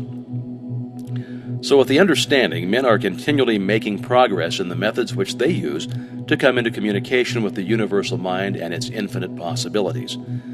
The universal mind manifests itself in the objective through the principle of attraction that each atom has for every other atom in infinite degrees of intensity. It's by this principle of combining and attracting that things are brought together. This principle is of universal application and is the sole means whereby the purpose of existence is carried into effect. The expression of growth is met in a most beautiful manner through the instrumentality of this universal principle. In order to grow, we must obtain what is essential for our growth, but as we are all times a complete thought entity, this completeness makes it possible for us to receive only as we give. Growth is therefore conditioned on reciprocal action, and we find that on the mental plane, like attracts like, that mental vibrations respond only to the extent of their vibratory harmony. It's clear, therefore, that thoughts of abundance will respond only to similar thoughts. The wealth of the individual is seen to be what he inherently is. Affluence within is found to be the secret of attraction for affluence without. The ability to produce is found to be the real source of wealth of the individual. It's for this reason that he who has his heart in his work is certain to meet with unbounded success. He will give and continually give, and the more he gives, the more he's going to receive. Now, what are the great financiers of Wall Street, the captains of industry, the statesmen, the great corporation attorneys, the inventors, the physicians, the authors? What do each of these contribute to the sum of human happiness but the power of their thought? Thought is the energy which the law of attraction is brought into operation, which eventually manifests in abundance. The universal mind is static mind, or substance in equilibrium. It is differentiated into form by our power to think. Thought is the dynamic phase of mind. Power depends upon consciousness of power. Unless we use it, we shall lose it. And unless we are conscious of it, we cannot use it. The use of this power depends upon attention. The degree of attention determines our capacity for the acquirement of knowledge, which is another name for power. Attention has been held to be the distinguishing mark of genius. The cultivation of attention depends upon practice. The incentive of attention is interest. The greater the interest, the greater the attention. The greater the attention, the greater the interest. Action and reaction. Begin by paying attention, and before long you will have aroused interest. This interest will attract more attention, and this attention will produce more interest, and so on and so on. This practice will enable you to cultivate the power of attention. Okay, now this week, concentrate upon your power to create. Seek insight, perception. Try to find a logical basis for the faith which is in you.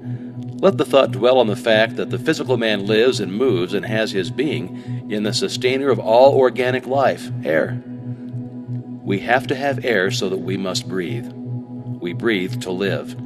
Then let the thought rest on the fact that the spiritual man also lives and moves and has his being in a similar but subtler energy upon which he must depend for life, and that, as in the physical world, no life assumes form until after a seed is sown, and no higher fruit than that of the parent stock can be produced.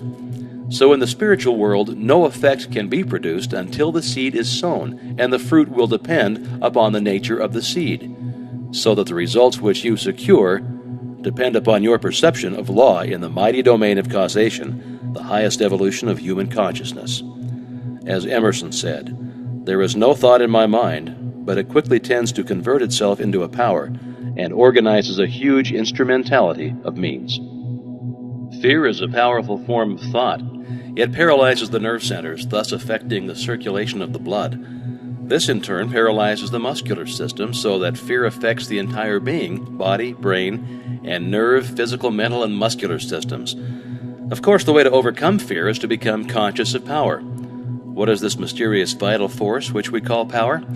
We don't really know, but then neither do we know what electricity is. But we do know that by conforming to the requirements of the law by which electricity is governed, it will be our obedient servant, that it will light our homes, our cities, run our machinery, and serve us in many useful capacities.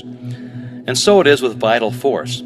Although we don't know what it is and possibly may never know, we do know that it is a primary force which manifests through living bodies, and that by complying with the laws and principles by which it is governed, we can open ourselves to a more abundant inflow of this vital energy, and thus express the highest possible degree of mental, moral, and spiritual efficiency.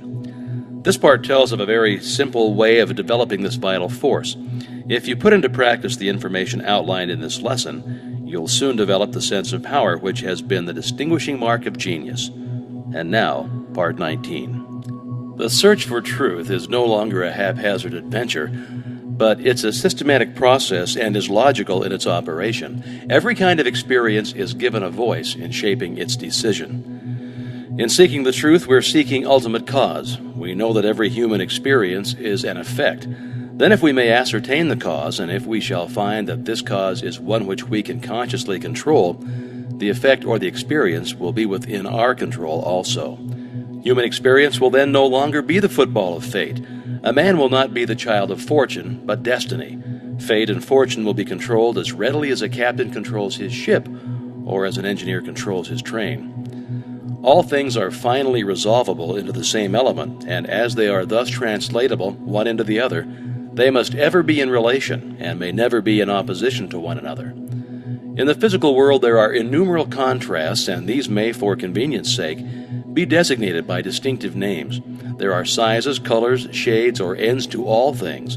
There's a North Pole and a South Pole, an inside and an outside, a seen and an unseen, but these expressions merely serve to place extremes in contrast.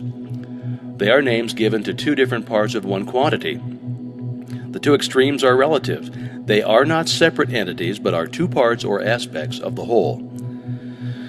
In the mental world we find the same law. We speak of knowledge and ignorance, but ignorance is but a lack of knowledge, and is therefore found to be simply a word to express the absence of knowledge. It has no principle in itself. In the moral world we again find the same law. We speak of good and evil, but good is a reality, it's something tangible, while evil is found to be simply a negative condition, the absence of good. Evil is sometimes thought to be a very real condition, but it has no principle, no vitality, no life. We know this because it can always be destroyed by good, just as truth destroys error and light destroys darkness. So evil vanishes when good appears. There is therefore but one principle in the moral world. We find exactly the same law obtaining in the spiritual world. We speak of mind and matter as two separate entities, but clearer insight makes it evident that there is but one operative principle, and that is mind. Mind is the real and the eternal. Matter is forever changing. We know that in the eons of time, 100 years is but as a day. Now, if we stand in any large city and let the eye rest upon the innumerable large and magnificent buildings, the vast array of modern automobiles, cellular telephones, the electric lights, and all of the other conveniences of modern civilization, we may remember that not one of them was there just over a century ago. And if we could stand on the same spot 100 years from now, in all probability we should find that but few of them remained. In the animal kingdom, we find the same law of change. The millions and millions of animals come and go, a few years constituting their span of life. In the plant world, the change is still more rapid. Many plants and nearly all grasses come and go in a single year. When we pass into the inorganic, we expect to find something even more substantial, but as we gaze on the apparently solid continent, we are told that it arose from the ocean. We see the giant mountain. We're told that the place where it now stands was once a lake. And as we stand in awe before the great cliffs in the Yosemite Valley, we can easily trace the path of the glaciers, which carried all before them. We're in the presence of continual change, and we know that this change is but the evolution of the universal mind, the grand process whereby all things are continually being created anew, and we come to know that matter is but a form which mind takes, and is therefore simply a condition. Matter has no principle. Mind is the only principle. We have then come to know that mind is the only principle which is operative in the physical, mental, moral, and spiritual world. We also know that this mind is static, mind at rest. We also know that the ability of the individual to think is his ability to act upon the universal mind and convert it into dynamic mind or mind in motion. In order to do this, fuel must be applied in the form of food, for man cannot think without eating. And so we find that even a spiritual activity such as thinking cannot be converted into sources of pleasure and profit except by making use of material means. It requires energy of some kind to collect electricity and convert it into dynamic power. It also requires the rays of the sun to give the necessary energy to sustain plant life. So it also requires energy in the form of food to enable the individual to think and thereby act upon the universal mind. You may know that thought constantly, eternally is taking form, is forever seeking expression, or you may not. But the fact remains that if your thought is powerful, constructive, and positive, this will be plainly evident in the state of your health, your business, and your environment. If your thought is weak, critical, destructive, and negative, generally it will manifest in your body as fear, worry, and nervousness, in your finance as lack and limitation, and in discordant conditions in your environment. All wealth is the offspring of power. Possessions are of value only as they confer power. Events are significant only as they affect power. All things represent certain forms and degrees of power. A knowledge of cause and effect is shown by the laws governing steam, electricity, chemical affinity, and gravitation enables men to plan courageously and to execute fearlessly. These laws are called natural laws because they govern the physical world. But all power is not physical power. There is also mental power, and there is moral and spiritual power. What are our schools, our universities, but mental powerhouses, places where mental power is being developed? As there are many mighty powerhouses for the application of power to ponderous machinery, whereby raw material is collected and converted into the necessities and comforts of life, so the mental powerhouses collect the raw material and cultivate and develop it into a power which is infinitely superior to all the forces of nature, marvelous though they may be. Now, what is this raw material which is being collected in these thousands of mental powerhouses all over the world and developed into a power which is evidently controlling every other power? In its static form, it is mind. In its dynamic form, it is thought. This power is superior because it exists on a higher plane, because it has enabled man to discover the law by which these wonderful forces of nature could be harnessed, and made to do the work of hundreds and thousands of men. It has enabled man to discover laws whereby time and space have been annihilated, and the law of gravitation overcome. Thought is the vital force or energy which is being developed and which has produced such startling results in the last half-century as to bring about a world which would be absolutely inconceivable to a man existing only 50 or 25 years ago. If such results have been secured by organizing these mental powerhouses in 50 years, what may not be expected in yet another 50 years?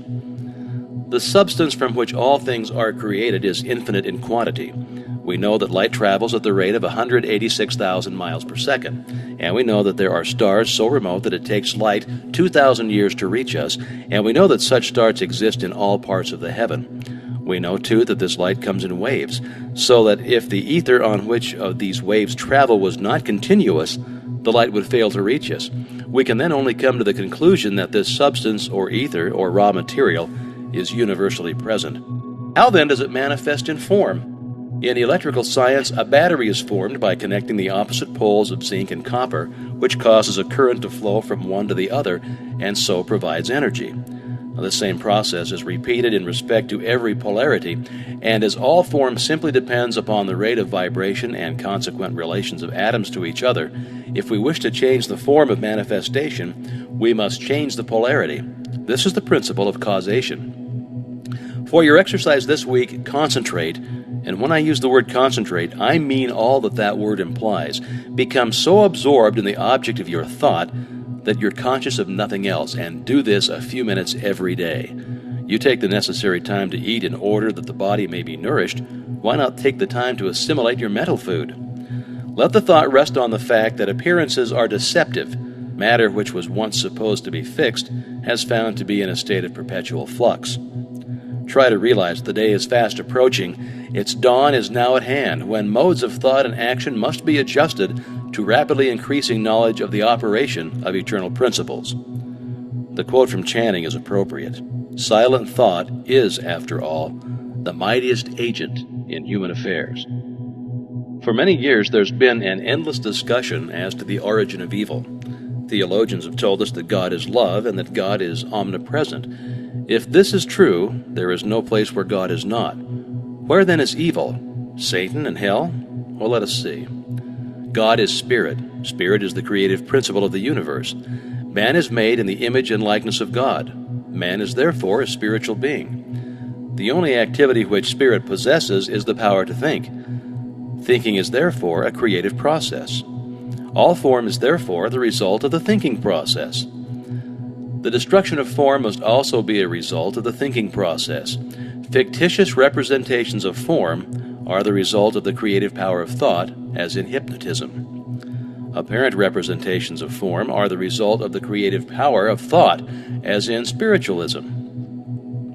Invention, organization, and constructive work of all kinds are the result of the creative power of thought, as in concentration. When the creative power of thought is manifested for the benefit of humanity, we call the result good. When the creative power of thought is manifested in a destructive or evil manner, we call the result evil. This indicates the origin of both good and evil. They are simply words which have been coined in order to indicate the nature of the result of the thinking or the creative process. Thought necessarily precedes and predetermines action. Action precedes and predetermines conditions.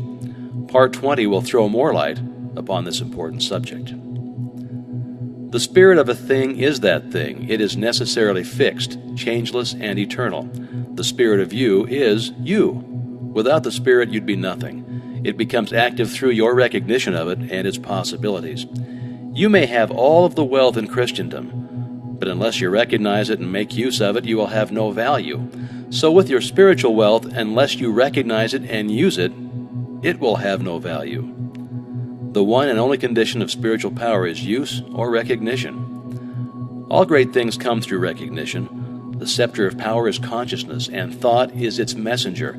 And this messenger is constantly molding the realities of the invisible world into the conditions and environments of your objective world. Thinking is the true business of life. Power is the result. You are at times dealing with the magical power of thought and consciousness. What results can you expect so long as you remain oblivious to the power which has been placed within your control? So long as you do, You will limit yourself to superficial conditions and make of yourself a beast of burden for those who think, those who recognize their power, and those who know that unless we're willing to think, we shall have to work, and the less we think, the more we shall have to work, and the less we shall get for our work. The secret of power is a perfect understanding of the principles, forces, methods, and combinations of mind, and a perfect understanding of our relationship to the universal mind. It is well to remember that this principle is unchangeable. If this were not so, it would not be reliable. All principles are changeless. This stability is your opportunity. You are its active attribute, the channel for its activity. The universal can act only through the individual. When you begin to perceive that the essence of the universal is within yourself, is you begin to do things. You begin to feel your power. It's the fuel which fires the imagination, which lights the torch of inspiration, which gives vitality to thought, which enables you to connect with all the invisible forces of the universe. It is this power which will enable you to plan fearlessly and to execute masterfully. But perception will come only in the silence. This seems to be the condition required for all great purposes. You are a visualizing entity. Imagination is your workshop. It's here that your ideal is to be visualized. As a perfect understanding of the nature of this power is a primary condition for its manifestation, visualize the entire method over and over and over again so that you may use it whenever occasion requires.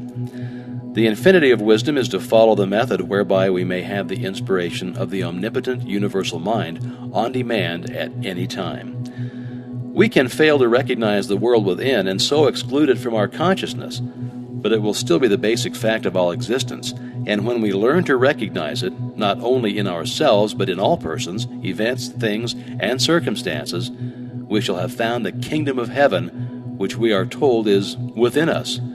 Our failures are a result of the operation of exactly the same principle. The principle is unchangeable. Its operation is exact. There is no deviation. If we think lack, limitation, discord, we shall find their fruits on every hand. If we think poverty, unhappiness, or disease, the thought messengers will carry this summons as readily as any other kind of thought, and the result is going to be just as certain. If we fear a coming calamity, we shall be able to say with Job, "The thing I feared has come upon me." If we think unkindly or ignorantly, we shall thus attract to ourselves the results of our ignorance. This power of thought, if understood and correctly used, is the greatest labor-saving device ever dreamed of. But if not understood or improperly used, the result will in all probability be disastrous, as we've already seen. By the help of this power, you can confidently undertake things that are seemingly impossible, because this power is the secret of all inspiration, and it's the secret of all genius. To become inspired means to get out of the beaten path, out of the rut, because extraordinary results require extraordinary means.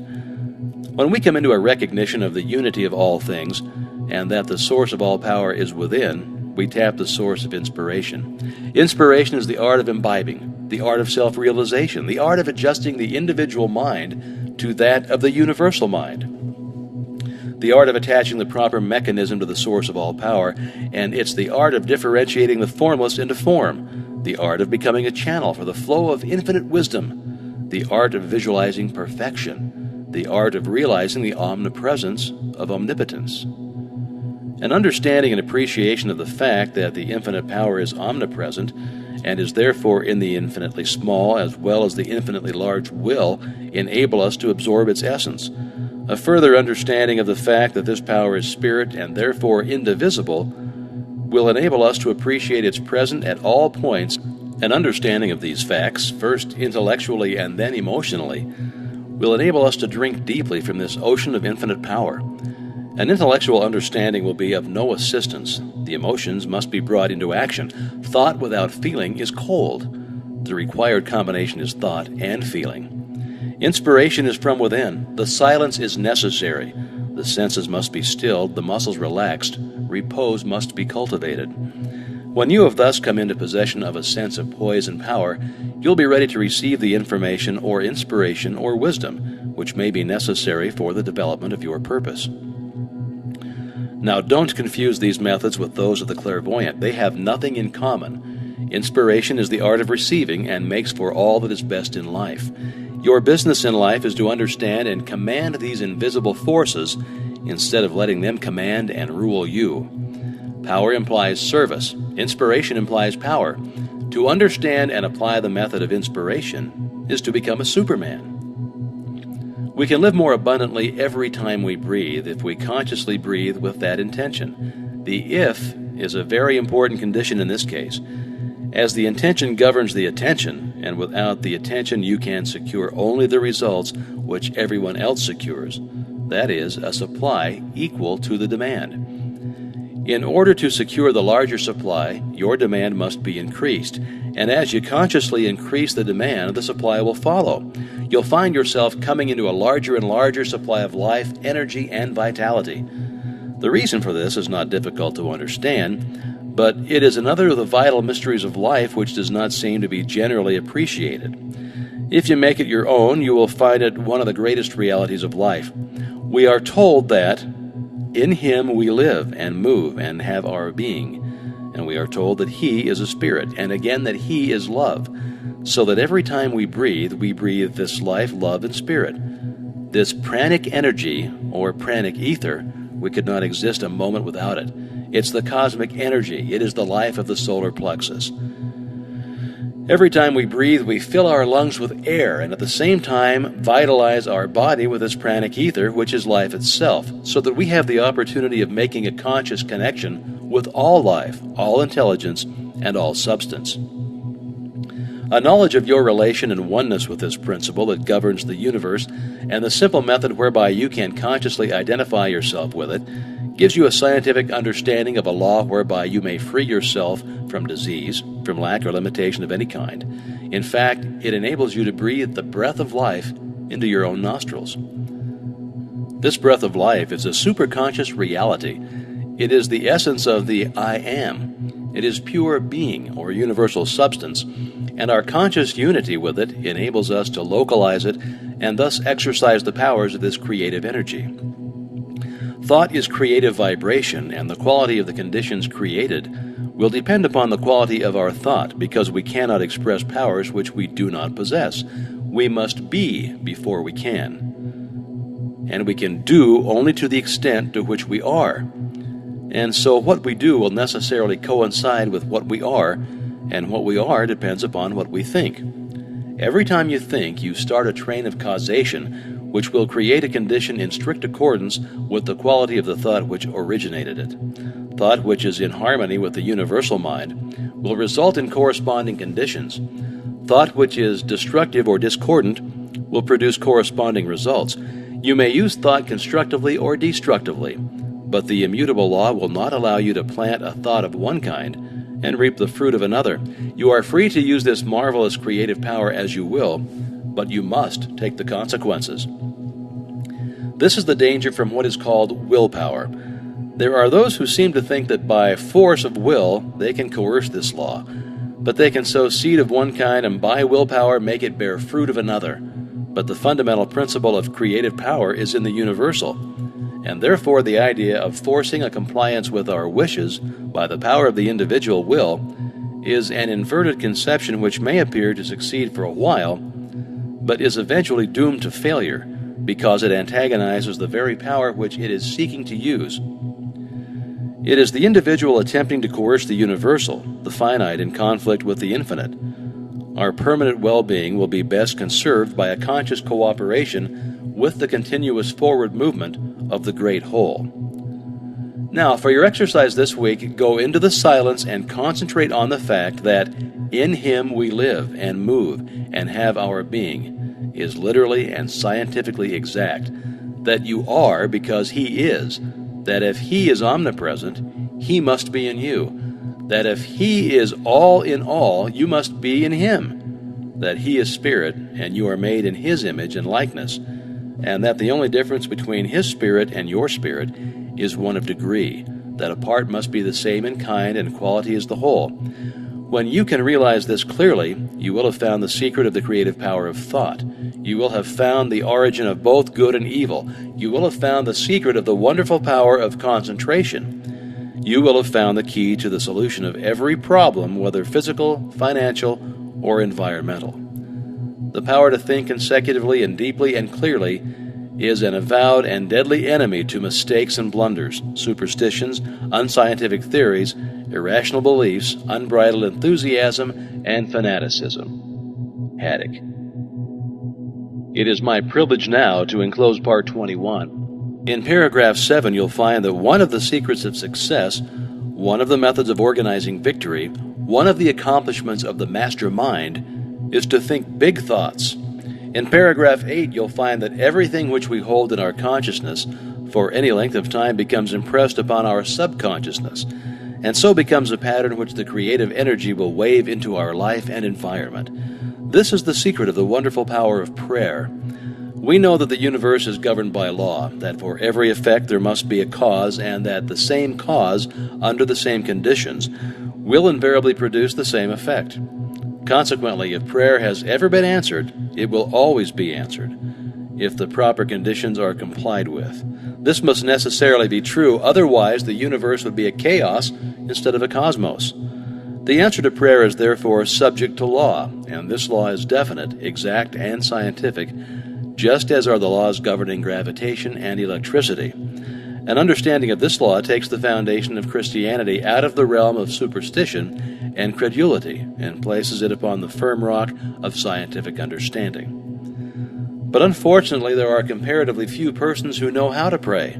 They understand that there are laws governing electricity, mathematics, and chemistry, but for some inexplicable reason, it never seems to occur to them that there also are spiritual laws, and that these laws are also definite, scientific, exact, and they operate with immutable precision. So here's part 21. The real secret of power is consciousness of power. The universal mind is unconditional. Therefore, the more conscious we become of our unity with this mind, the less conscious we shall become of conditions and limitations, and as we become emancipated or freed from conditions, we come into a realization of the unconditional that we have become free. As soon as we become conscious of the inexhaustible power in the world within, we begin to draw on this power and apply and develop the greater possibilities which this discernment has realized, because whatever we become conscious of is invariably manifested in the objective world, is brought forth into tangible expression. This is because the infinite mind, which is the source from which all things proceed, is one and indivisible, and each individual is a channel whereby this energy that is eternal is being manifested. Our ability to think is our ability to act upon this universal substance, and what we think is what is created or produced in the objective world. The result of this discovery is nothing less than marvelous, and it means that mind is extraordinary in quality, limitless in quantity, and it contains possibilities without number. To become conscious of this power is to become a live wire. It has the same effect as placing an ordinary wire in contact with a wire that is charged. The universal is the live wire. It carries power sufficient to meet every situation which might arise in the life of every individual. When the individual mind touches the universal mind, it receives all of the power that it requires. This is the world within. All science recognizes the reality of this world, and all power is contingent upon our recognition of this world. The ability to eliminate imperfect conditions depends upon mental action, and mental action depends upon consciousness of power. Therefore, the more conscious we become of our unity with the source of all power, the greater will be our power to control and master every condition. Large ideas have a tendency to eliminate all smaller ideas, so that it is well to hold ideas large enough to counteract and destroy all small or undesirable tendencies. This will remove innumerable petty and annoying obstacles from your path. You also become conscious of a larger world of thought, thereby increasing your mental capacity as well as placing yourself in position to accomplish something of value. This is one of the secrets of success, one of the methods of organizing victory, one of the accomplishments of the master mind. He thinks big thoughts. The creative energies of mind find no more difficulty in handling large situations than in handling small ones. Mind is just as much present in the infinitely large as in the infinitely small. When we realize these facts concerning mind, we understand how we may bring ourselves any condition by creating the corresponding conditions in our consciousness, because everything which is held for any length of time in the consciousness eventually becomes impressed upon the subconscious, and thus becomes a pattern which the creative energy will wave into the life and environment of the individual. In this way, conditions are produced, and we find that our lives are simply the reflection of our own predominant thoughts, our mental attitude. We see then that the science of correct thinking is the one science, that it includes all other sciences. From this science, we learn that every thought creates an impression on the brain, that these impressions create mental tendencies, and these tendencies create character, ability, and purpose, and that the combined action of character, ability, and purpose determines the experiences with which we shall meet in life. These experiences come to us through the law of attraction. Through the action of this law, we meet in the world without the experiences which corresponds to our world within. The predominant thought or the mental attitude is the magnet, and the law is that like attracts like. Consequently, the mental attitude will invariably attract such conditions as corresponds to its very nature. This mental attitude is our personality and is composed of the thoughts which we have been creating in our own mind. Therefore, if we wish a change in conditions, all that is necessary is to change our thought. This will in turn change our mental attitude, which will in turn change our personality, which will in turn change the persons, things, and conditions, or the experiences with which we meet in life. It is, however, no easy matter to change the mental attitude, but by persistent effort it may be accomplished. The mental attitude is patterned after the mental pictures which have been photographed on the brain. If you don't like the pictures, destroy the negatives and create new pictures. This is the art of visualization. Now, as soon as you've done this, you'll begin to attract new things, and the new things will correspond to the new pictures. To do this, impress on the mind a perfect picture of the desire which you wish to have objectified, and continue to hold the picture in mind until results are obtained. If the desire is one which requires determination, ability, talent, courage, power, or any other spiritual power, these are necessary essentials for your picture. Build them in. They are the vital part of the picture. They're the feeling which combines with thought and creates the irresistible magnetic power which draws the things you require to you. They give your picture life, and life means growth, and as soon as it belongs to grow, the result is practically assured. Do not hesitate to aspire to the highest possible attainments in anything you may undertake, for the mind forces are ever ready to lend themselves to a purposeful will in the effort to crystallize its highest aspirations into acts, accomplishments, and events. An illustration of how these mind forces operate is suggested by the method in which all of our habits are formed. We do a thing, then do it again and again and again, until it becomes easy and perhaps almost automatic. And the same rule applies in breaking any and all bad habits. We stop doing something and then avoid it again and again and again until we're free from it entirely. And if we fail now and then, we should by no means lose hope, for the law is absolute and invincible, and it gives us credit for every effort and every success, even though our efforts and successes are perhaps intermittent. There is no limit to what this law can do for you. Dare to believe in your own idea. Remember that nature is plastic to the ideal. Think of the ideal as an already accomplished fact. The real battle of life is one of ideas. It's being fought out by the few against the many.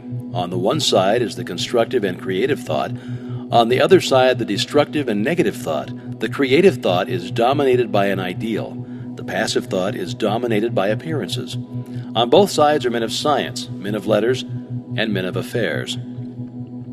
On the creative side are men who spend their time in laboratories or over microscopes and telescopes, side by side with the men who dominate the commercial, political, and scientific world.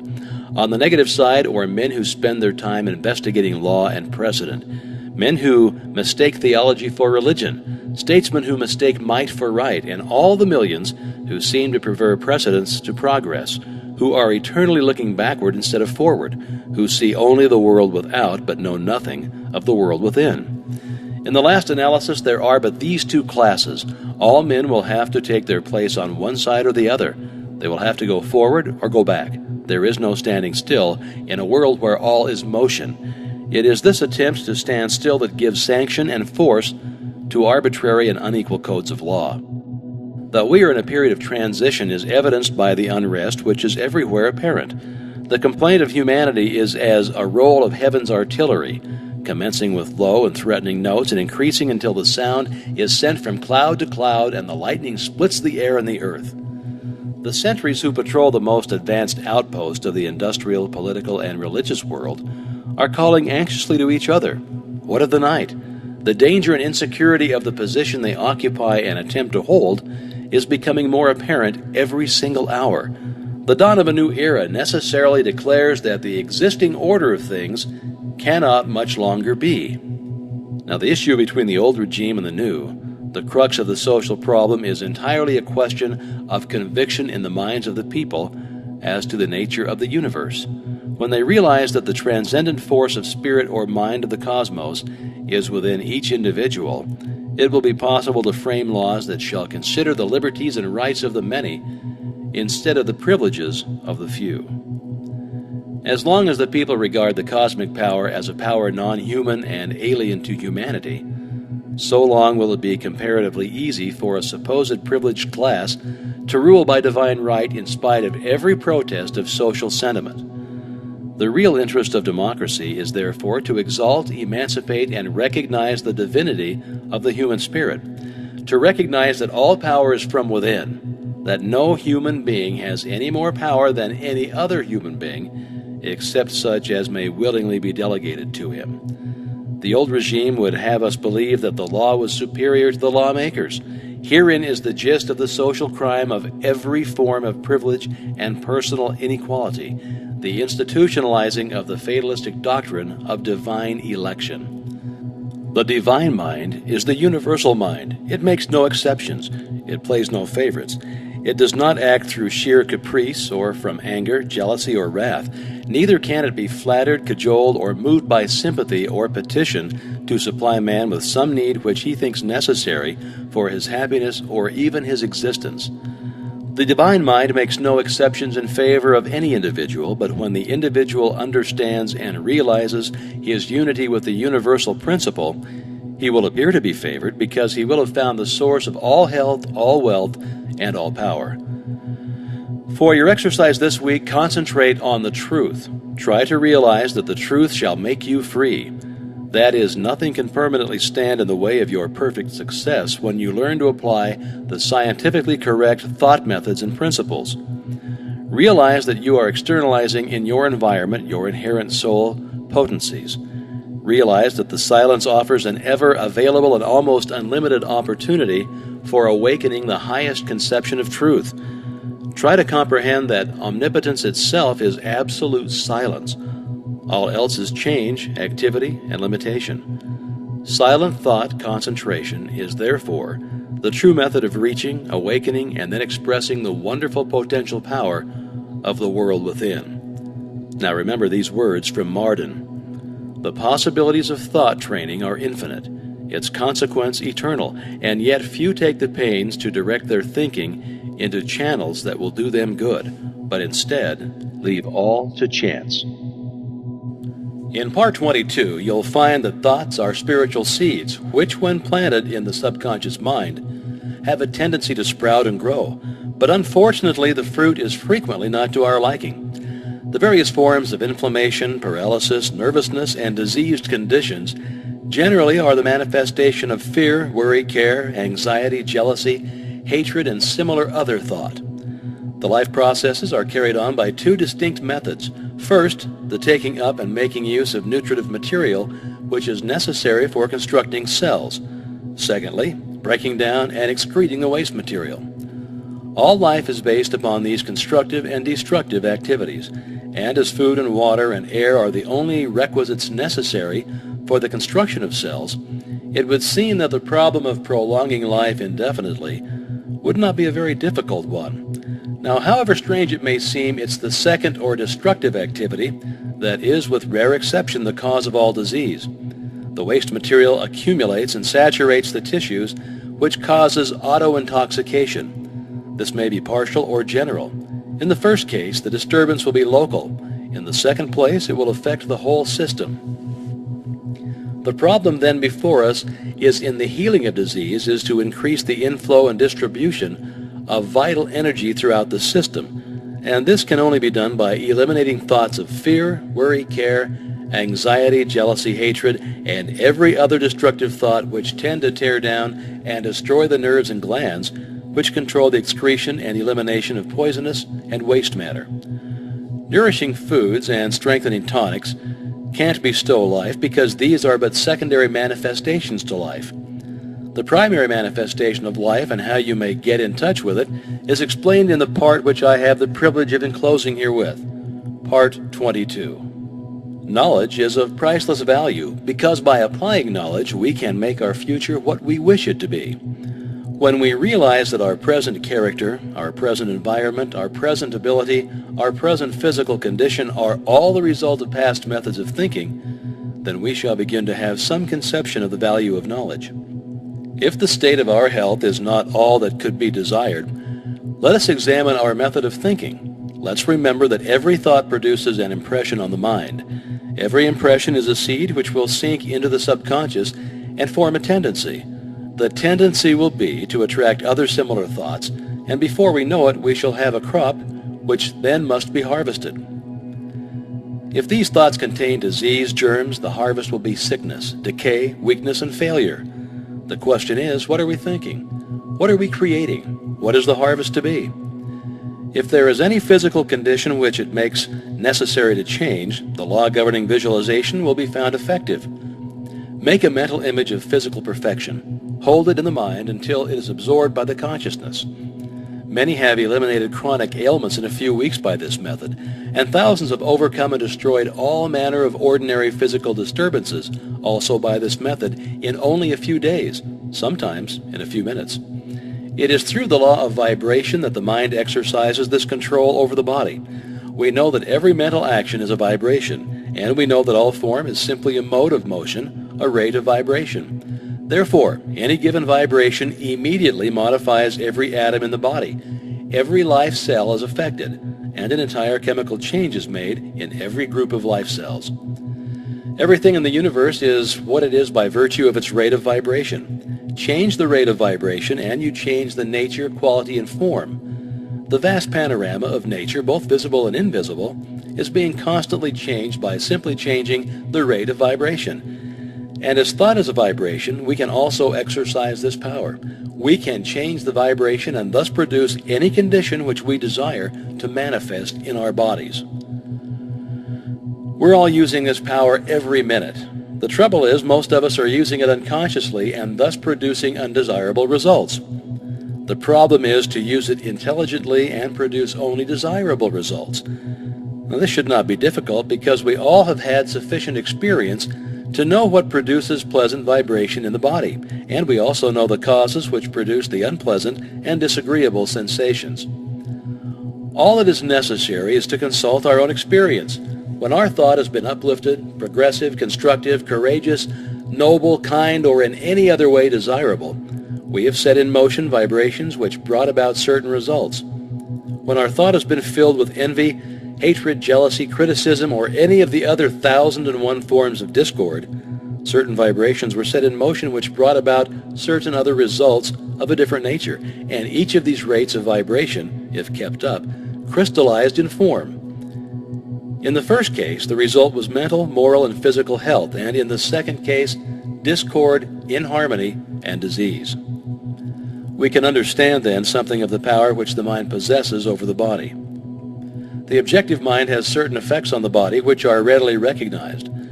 Someone says something to you which strikes you as ludicrous, and you laugh, possibly until your whole body shakes, which shows that thought has control over the muscles of your body.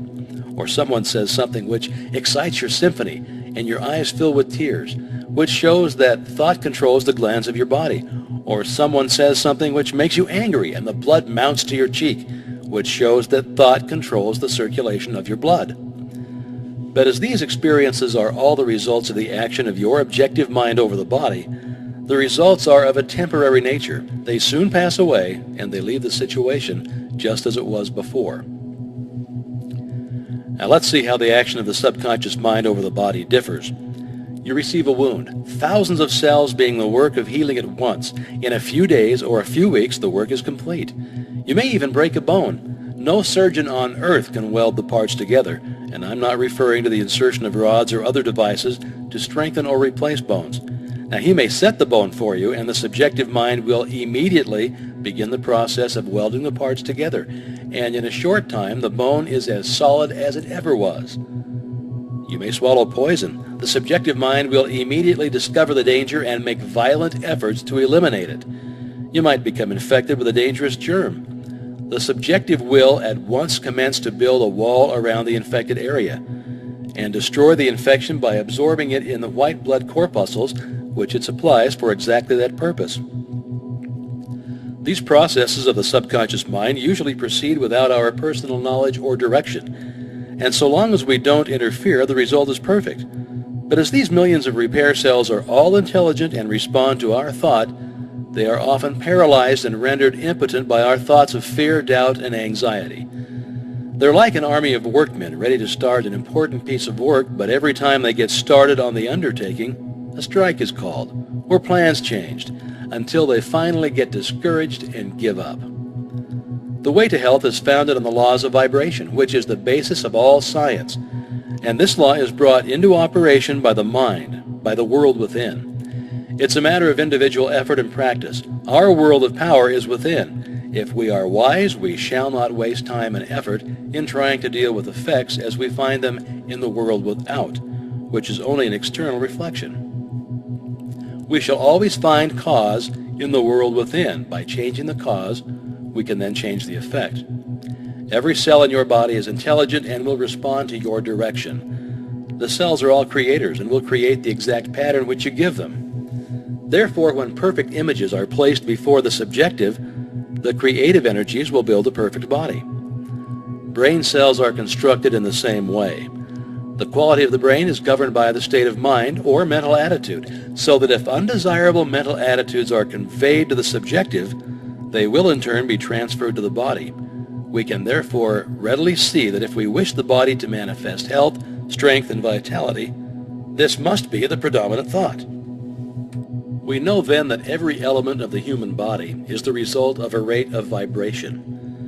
We know that mental action is a rate of vibration. We know that a higher rate of vibration governs, modifies, controls, changes, or destroys a lower rate of vibration. We know that the rate of vibration is governed by the character of brain cells, and finally, we know how to create these brain cells. Therefore, we know how to make any physical change in the body we desire, and having secured a working knowledge of the power of the mind to this extent, we've come to know that there is practically no limitation which can be placed upon our ability to place ourselves in harmony with natural law, which is omnipotent. This influence or control over the body by mind is coming to be more and more generally understood, and many physicians are now giving the matter their earnest attention. Dr. Albert T. Schofield, who has written several important books on the subject, says the subject of mental therapeutics is still ignored in medical works generally. In our physiologies, no reference is made to the central controlling power that rules the body for its good, and the power of the mind over the body is seldom spoken of. Well, no doubt many physicians treat nervous diseases of functional origin wisely and well, but what we contend is that the knowledge they display was taught at no school, was learned from no book, but it is intuitive and empirical.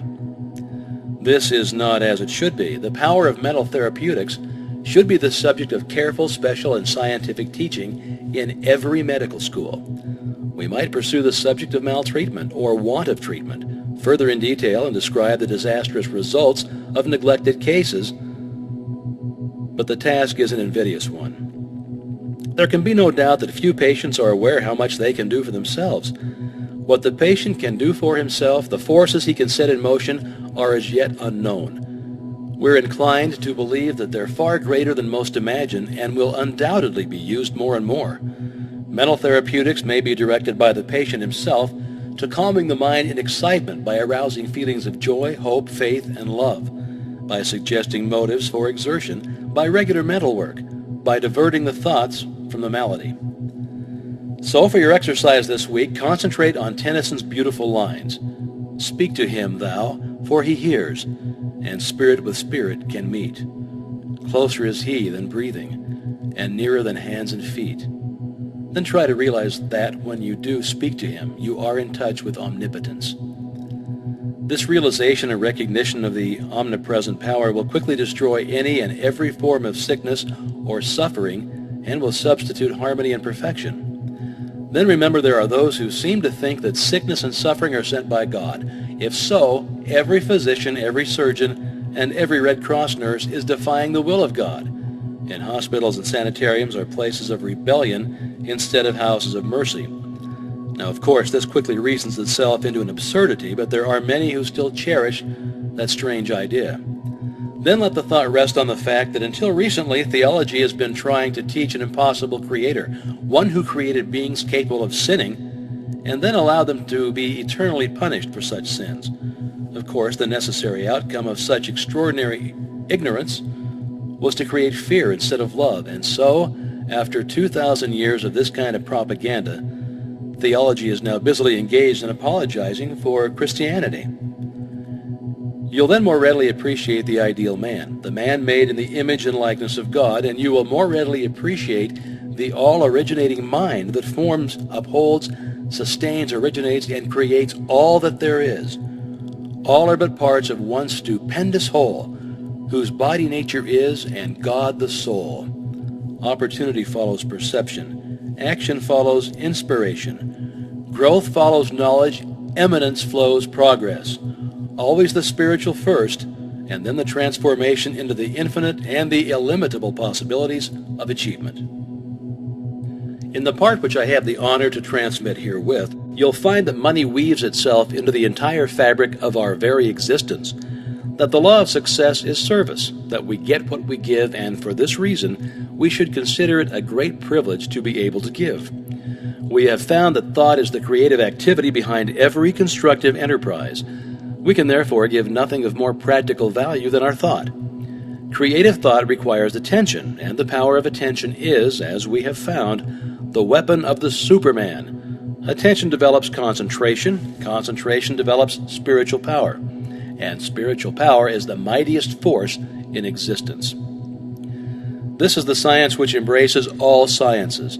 It is the art which, above all arts, is relevant to human life.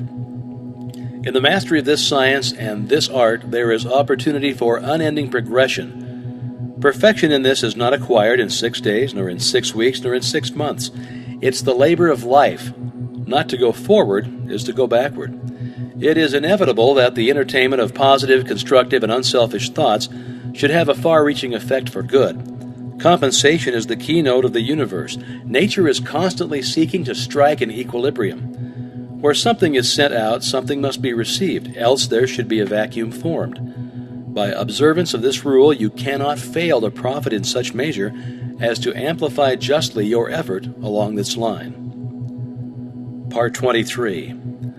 The money consciousness is an attitude of mind. It is the open door to the arteries of commerce. It is the receptive attitude. Desire is the attractive force which sets the current in motion, and fear is the great obstacle by which the current is stopped or completely reversed or turned away from us. Fear is just the opposite from money consciousness. It is poverty consciousness, and as the law is unchangeable, we get exactly what we give. If we fear, we get what we feared. Money weaves itself into the entire fabric of our very existence. It engages the best thoughts of the best minds. We make money by making friends, and we enlarge our circle of friends by making money for them, by helping them, by being of service to them. The first law of success, then, is service, and this, in turn, is built on integrity and justice. The man who at least is not fair in his intention is simply ignorant. He has missed the fundamental law of all exchange. He's impossible. He will lose surely and certainly. He may not know it, but he may think he's winning, but he's doomed to certain defeat. He cannot cheat the infinite. The law of compensation will demand of him an eye for an eye and a tooth for a tooth. The forces of life are volatile.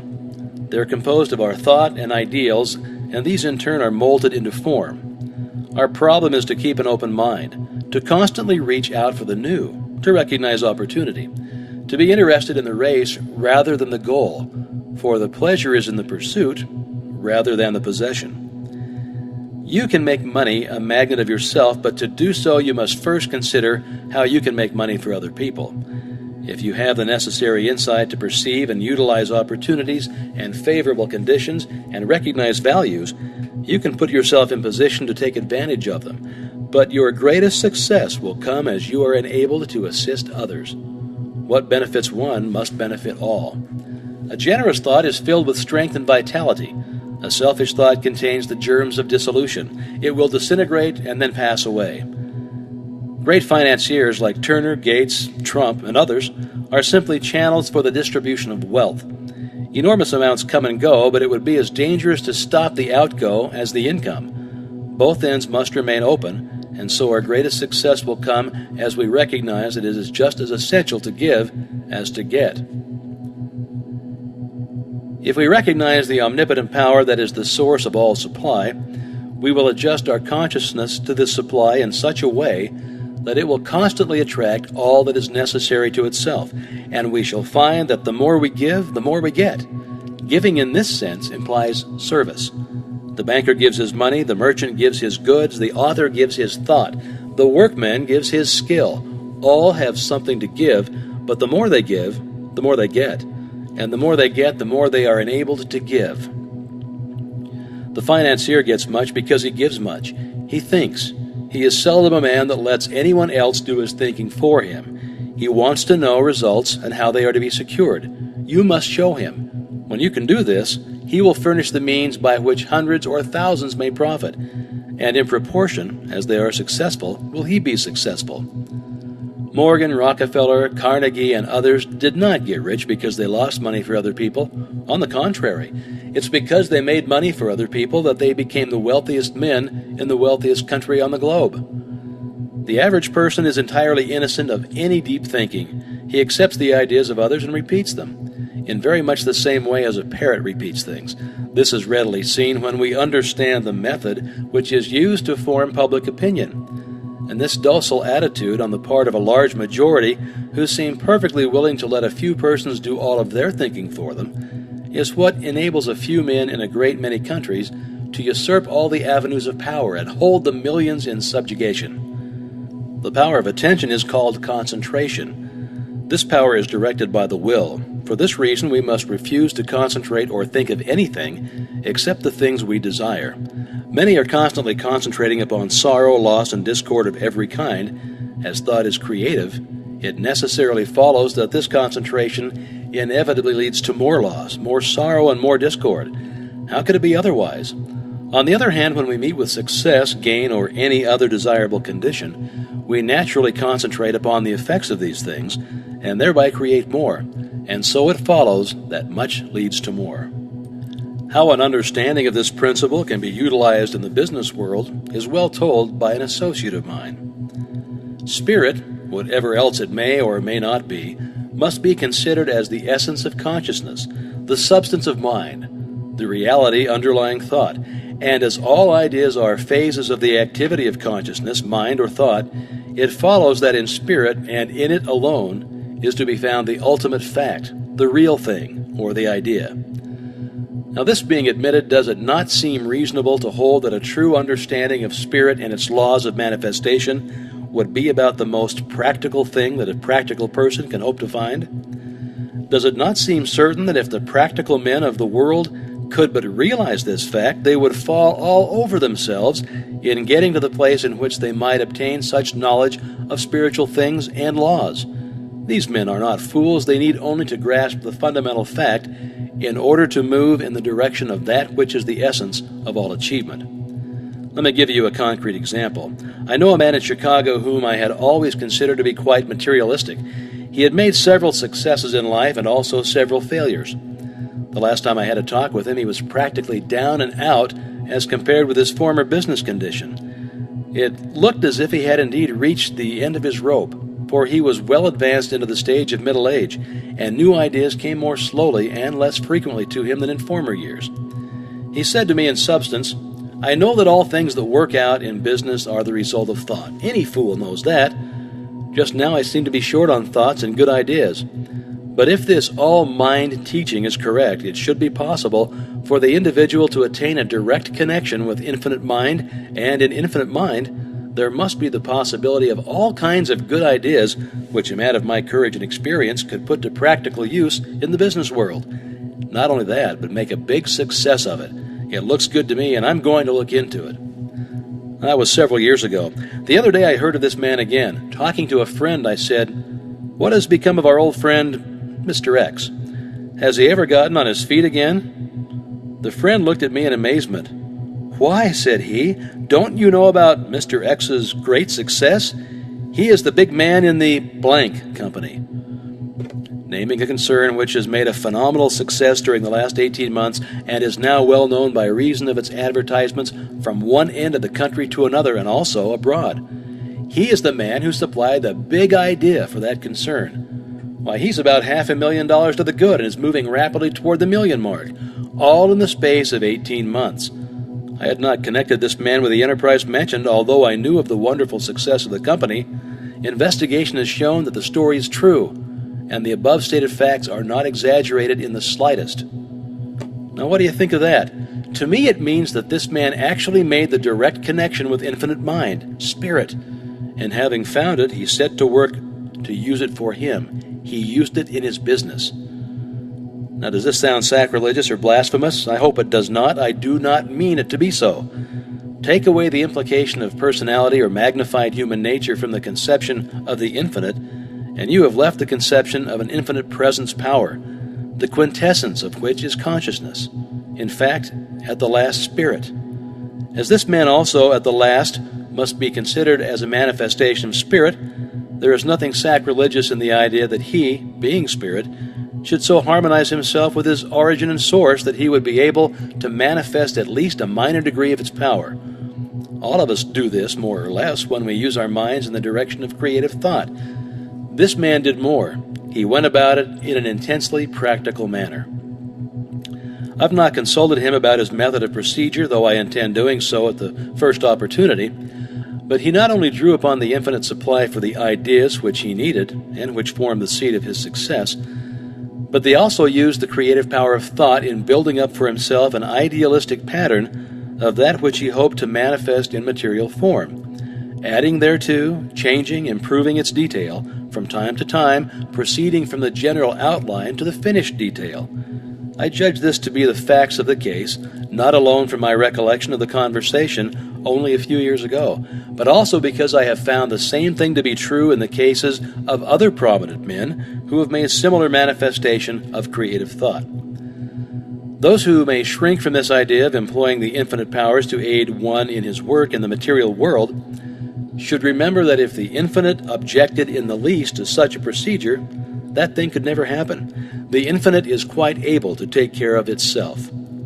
Spirituality is quite practical. It's very practical, intensely practical. It teaches that spirit is the real thing, the whole thing, and that matter is but plastic stuff which spirit is able to create, mold, manipulate, and fashion to its will. Spirituality is the most practical thing in the world, the only really and absolutely practical thing that there is. This week, concentrate on the fact that man is not a body with a spirit, but a spirit with a body, and that it is for this reason that his desires are incapable of any permanent satisfaction in anything not spiritual. Money is therefore of no value except to bring about the conditions which we desire, and these conditions are necessarily harmonious. Harmonious conditions necessitate sufficient supply, so that if there appears to be any lack, we should realize that the idea or soul of money is service, and as this thought takes form, channels of supply will be opened, and you'll have the satisfaction of knowing that spiritual methods are entirely practical. It was Francis Larimer Warner who said, "We have discovered that premeditated, orderly thinking for a purpose matures that purpose into fixed form, so that we may be absolutely sure of the result of our dynamic experiment." Enclosed, you'll find part 24, which is your final lesson of this course. If you've practiced each of the exercises a few minutes every day as suggested, you will have found that you can get out of life exactly what you wish by first putting into life that which you wish, and you will probably agree with the student who said, The thought is almost overwhelming, so vast, so available, so definite, so reasonable, and so usable. The fruit of this knowledge is, as it were, a gift of the gods. It is the truth that makes men free, not only free from every lack and limitation, but free from sorrow, worry, and care. And is it not wonderful to realize that this law is no respecter of persons, that it makes no difference what your habit of thought may be, the way has been prepared. If you're inclined to be religious, the greatest religious teacher the world has ever known made the way so plain that all may follow. If your mental bias is toward physical science, the law will operate with mathematical certainty. If you are inclined to be philosophical, Plato or Emerson may be your teacher, but in either case you may reach degrees of power to which it is impossible to assign any limit. An understanding of this principle, I believe, is the secret for which the ancient alchemists vainly sought, because it explains how gold in the mind may be transmuted into gold in the heart and in the hand. So here's part 24. When the scientists first put the sun in the center of the solar system and sent the Earth spinning around it, there was immense surprise and consternation. The whole idea was self-evidently false. Nothing was more certain than the movement of the sun across the sky, and anyone could see it descend behind the western hills and sink into the sea. Scholars raged, and scientists rejected the idea as absurd, yet the evidence has finally carried conviction in the minds of all.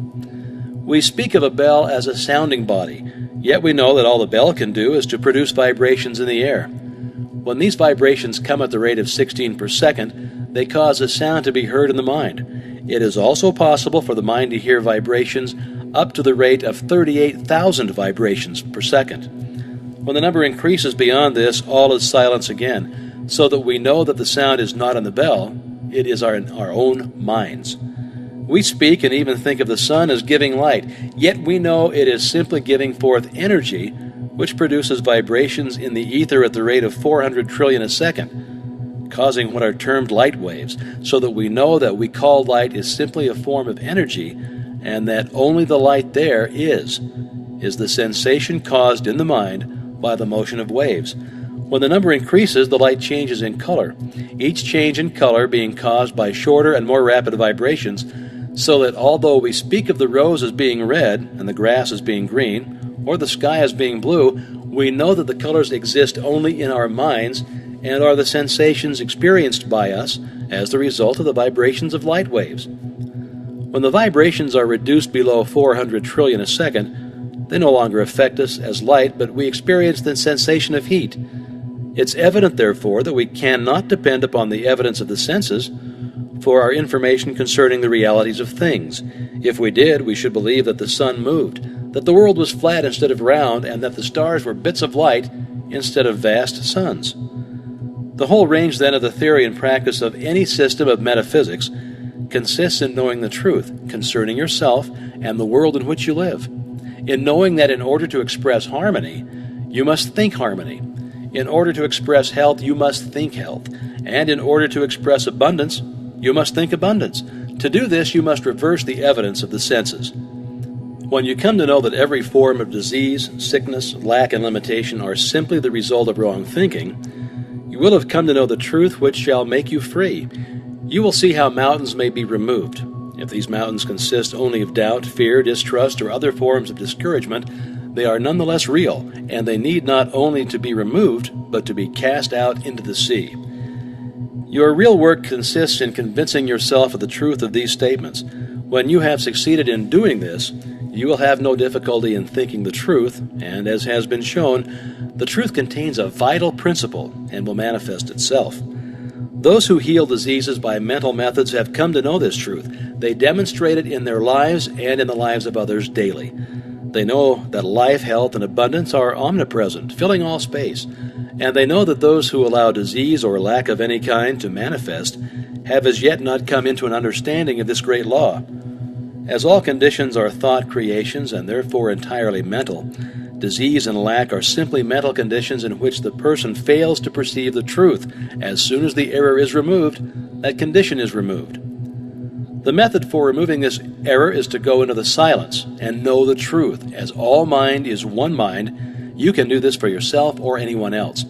If you've learned to form mental images of the conditions desired, this will be the easiest and quickest way to secure results. If not, results can be accomplished by argument, by the process of convincing yourself absolutely of the truth of your statement.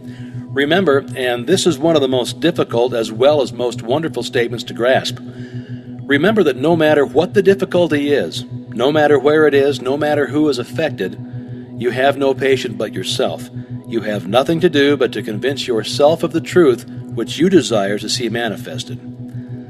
This is an exact scientific statement in accordance with every system of metaphysics in existence, and no permanent results are ever secured in any other way. Every form of concentration, forming mental images, argument, and autosuggestion are all simply methods by which you are enabled to realize the truth. If you desire to help someone to destroy some form of lack, limitation, or error, the correct method is not to think of the person whom you wish to help. The intention to help them is entirely sufficient, as this puts you in mental touch with the person. Then drive out of your own mind any belief of lack, limitation, disease, danger, difficulty, or whatever the trouble might be. As soon as you have succeeded in doing this, the result will have been accomplished and the person will be free. But remember, thought is creative, and consequently, every time you allow your thought to rest on any inharmonious condition, you must realize that such conditions are apparent only. They have no reality. That spirit is the only reality, and it can never be less than perfect. All thought is a form of energy, a rate of vibration, but a thought of the truth is the highest rate of vibration known, and consequently destroys every form of error in exactly the same way that light destroys darkness. No form of error can exist when the truth appears, so that your entire mental work consists in coming into an understanding of the truth.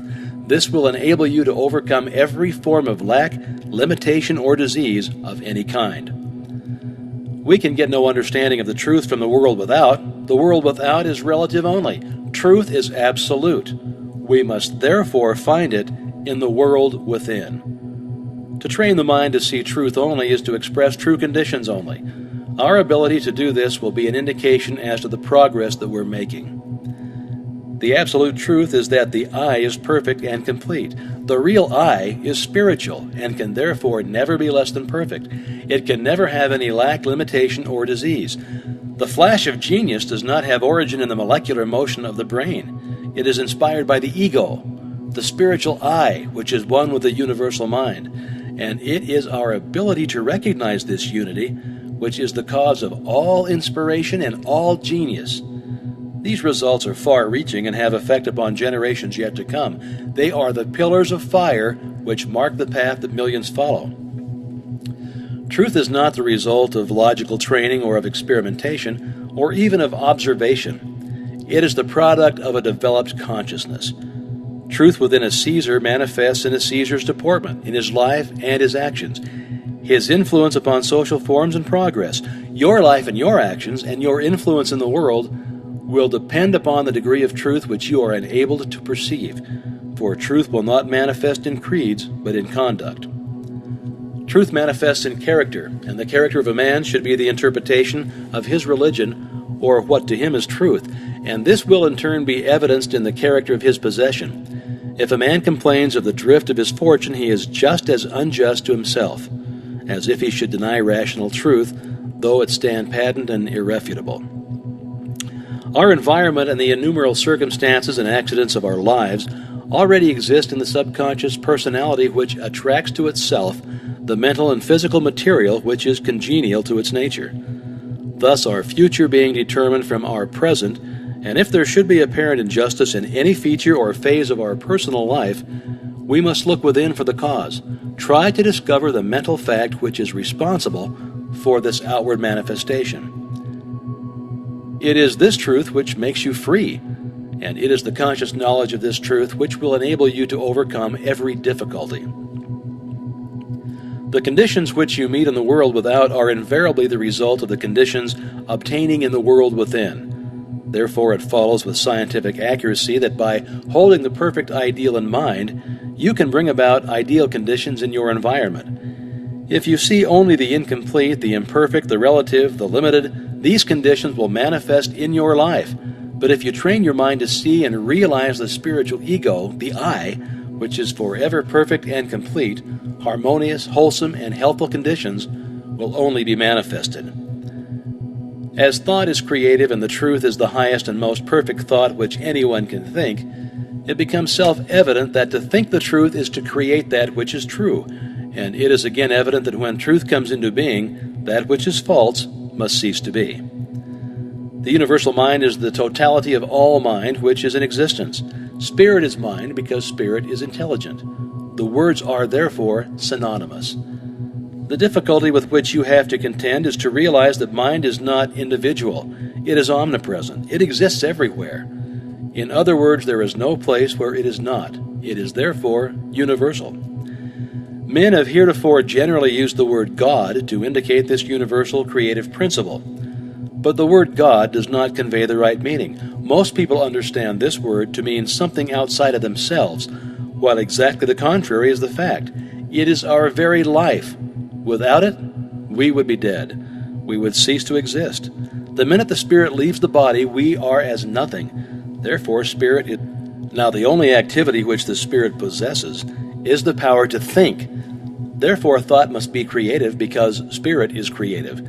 This creative power is impersonal, and your ability to think is your ability to control it and make use of it for the benefit of yourself and others. When the truth of this statement is realized, understood, and appreciated, you will have come into possession of the master key. But remember that only those who are wise enough to understand, broad enough to weigh the evidence, firm enough to follow their own judgment, and strong enough to make the sacrifice exacted may enter and partake. This week, try to realize that this is truly a wonderful world in which we live, that you are a wonderful being, that many are awakening to a knowledge of the truth, and as fast as they awake and come into knowledge of the things which have been prepared for them, they too realize that eye hath not seen, nor ear heard, neither hath it entered into the heart of man, the splendors which exist for those who find themselves in the promised land. They have crossed the river of judgment, and have arrived at the point of discrimination between the true and the false, and have found that all they ever willed or dreamed was but a faint concept of the dazzling reality. Remember these words by S. Smiles. Though an inheritance of acres may be bequeathed, an inheritance of knowledge and wisdom cannot. The wealthy man may pay others for doing his work for him, but it is impossible to get his thinking done for him by another or to purchase any kind of self-culture.